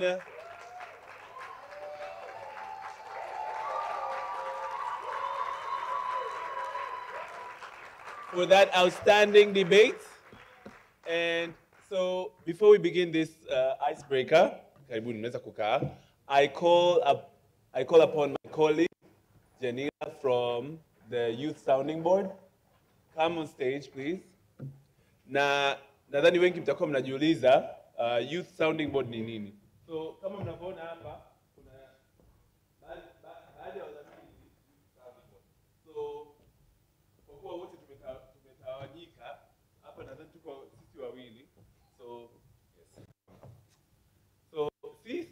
kama Youth Sounding Board, jukumu letu kuu ni kumshauri balozi wa Umoja wa Ulaya kuhusu mambo ya vijana, sasa katika uboreshaji wa sera na kuengage, kuconnect na kuempower vijana. Naomba uelezee kazi zetu kama Youth Sounding Board ili vijana waweze kukuelewa, na kwa wale ambao watapenda kujua nini tunafanya zaidi, kama balozi alivyosema hapo awali, mnaweza kututafuta, kuongea nasi mawili matatu, na pia kutoa maoni yenu. Ni vipi ambavyo tunaweza tukazidi kushauri wadau kama Umoja wa Ulaya wazidi kuboresha na kujiongea katika programu za vijana na kusaidia zaidi vijana. Kwa hiyo Janila, please share with them some of the things that we do as the Youth Sounding Board, and then we'll go to the gift giving sessions. Habari za mchana. Okay, this one sounds like a debater podium. I'll shift. Okay, habari za mchana. Habari za mchana. Kwa majina naitwa Janila Hail. My beautiful good names are Janila Hail. A Youth Sounding Board member, and my areas of focus are business, economics, but also gender because I'm a girl, and of course I love women empowerment. Okay, yes, we are not leaving behind men as well in Youth Sounding Board. By the way, Youth Sounding Board ilianzishwa with the European Union baada ya kutengenezwa Youth Action Plan, na ilikuwa na lengo kubwa la kuempower vijana, lakini pia kuwa engage na to connect them with different opportunities. So as you read, okay, there's no way, I'm not saying imeandikwa engage, empower, connect. So our main 3 pillars for Youth Sounding Board are empower, connect, engage. It aims at empowering young people to have capacities, but also to be able, standing for themselves. Looks like this debate here, we are getting empowered because we are now gaining skills on how to defend ourselves, but also to present our ideas and thoughts as well. On the side of engage, we engage young people in different spaces to ensure that there is a young people representation kwenye sehemu ambazo yanafanyika maamuzi. Might be a local level, but also to international level. And recently, there was an event in Brussels, and we had a young person from Youth Sounding Board member who went there and represent young people from Tanzania, and represent our ideas and thoughts and what we need as young people here in Tanzania and Africa as well. But also on the part of connect, the platform aims at connecting young people to know each other, but also to understand, empathize, sympathize, what are you passing through, and how can this be a youth-based challenge, na kitu gani ambacho tunaweza tukakifanya, au ni idea gani ambazo tunaweza tukapresent in other spaces ambazo zikafanya maamuzi, lakini pia to ensure that in the connection that we have, it's a meaningful connection that we are building as young people, yeah? And in Youth Sounding Board member, kwa sasa we are 24 to 26, and these young people are from different areas of focus. As I represent myself from business, gender, economics, the other people who are from marine science, the other people from infrastructure, finance, different areas. So European Union in Tanzania created the board to ensure that whatever they are designing, it has to also center young people. Lakini pia programs ambazo wana fund, program ambazo wanaziendesha, policies ambazo wana enhance their development should also focus on youth. And our job as Youth Sounding Board members is to ensure that what you need here is being represented to the European Union delegation to Tanzania. And that is in a nutshell. And before I leave, can I do something? Okay. Can you please stand? Okay, the gift will be given by... So we are going to sing Kamadosh Kamadosh. Who knows the song? Who knows the song? Okay, Kamadosh Kamadosh. Yes, Kamadosh Kamadosh. Kamadosh Kamadosh Kamadosh Kamadosh. Uku, we clap hands. And then I'm going to tell you a word and you have to pronounce it. For instance, Kamadosh Kamadosh kama contest. Kama C, kama O, kama N, kama T, kama E, kama S, kama T, Kamadosh Kamadosh. It goes like that. Okay, Kamadosh Kamadosh. Kama dosh, kama dosh. Kama yellow. Kama dosh, kama dosh. Kama dosh, kama dosh. Kama blue. Kama dosh, kama dosh. Kama dosh, kama dosh. Kama debate. Bye. Natumai mmemsikia Jenila na mtajiongea naye hapo kipindi cha lunchtime, kumuuliza maswali, kuconnect naye, kuchukua contact, labda ni email, phone number. Yeah. So the next step on our agenda is reflections and engagement of the audience. Tunakwenda kuchanganua sasa yale ambayo tumesikia tangia asubuhi. Tumeona kuna timu 4 ambazo zimejiongea hapa stejini na zimekuwa katika mchuano mkali kutetea hoja zao. Yaani, je, kuwa na ajira au kujiajiri mwenyewe kuna zingatia au kunaleta kipato endelevu. So tumesikia mawili matatu kutoka timu mbalimbali, timu 4 zilizoongea, team red, team yellow, team green, team blue. Na najua wote labda mmeweza kupata ideas, mmeweza kupata fikra tofauti, labda kuna mtu ana comments or reflections. So kwa wale ambao wangependa kushare reflections zao za tangia asubuhi au walioingia sasa hivi mchana na wamesikiliza, raise up your hand and just say some of the few things that you learned from this morning and this afternoon, and just share your thoughts. Share your thoughts. Share your thoughts. Uko live, uko live, uko live.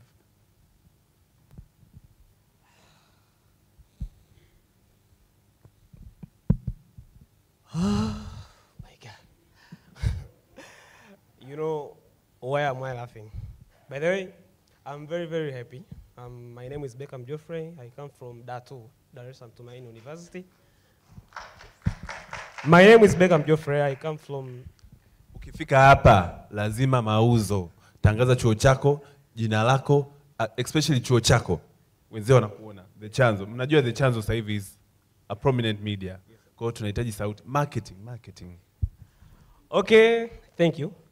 My name is Beckham Geoffrey. I come from Datu, Dar es Salaam Tumaini University. From there, Mwenge. I can say I have heard many things from speakers from morning up to here. I have learned many things. I can talk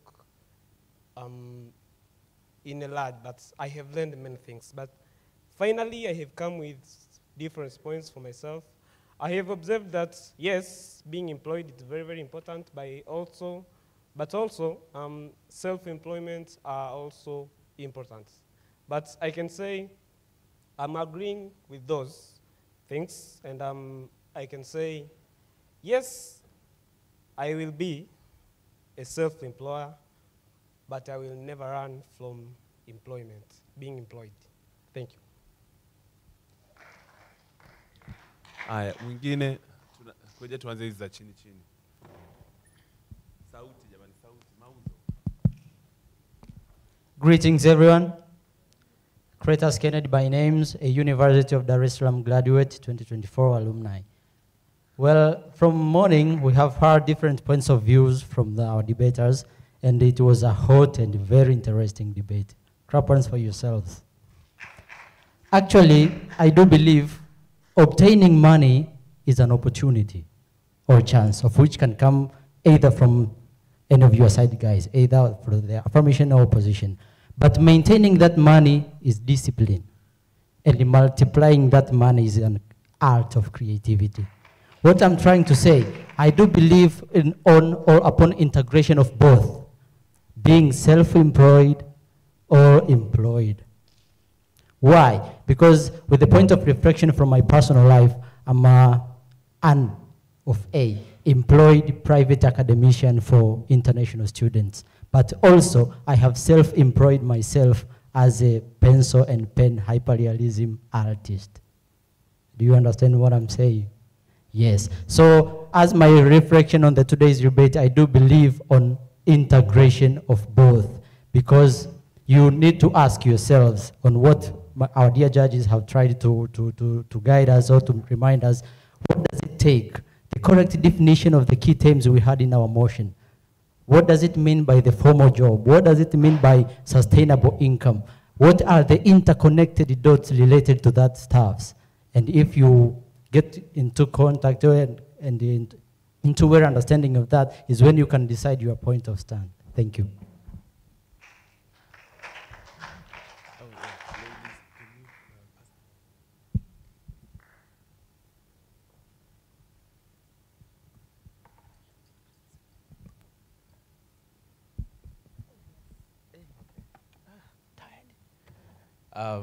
Hello, everyone. This is, I guess I'm have to stand this way. This is really confusing. I'm Paul, University of Dar es Salaam third year, and I'm happy to be here. I'm also prepping the University of Dar es Salaam Debate Society. Yeah.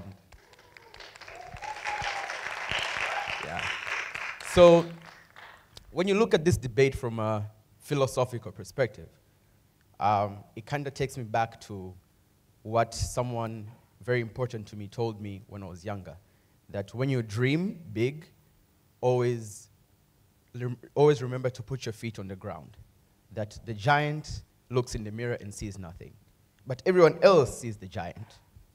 So in this perspective, the world does belong to the disruptors, the people who dare to think differently, the people who see things and want to change them. And in this particular debate, you could say the disruptors are the entrepreneurs. But at the same time, this debate is also very important because it teaches us that even though we are meant to be disruptors, we are meant to be change makers, but at the same time, we are meant to think logically and rationally and put our feet on the ground as well before dreaming big.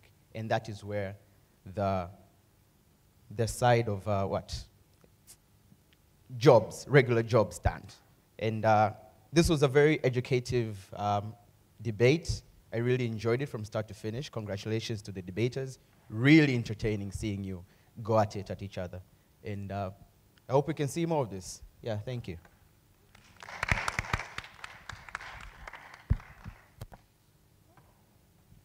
Good afternoon, everyone. Okay, I'm honored to be at this place. My name is Levin Ibrahim. I'm a continuous student of University of Dar es Salaam, and I'm a project coordinator at Moja Farm Organization. I'm also a member of the Debate Society in Nudism. Personally, I'm so proud of all the teams and my fellow colleagues and everyone around here. I have learned deeply the importance of debate and the full meaning of engagement. And personally, I'll congratulate all of you, the 4 teams, because I have never been in a physical great debate like this. It's just amazing. Yeah, so I'm happy for everyone who participated and for everyone who tried considering me. So now I know why I failed being not among the top 20 finalists. Of course, they're just amazing. And I have seen which side should I improve to become the better version of myself. And I'd like, basing on the topic of today, employment or self-employed, I have seen the deep meaning. On my side, I used to base on self-employment, being honest. But today, I'm open-minded.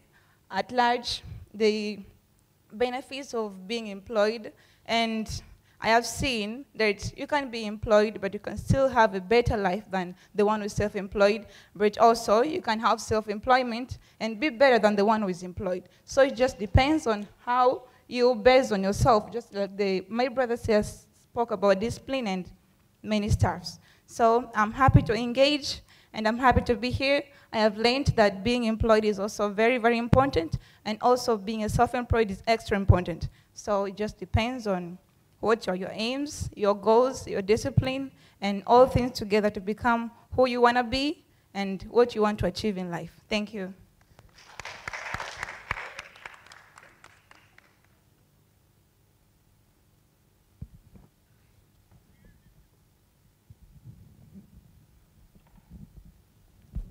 Hi guys, good afternoon. I go by the name Sab Isaac, Udariso President. On my side, before I continue, let us congratulate all of you, clap a hand. Despite of that, let me congratulate the Chanzo. It's most of media that I follow every day, and I make a follow-up on it is news and information. The most of media that I like to follow, that's media. Also, there are something I want to talk with you about the philosophers say that golden chance never comes twice. According to Robert Kiyosaki on his book known as Rich Dad and Poor Dad, he says that once you get a chance, never lose it. So golden chance never come again. Also, let me end up by saying be creative, be close, and be with discipline in every day you are doing in everything. So I let us congratulations for you, all of you, and have a nice day and moment. Thank you. Okay, so now comes the question and answer time. Prepare your brains. Nitauliza maswali na maswali yetu yanatizamia sana kwenye hivi entrepreneurship, finance, global events, things that you know, everyday stuff. If you're kama ni mtu ambaye unafuatilia sasa vitu vinavyohusiana na mada yetu ya leo, utakuwa unajua nini cha kufanya. So nitakuwa nauliza maswali. Na wa kwanza, first come, first served, right? You're many. So and this applies to everyone. It applies to everyone. Everyone, even you guys debaters, okay? No cheating, okay? No cheating. Unajibu swali mwenyewe, hamna kudiscuss. Si ndio? Tuko tayari? Ehe. Wa kwanza kunyosha kidole anajibu. Akikosea wa pili alionyesha kidole ndio atapata mic. Let's not cheat each other, okay? We're all judges, right? Okay. Question number 1. And these questions are coming from Kevin at the EU. Business or private sector quiz. Hii ni chemsha bongo. Swali la kwanza. What does the acronym SME stand for? Wa kwanza kunyosha dada kwenye pink pale. Umesikia? Kwa wewe ndo Janila utapeleka mic kwa. Okay, so I'm out.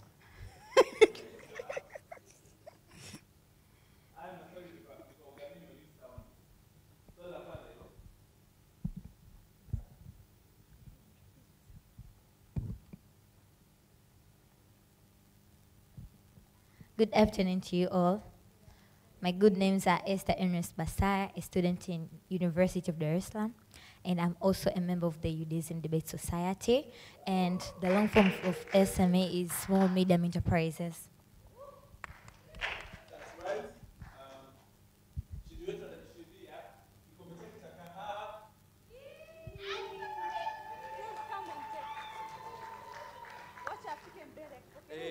Akipokea kikombe. Atakipokelea mbele. Unywe kahawa vizuri, uwe unaenda kusoma, uwe mtu. Haya, swali namba 2.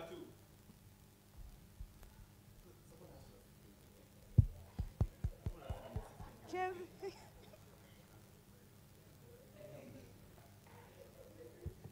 give me the mic and you guys will do it. I'll give you the question number 2. Okay, wait. Macho yako hakikisha yani make sure the first hand to be raised, that's the person we are picking, okay? Yes. Aya, picha jamani, picha. We are not seeing the logo, yes. You sound good. Question number 2. Mko tayari? Wakaka changamsheni. Who is often called the father of modern economics? Nani anaitwa baba wa economics nini kwa Kiswahili? Uchumi, baba wa uchumi, the father of economics. Kule nyuma, dada mwenye ushungi mweusi. Tunaomba najitambulishe jina, chuo, interests, societies that you're affiliated with. Good afternoon. My name is Zainab Kambi. I'm in University of Dar es Salaam, second year of Bachelor of Commerce in Marketing. I like to bake and content creation. The father of economics, I hope this is right, Adam Smith. Yes, that's right. The father of economics is that. Njoo mbele ujishindie zawadi yako.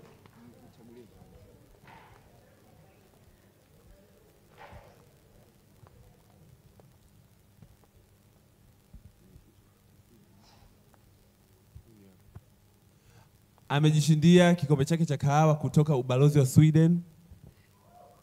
Sorry. Sijataka kuamini hakuna mtu anayechukua economics humu ndani. Anashinda mtu wa marketing. Wakaka. Oya, mabro, vipi? Mbona mnatuangusha? Aya. Swali namba 3. Men, pull up your pants. Okay? I think this swali litawafasa na wakaka. Which company is known for the slogan, think different? I'll give you options. Natoa multiple choice. Mbona wadada mnakodolea macho? Aya, natoa multiple choice. Swali linasema, which company is known for the slogan, think different? A. Mbona mnanyosha mikono? Google. Sijatoa multiple choice. A. Microsoft. Don't use ChatGPT, because I will know. Don't use chat. Just use the options I'm giving you. Okay? A. Microsoft. B. Apple. C. Google. D. Amazon.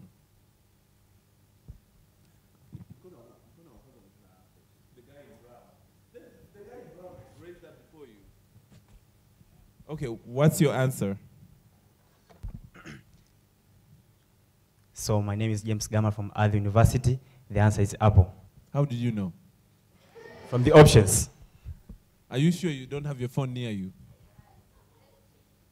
Okay. Santa, bring out the present.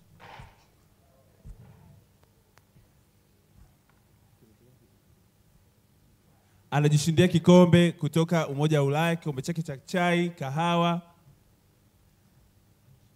So,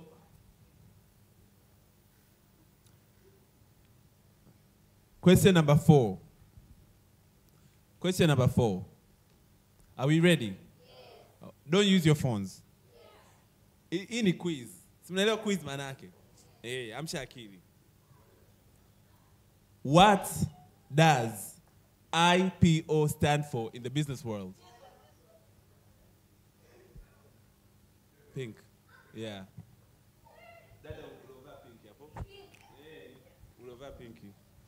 IPO inamaanisha nini kwenye ulimwengu wa biashara? IPO.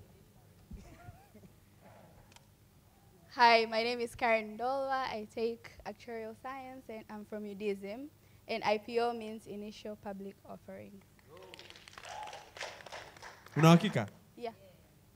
Mbona kama sio? Ndio hivyo. Okay. Yes, she's right. George, kwa zawadi yako. Aya. Wakati anakuja kuchukua zawadi yake, ili swali ni special kwa kule debaters kule, maana debaters mmepoa sana. Sio mna nini leo. Mnafikiria sana. Ili swali special kwa debaters.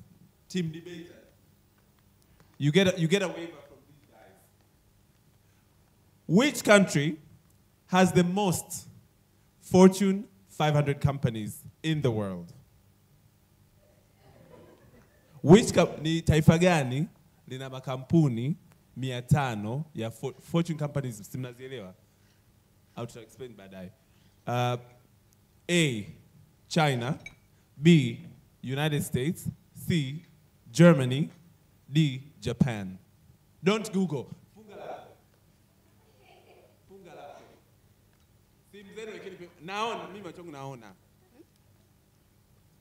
Which country has the Fortune 500 company? You raise up your hands first, okay? Do you want to go for it? Huh? Ukosa mekosa. Which country has the most Fortune 500 companies? Backbencher, mimi mwenyewe niko backbencher. Mimi mwenyewe niko backbencher. Msitumie simu wala vinoti.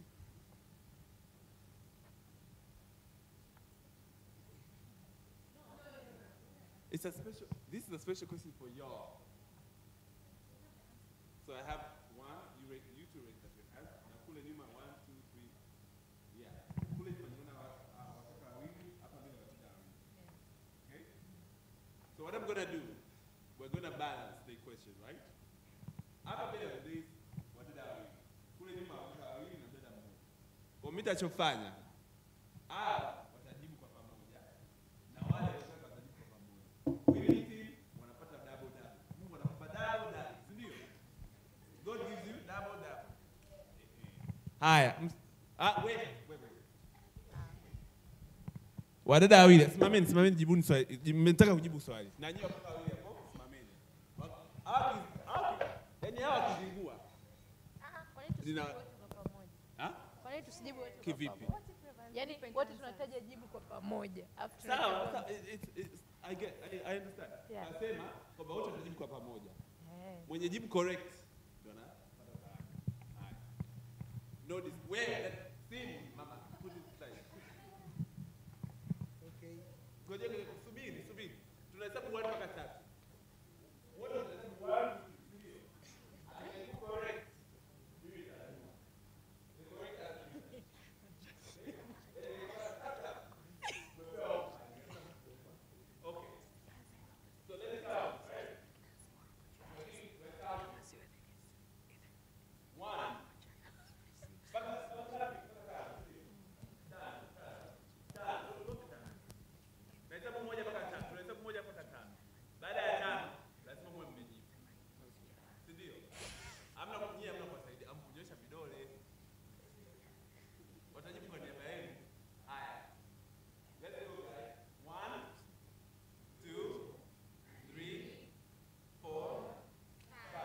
The United States of America.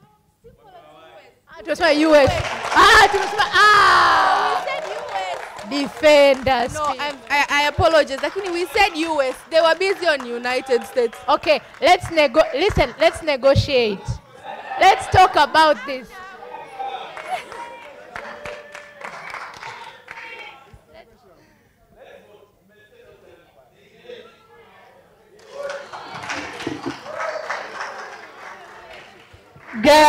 Girls.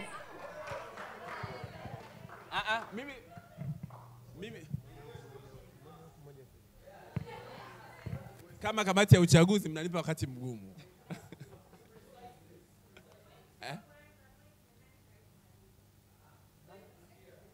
US. Aya. Okay. Kuna wanasheria kaingilia kati. Nasema hao wamesema kwa precise. Nyie mmesema short form. Acronym. Aya. Wanapiga kauli yako.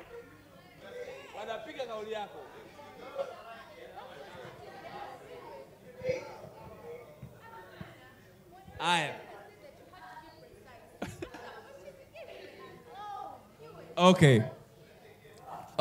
So how do we break the tie? Bonus question. Aya, tukubaliane kabisa. Tunataka jibu kamili au tunataka jibu acronym?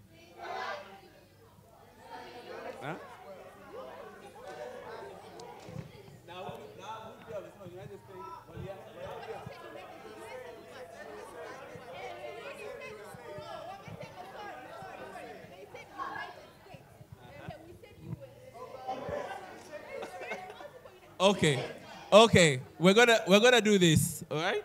We're gonna do this. Pick a representative. One of you in each group. One person has to represent the group. We're gonna do a bonus question. Sindio. Mnataka haki sawa. Sindio. My hands are clean. We're gonna give them a bonus question. The bonus question is, mmeshachagua wawakilishi? Nani anapiga? Mpe mic. Na hapa nani mwakilishi? No discussion. Okay, fine. Chagua mjumbe. Chagua mjumbe wako. Chagua mjumbe wako akuwakilishe kwenye kura. Haya, wewe mjumbe wako nani? Haya. We are trying to avoid the rest of you sit down. Equal, right? Yeah.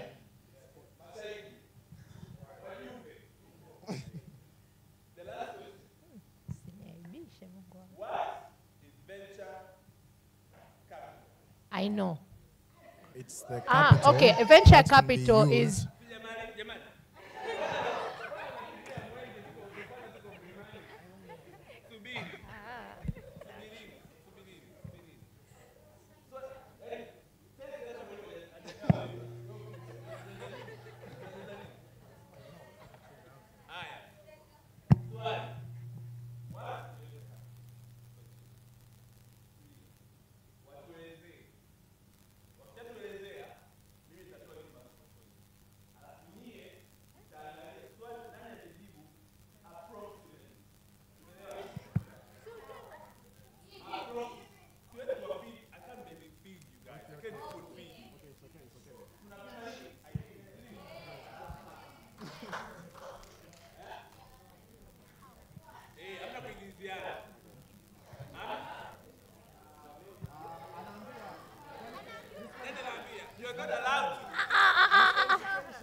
So venture capital basically means the income that you attain from necessarily other business owners. So this means different ventures in and of itself. This could entail stakeholders, angel investors, and all of that of the like. It is a source of income that enters into the business. Okay, according to me, the venture capital, this is it's an amount of money or fund or income that can be used in the venture. Simple and easy.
Ila, umesikia Jelila? Be very prudent with my gifts. Because I need to give more gifts.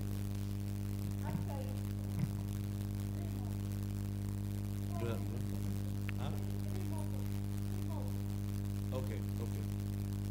3 more winners. Haya. Nauliza kwa lugha ya Kiswahili ili tuelewane. Si ndio? Nauliza kwa lugha ya Kiswahili. Tafanya Kiingereza kwa Kiswahili. Watu wa nyuma huko jamani, changamkeni. Kuna zawadi nono huku. Si ndio? Mnyoshe vidole basi. Basi nawapa priority. Swali hili nawapa priority. Nyinyi hapa nyinyi mnaongea sana. Hii kamati ya fitna hii. Backbenchers. I'll give you guys one chance. One hand from the back, and then one hand from the middle, and then one hand from that side. It's fair.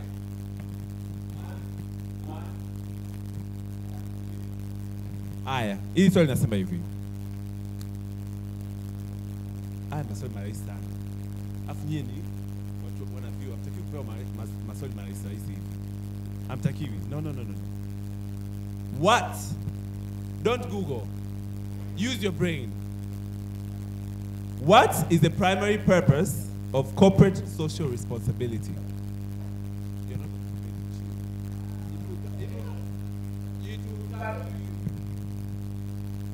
What?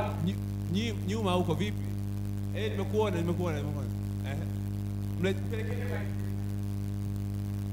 Don't go.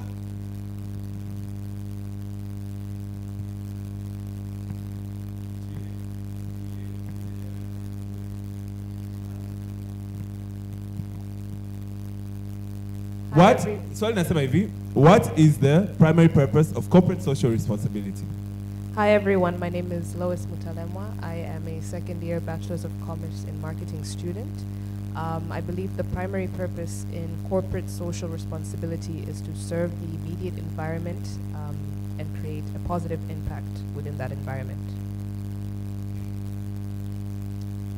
Your options are, okay?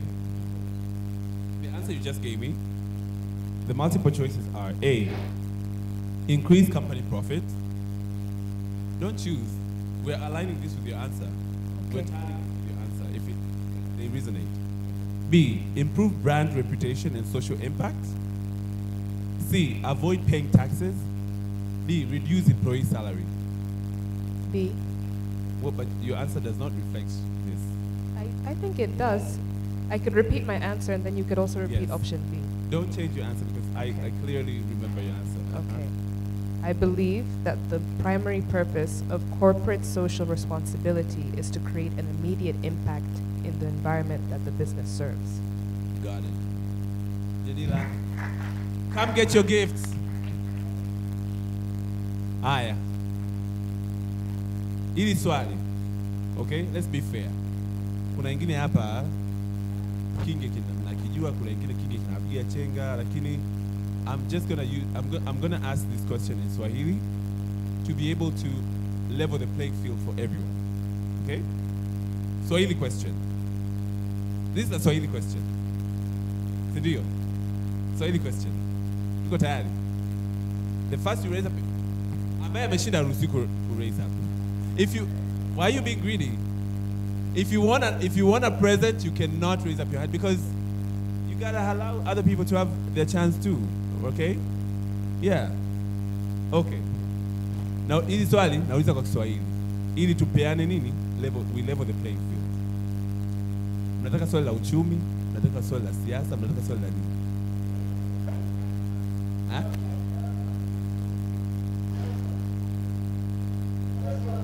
Haya. Au kijamii. Ha? Socioeconomic. Aya. Kevin, bring a socioeconomic question. It's socioeconomic question in Swahili. One socioeconomic question. Yes. Give me one socioeconomic question in Swahili. See, I'm not, the questions are not mine. The questions are...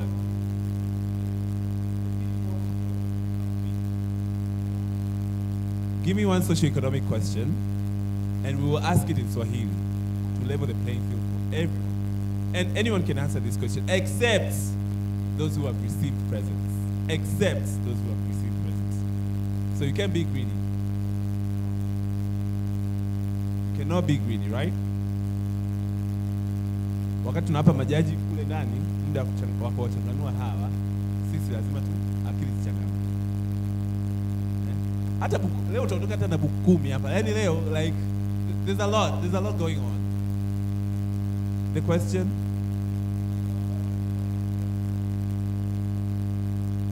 Oh my God. Na atakayejibu hilo swali alidadavue kwa Kiswahili na kwa Kiingereza. In addition, nyinyi wanavyuo.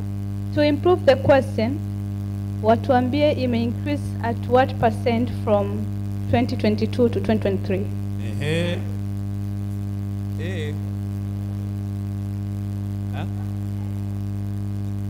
Janila, unaulizwa in the country or in the world? And kuna swali hapa la nchi, sio?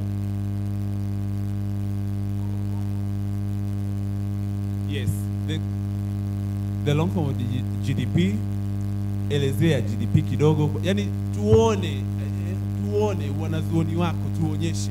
So unasema education is this. Give us facts, data, research, analysis.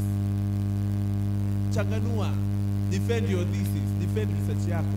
I have seen people who have Googled. Ukigoogle tutajua. Maana kuna neno fulani vitu nalitafuta. Who do we go for? He did raise up his hand first though. But he's a debater.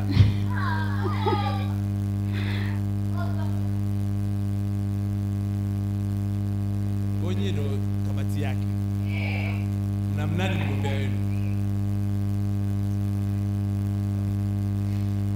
Should I stand? Okay. First of all, GDP is gross domestic product. So maybe contrary to what people believe, Kiswahili ndio kinapiga check. So, gross domestic product is basically the accumulation of production and output that a country produces annually, and sometimes on a cumulative perspective. And in terms of how much the GDP has grown from 2002, I believe it's more or less around 2 to 3%, considering the fact that inflation has also gone down from 4% to 3.1% recently. Thank you. Next one, please. Huh? Next one. Next researcher, leo mna defend leo.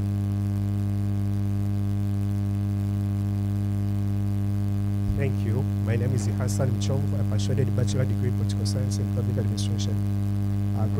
GDP means gross domestic products. Kwa Kiswahili unaweza kusema kwamba ni ongezeko la pato la mtu mmoja mmoja. By 2023, GDP in Tanzania grew up to 5.3%. That is my concern. Close in terms of percentage, you are close, but on the definition, no. Next one. Sijalizika mbona? Kulikuwa na mkono wa.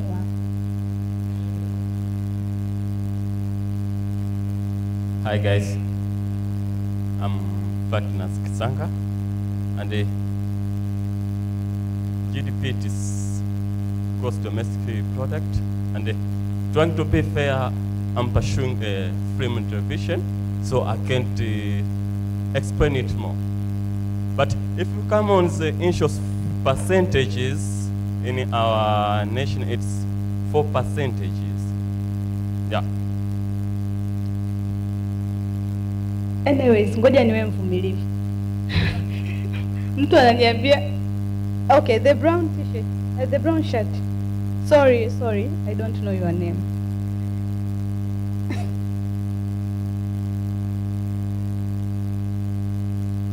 Mimi ni mzalendo naongea Kiswahili. Kirefu cha GDP ni gross domestic product, ambayo maana yake ni ongezeko la pato ndani ya nchi. Ndio maana wamesema pale GDP, yani gross domestic. Domestic ni ile pato la ndani. Kwa hiyo inamaanisha ni ile ongezeko la pato la ndani ya nchi. Na kwa statistic ya mwaka 2022 iliongezeka 2.6%. Hiyo ni kulingana na gross domestic statistic ambayo ilitolewa na, kwa mfano Tanzania kuna TBS, kuna zipo ni kampuni nyingi na organization nyingi ambazo zinafanya statistic. Kwa hiyo ndio maana GDP na ongezeko ndio hiyo 2.6%. Lakini pia gross domestic product, kuna factors ambazo zinaweza kupelekea gross domestic product.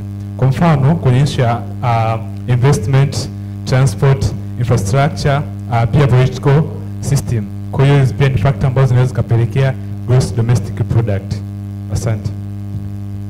Lakini pia issue hii iko chini ya Wizara ya Fedha na Mipango.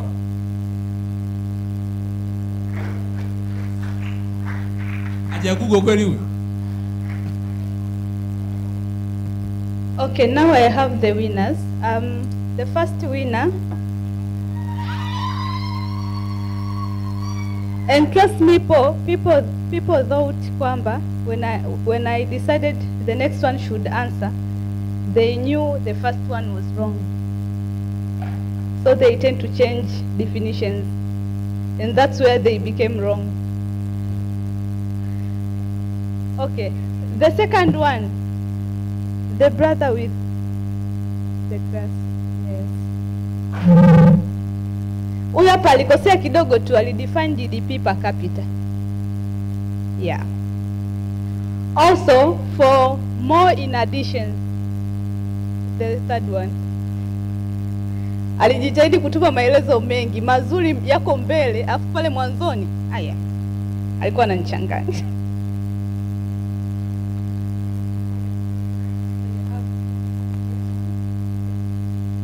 Anajishindia zawadi yake kutoka European Union, anajishindia zawadi yake kutoka ubalozi wa Sweden,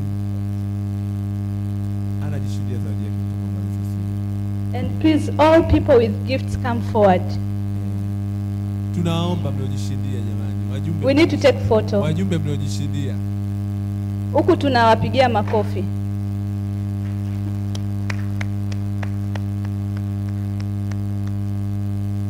Na wale walioshinda tangu asubuhi, please come here for photos, please.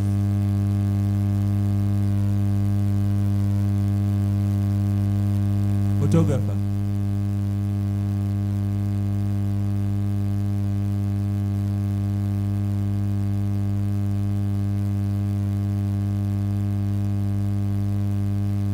Lakini kesho zoezi letu la zawadi linaendelea, haijaishia hapa. Zoezi letu haijaishia hapa. Nyie mlioshinda leo majina yenu tunayo, sura zenu tunazo. Hakikisha jioni unanywea kikombe chako chai. You will see Europe in you.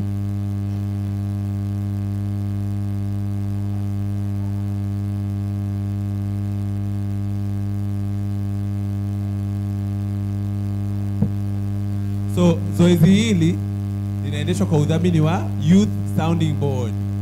Tuseme Youth Sounding Board.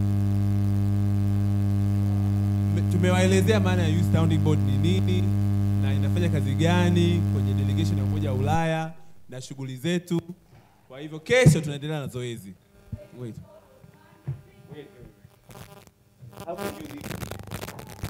How can you leave me?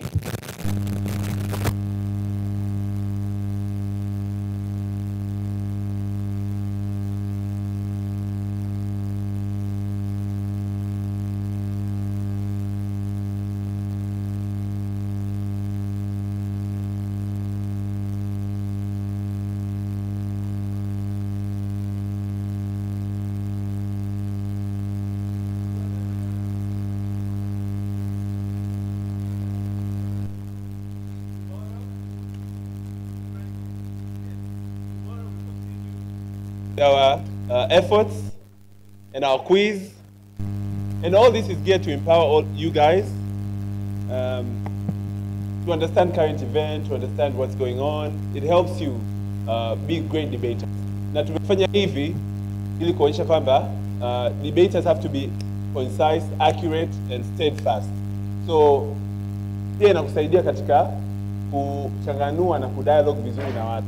Unaweza ukaenda sehemu ukauliza swali la mtu, ni vizuri akili yako ikawa inafikiria faster katika kujibu maswali ipasavyo. So debating is all about you being concise, you building your networking opportunities, you building your dialogue, you building your speech, you building your rhetoric and all that stuff. So it is imperative that this exercise does not end here. For our debaters, you are ambassadors, train more people. Out of 500 plus people, you guys emerged the 20. So you should really, really be proud of yourself. Really be proud of yourself. Like, literally, clap for yourself. Out of 500 people, emerged 20 people. Imagine how many of those had to undergo the judging. Have you to. So you should really be proud of yourself. And I'm saying this passionately because one of the key aspects that me personally in my journey as a youth advocate has been having dialogue with fellow young people to understand their challenges, their needs, find out something. And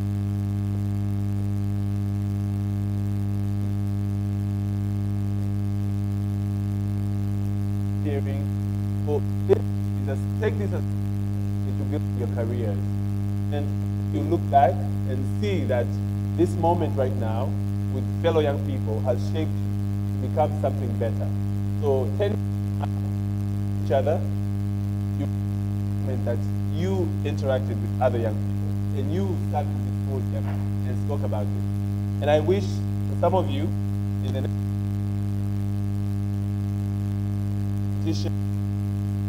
in the meetings like this are things that shape us.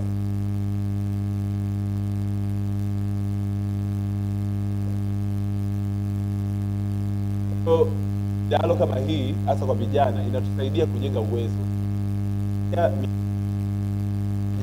Hapa sasa nyie debaters mtakuwa very proud na vitu ambavyo mmeachieve kupitia platform kama hizi. So don't take this platform lightly. These are platforms that you use to build your career, build your network, and inspire each other as young people.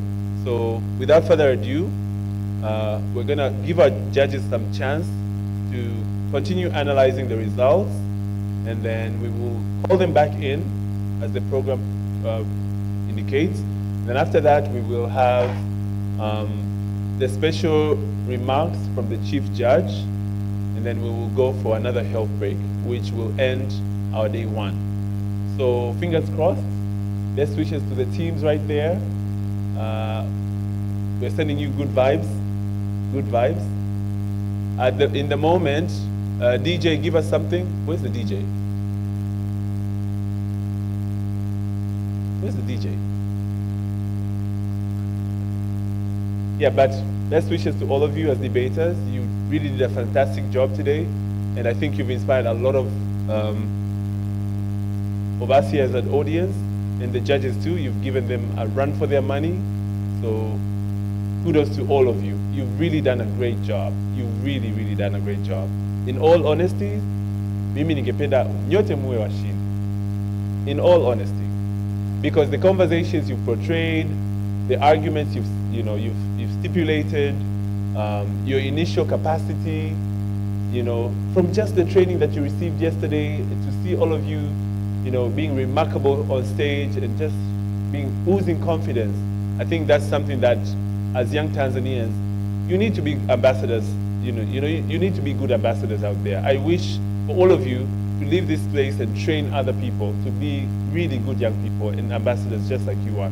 And I think this should not stop for all of you. You should continue this momentum, keep it going, and debating will take you places. That's all I can tell you. It will take you places. Hongereni sana. Round of applause for them, please.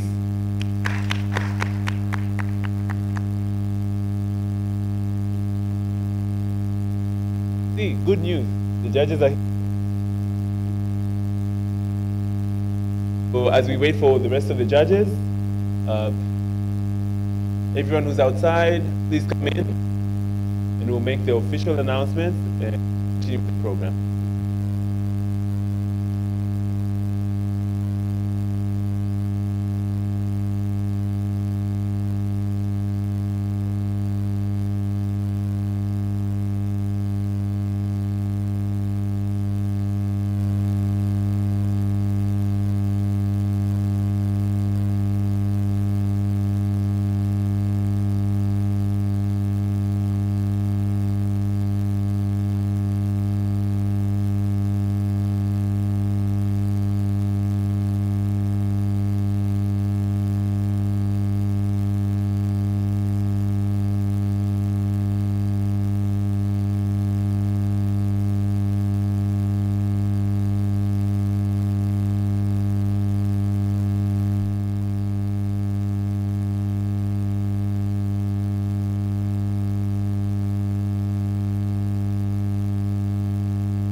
Ladies and gentlemen, I hope you had a great day one with the sessions from all the teams, Team Red, Team Blue, Team Yellow, and Team Green, who have presented their debates, who have gone hand to hand, battling it out on the topic of the day, which is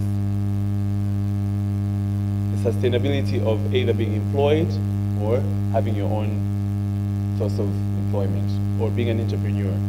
And we've witnessed 20 young people, 20 young Tanzanians demonstrate their zeal, their resilience, their rhetoric, their acumen in how they express these diverse matters or diverse topics on the notion of today.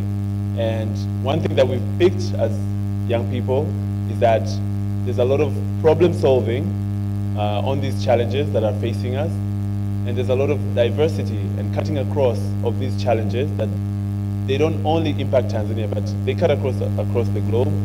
And I personally believe that some of the things that these young people have addressed today can be used with policymakers and stakeholders to problem solve or contribute to problem solving from a youth-centric perspective. And without further ado, continue with our program.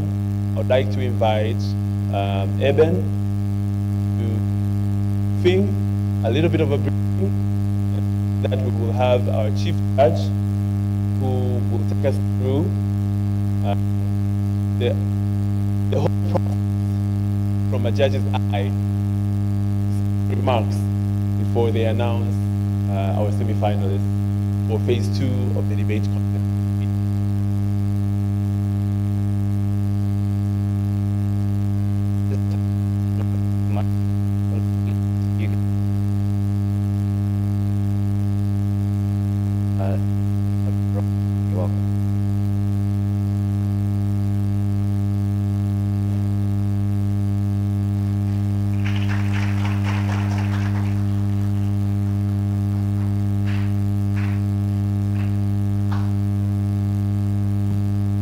Good afternoon.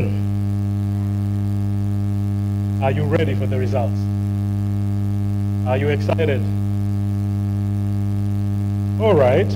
So, as you know, there are team winners that are going to make it to the finals. And then there are individual best speakers And individual best speakers are determined from today's semifinals. Not from the finals tomorrow, but from today's semifinals. And we have already determined who the winners are, but we are not going to announce them today. We will announce them tomorrow.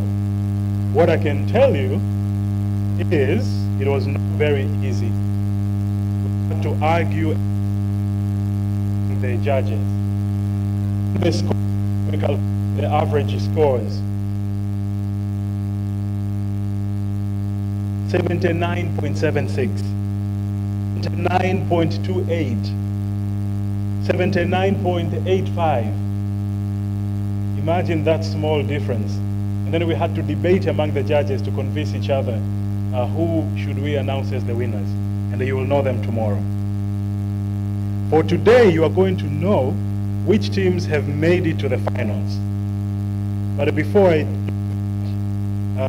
summary of the achievement, as the judges, we have identified 3 areas where you all performed extraordinarily well. So congratulations. And 4 areas where you could improve. And perhaps you can use that in your preparation for tomorrow's finals for those who are going to make it to the finals. The area number 1 that we observed is your transitions between points. Sometimes there were awkward moments of silence. A few of you had very good transitions between point number 1 and point number 2, or the arguments that they were making. But for many of you, the transitions were not very effective. The flow wasn't as smooth as it should be. So that is an area where you can improve. Number 2 is time management. Majority of you started off very calm and composed, and the moment you saw the sign that you have 1 minute left, you start rushing. And then, entrepreneurship. And we could see that. So that is an area where you can improve. Remember, you are the only one who knows how much more content you have that you have not delivered to us. And it's okay to leave it aside because we don't know. And what you have delivered is already very effective and powerful. So just don't force yourself to rushing through to make sure that you have said everything. We don't know what you haven't said, but we know what you have said. The third area is on rebuttals. I don't know if it was intentional, but sometimes there were points or arguments from the other side that you decided not to engage with. And we as the judges, we noticed that. So please pay attention and engage with all the arguments that were made by the other side. And the last one is on the use of evidence, especially in providing the sources. Where did you get that evidence? And the relevance of the facts or the statistic that you're bringing in your argument. And remember, the fewer the better. We're not going to remember all the numbers. You can even just use a single statistic to support your entire argument, and that's it. But at the same time, when we're talking about evidence, you are trying to appeal, you're trying to convince. Remember, it doesn't have to be numbers and statistics. It can be stories, as some of them use the stories here. We all remember some stories, Zara, right? We remember people trying to appeal to our emotions, not in statistics and numbers, but trying to appeal to our emotions. Remember the mention of cancer? So use that to your advantage. On the areas where you are all super effective, silver-tongued, number 1, again, it's on the use of evidence. It seems it's very clear that you all conducted your research very thoroughly. You brought your facts to bear into supporting your arguments. Number 2, very eloquent, and your articulation is top-notch. Keep it up. You are very clear in your communication styles. And passion and conviction. So many of you spoke in ways that you can clearly see this person believes in what they are saying. They are not just telling us something because they're in a debate competition, they're just making arguments, but they truly believe in what they're saying. So there was that, the passion and conviction. Now, before I announce the finalists, we decided to point out one unique feature of each of the 20 speakers. Yeah? Very interesting. So starting with Neema. Use your voice. Your voice is your strength. It's a very clear and powerful voice. So Neema, you can stand up so that people can see you.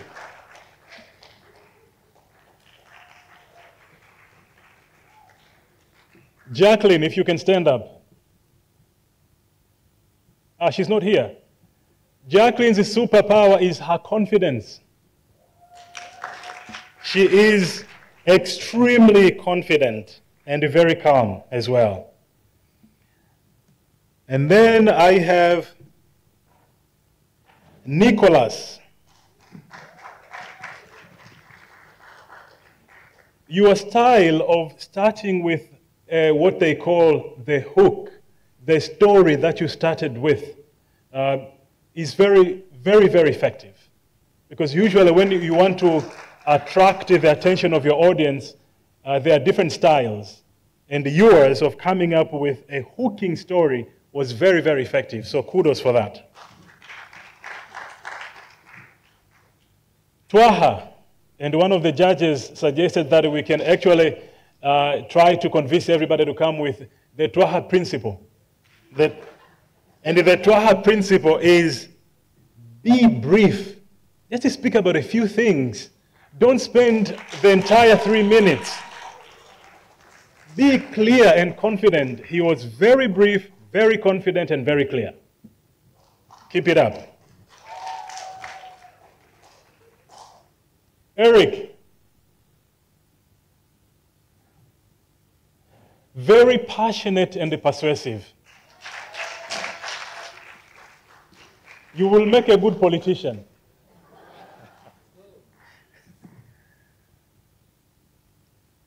Velius. Excellent use of gestures. Your body language is your superpower. Use it to your advantage whenever you speak in public. Tatu.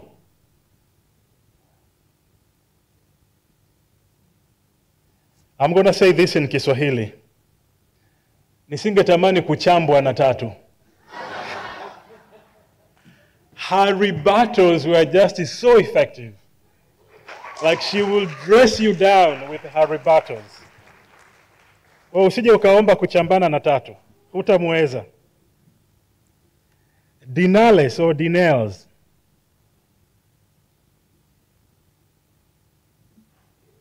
You attempted to engage the audience, but the audience did not respond very effectively. But that is a very effective way of speaking in public. It's unfortunate that we didn't have a full room, but your style, from the way we judged it, you would be more effective when you have a room packed with people because of your engaging style.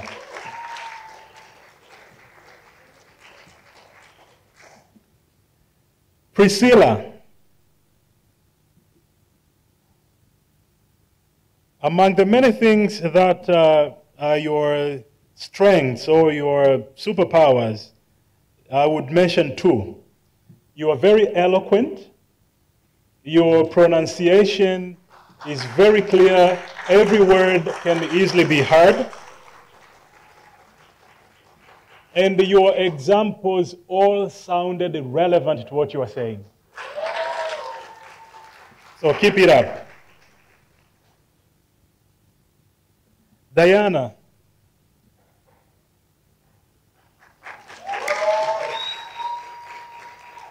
You are one of the few who had super effective transitions in your submission. It was flawless.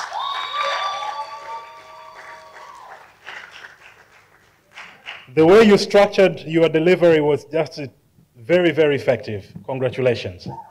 Now we go to the afternoon group.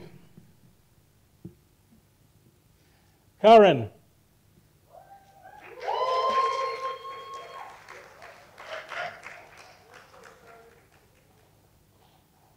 Karen anaweza akakuonyesha mkaa akakwambia huu ni mweupe na akakushawishi. She spoke with conviction. So keep it up. That's very effective. And the excellent preemptive rebuttals that she had. Keep it up. Mayness.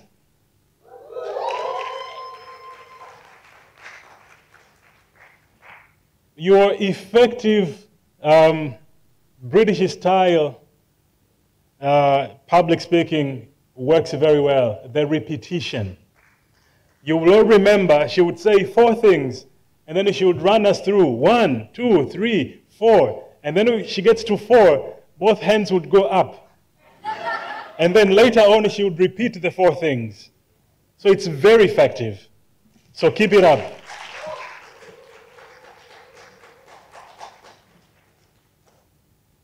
Eric.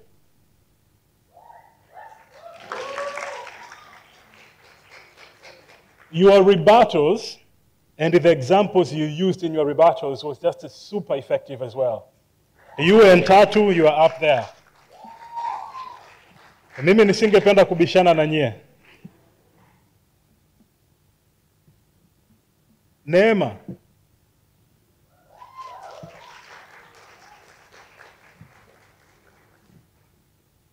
Neema speaks very calmly. Anakuchamba kwa upole. She started with a very effective rebuttal, but in a very soft way. Unapigwa nyundo lakini kwa upole. So keep it up. That's also very effective. Timothy.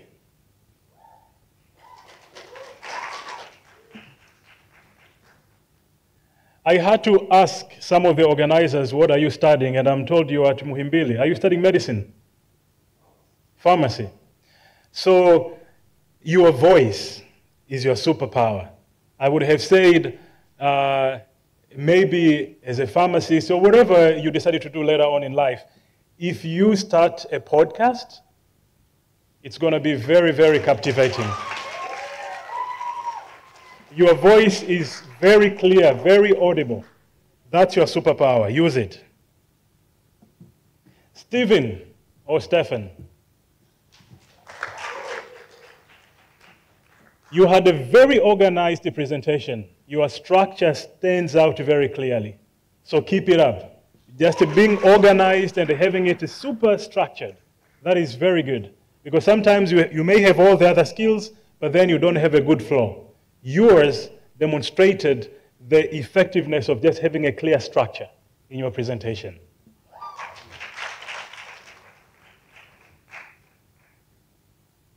Mary.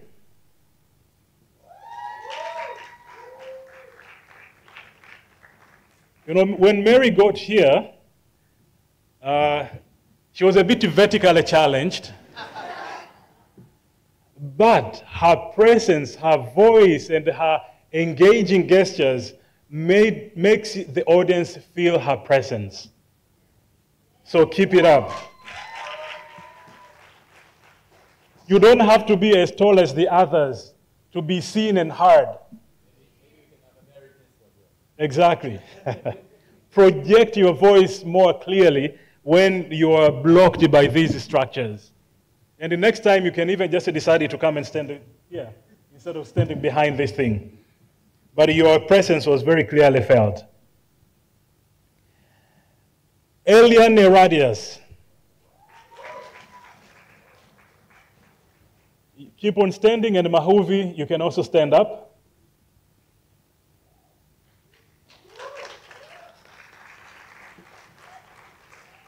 They are very calm in their presentation styles. They are making very critical submissions, but in a very calm and very soft ways. When Karen takes us there, they calm us down and they give us a counter-argument. So here, clearly, it demonstrates that we can have different styles in public speaking, and all of them could be very effective. So your superpowers, Eradius and Mahuvi, is the calmness in your submission. You don't get distracted by the noises, by how loud others are, but you make your submissions very trenchant points, but in a very soft way and very effective. Keep it up. Kija Faraja. And if that,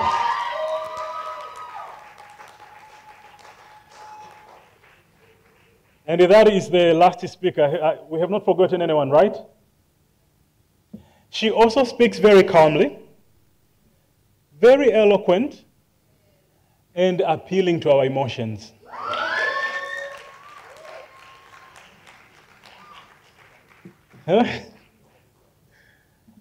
One of the judges, Ibrahim, is saying, open up a church. Utakuwa mtumishi wa Bwana mzuri sana. Thank you and congratulations to you all. Now, you can see that hatujamsahau mtu, eh? Yeah? It was not easy as we sat there and listened to all of them throughout and noting down everything and what's unique about each of the different speakers. So there is no one style that determines who the winner is. All the different styles are very effective in engaging the audience and convincing us and making the arguments. Therefore, getting the winners was not easy. But because we are forced to announce who makes it to the finals, we are going to announce who makes it to the finals. And the difference in the scores was very, very small. So don't feel bad if you didn't make it to the finals. You are all champions, you are all winners.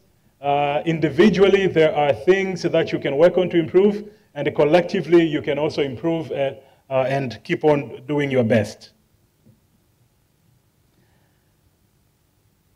Those who have made it to the finals, ladies and gentlemen, are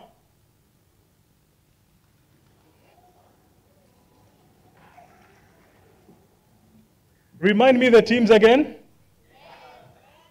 We had red, blue, yellow, green. Can you shout very loudly the color of the team that you think made it to the finals?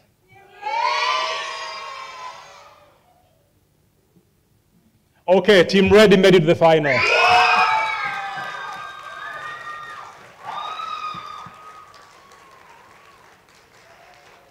Can we have Team Red come on stage?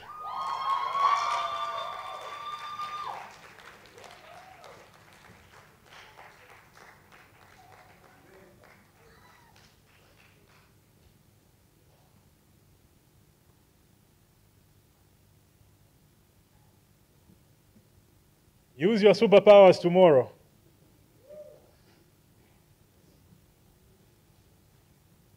You have Karen who will take us up. Kija Faraja will take us down. Timothy will project his very clear voice. And Mary's presence will be felt. All right. Now, which other team made it to the finals? Shout. On the count of 3. 1, 2, 3. Shout. Shout again.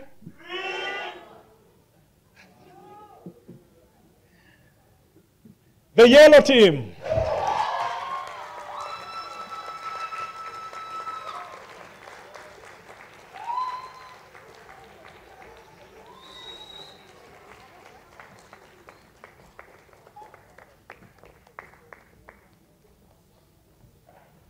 So Team Red, you were affirmative.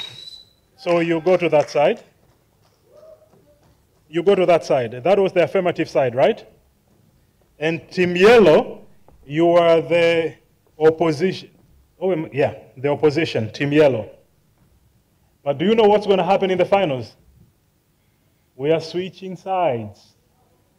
Yes, we are switching sides.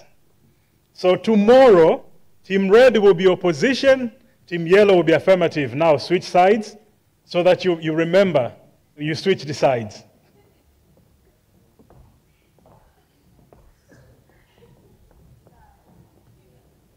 So today, you all remember, Team Red was affirmative. They were proposing the motion to us.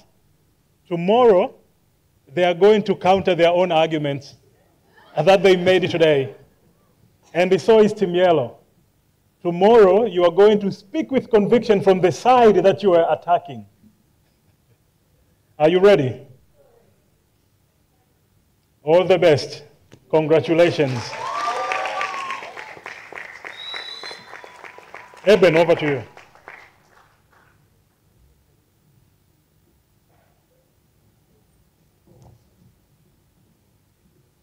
One question that I wanted to ask. If we, the judges, debated them, who do you think would win? Mnatuchukulia poa? Mnatuchukulia poa? Hamtujui? Haya, tutaona. Congratulations to Team Red and Team Yellow for making it to the finals.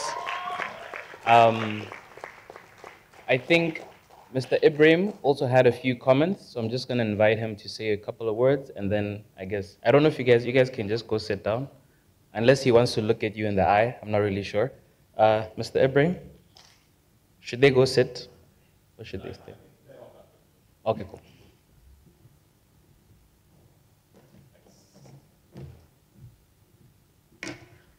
Congratulations for the winning teams. And also, many congrats to the other teams. You all have done very, very well. I mean, needless to repeat, but it was a very, very tight battle, kama Chief Judge alivyozungumza. Lakini as we're heading towards the final,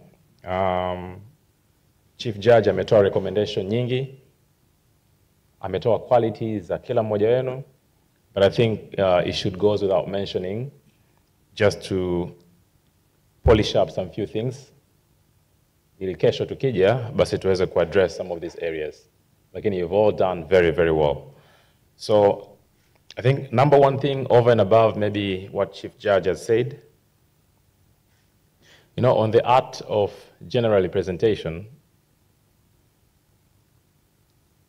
the background ya yule mtu ambaye anaongea, if you're a doctor, master's holder, holds almost 20% of what people actually remember in your context.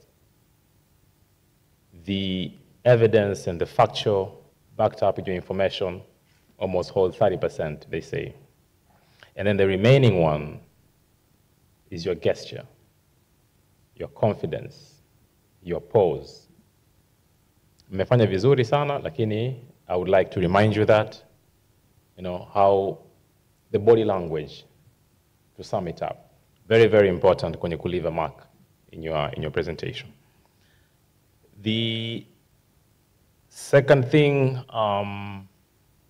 there's something called the insider trick. If you would like to have a better bargaining na mwanasheria, speak their language kidogo. Understand few lawyers' language. You'll get a better price in anything of your life. Hata kama ni context ya accounting, hata kama ni context ya mechanics, fundi gari akijua wewe unajua kuhusu carburetor na nini, you get a better bargaining power. So in your context, I kept on asking things like define sustainable income, define, ameelezea kidogo issue ya, what's that thing I asked you, Karen, around economic freedom, whatnot. So bringing the insider language of the topic makes you look an expert into it. So when you're talking about issues of entrepreneur, kuna jargon zao kule ndani.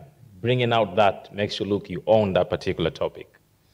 Again, you did very well, but it's just another reminder to shape it better tomorrow. The rest, they're very, very basic. I've talked about the body language, your eye contact. There was a team ilikuwa inafanya countdown. In 5, 4, 3, 2, 1, I will start. And then everybody kept following, doing that. It's a good thing, very, very good thing. But we were discussing as judges, maybe we didn't think it's so necessary. Yeah. It can be a school of thought to mesoma somewhere. It's a good thing to do that. Or maybe I'm missing something. But given the time constraint that we had, you know, we felt maybe you studied off to the point here.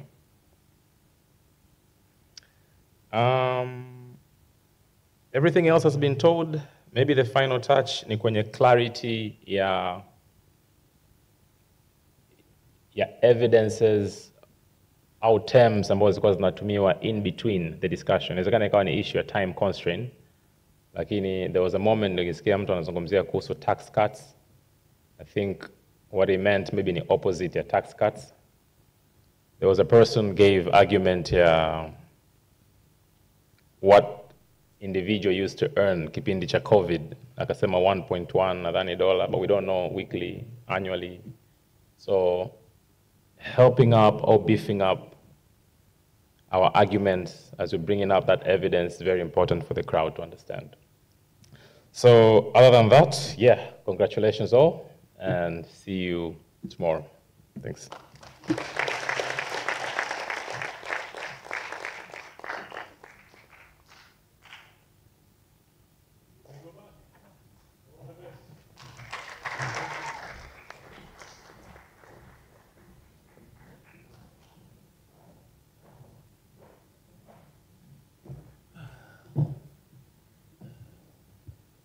Are we happy?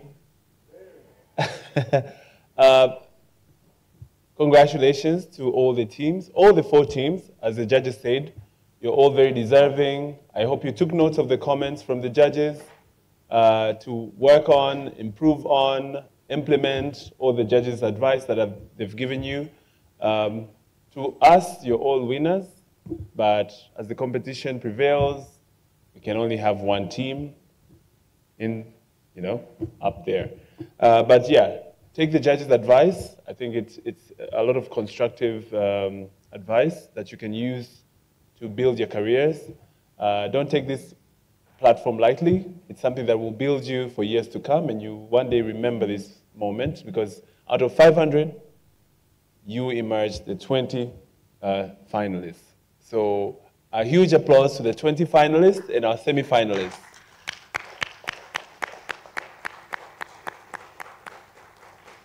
Tunaomba mkawe mabalozi wa vijana huko mtaani kwenu, muendelee kudumisha debates, muendelee kudumisha dialogue, na kuendelea kuwa vijana wapenda maendeleo. And with that being said, thank you to the judges. Thank you very much. We know your time is really, really important, but you left all your responsibilities to come here to be with us as young people. And I think this shows your commitment and efforts in on how you want to be there for young people. So it's more of like intergenerational capacity building. You shared with us your excerpts. You've given really constructive feedback to the contestants, which I think is really imperative. And with that, I really thank you, and I think also fellow young people here, thank you. So bila kupoteza muda wenu, ningeomba tuende health break.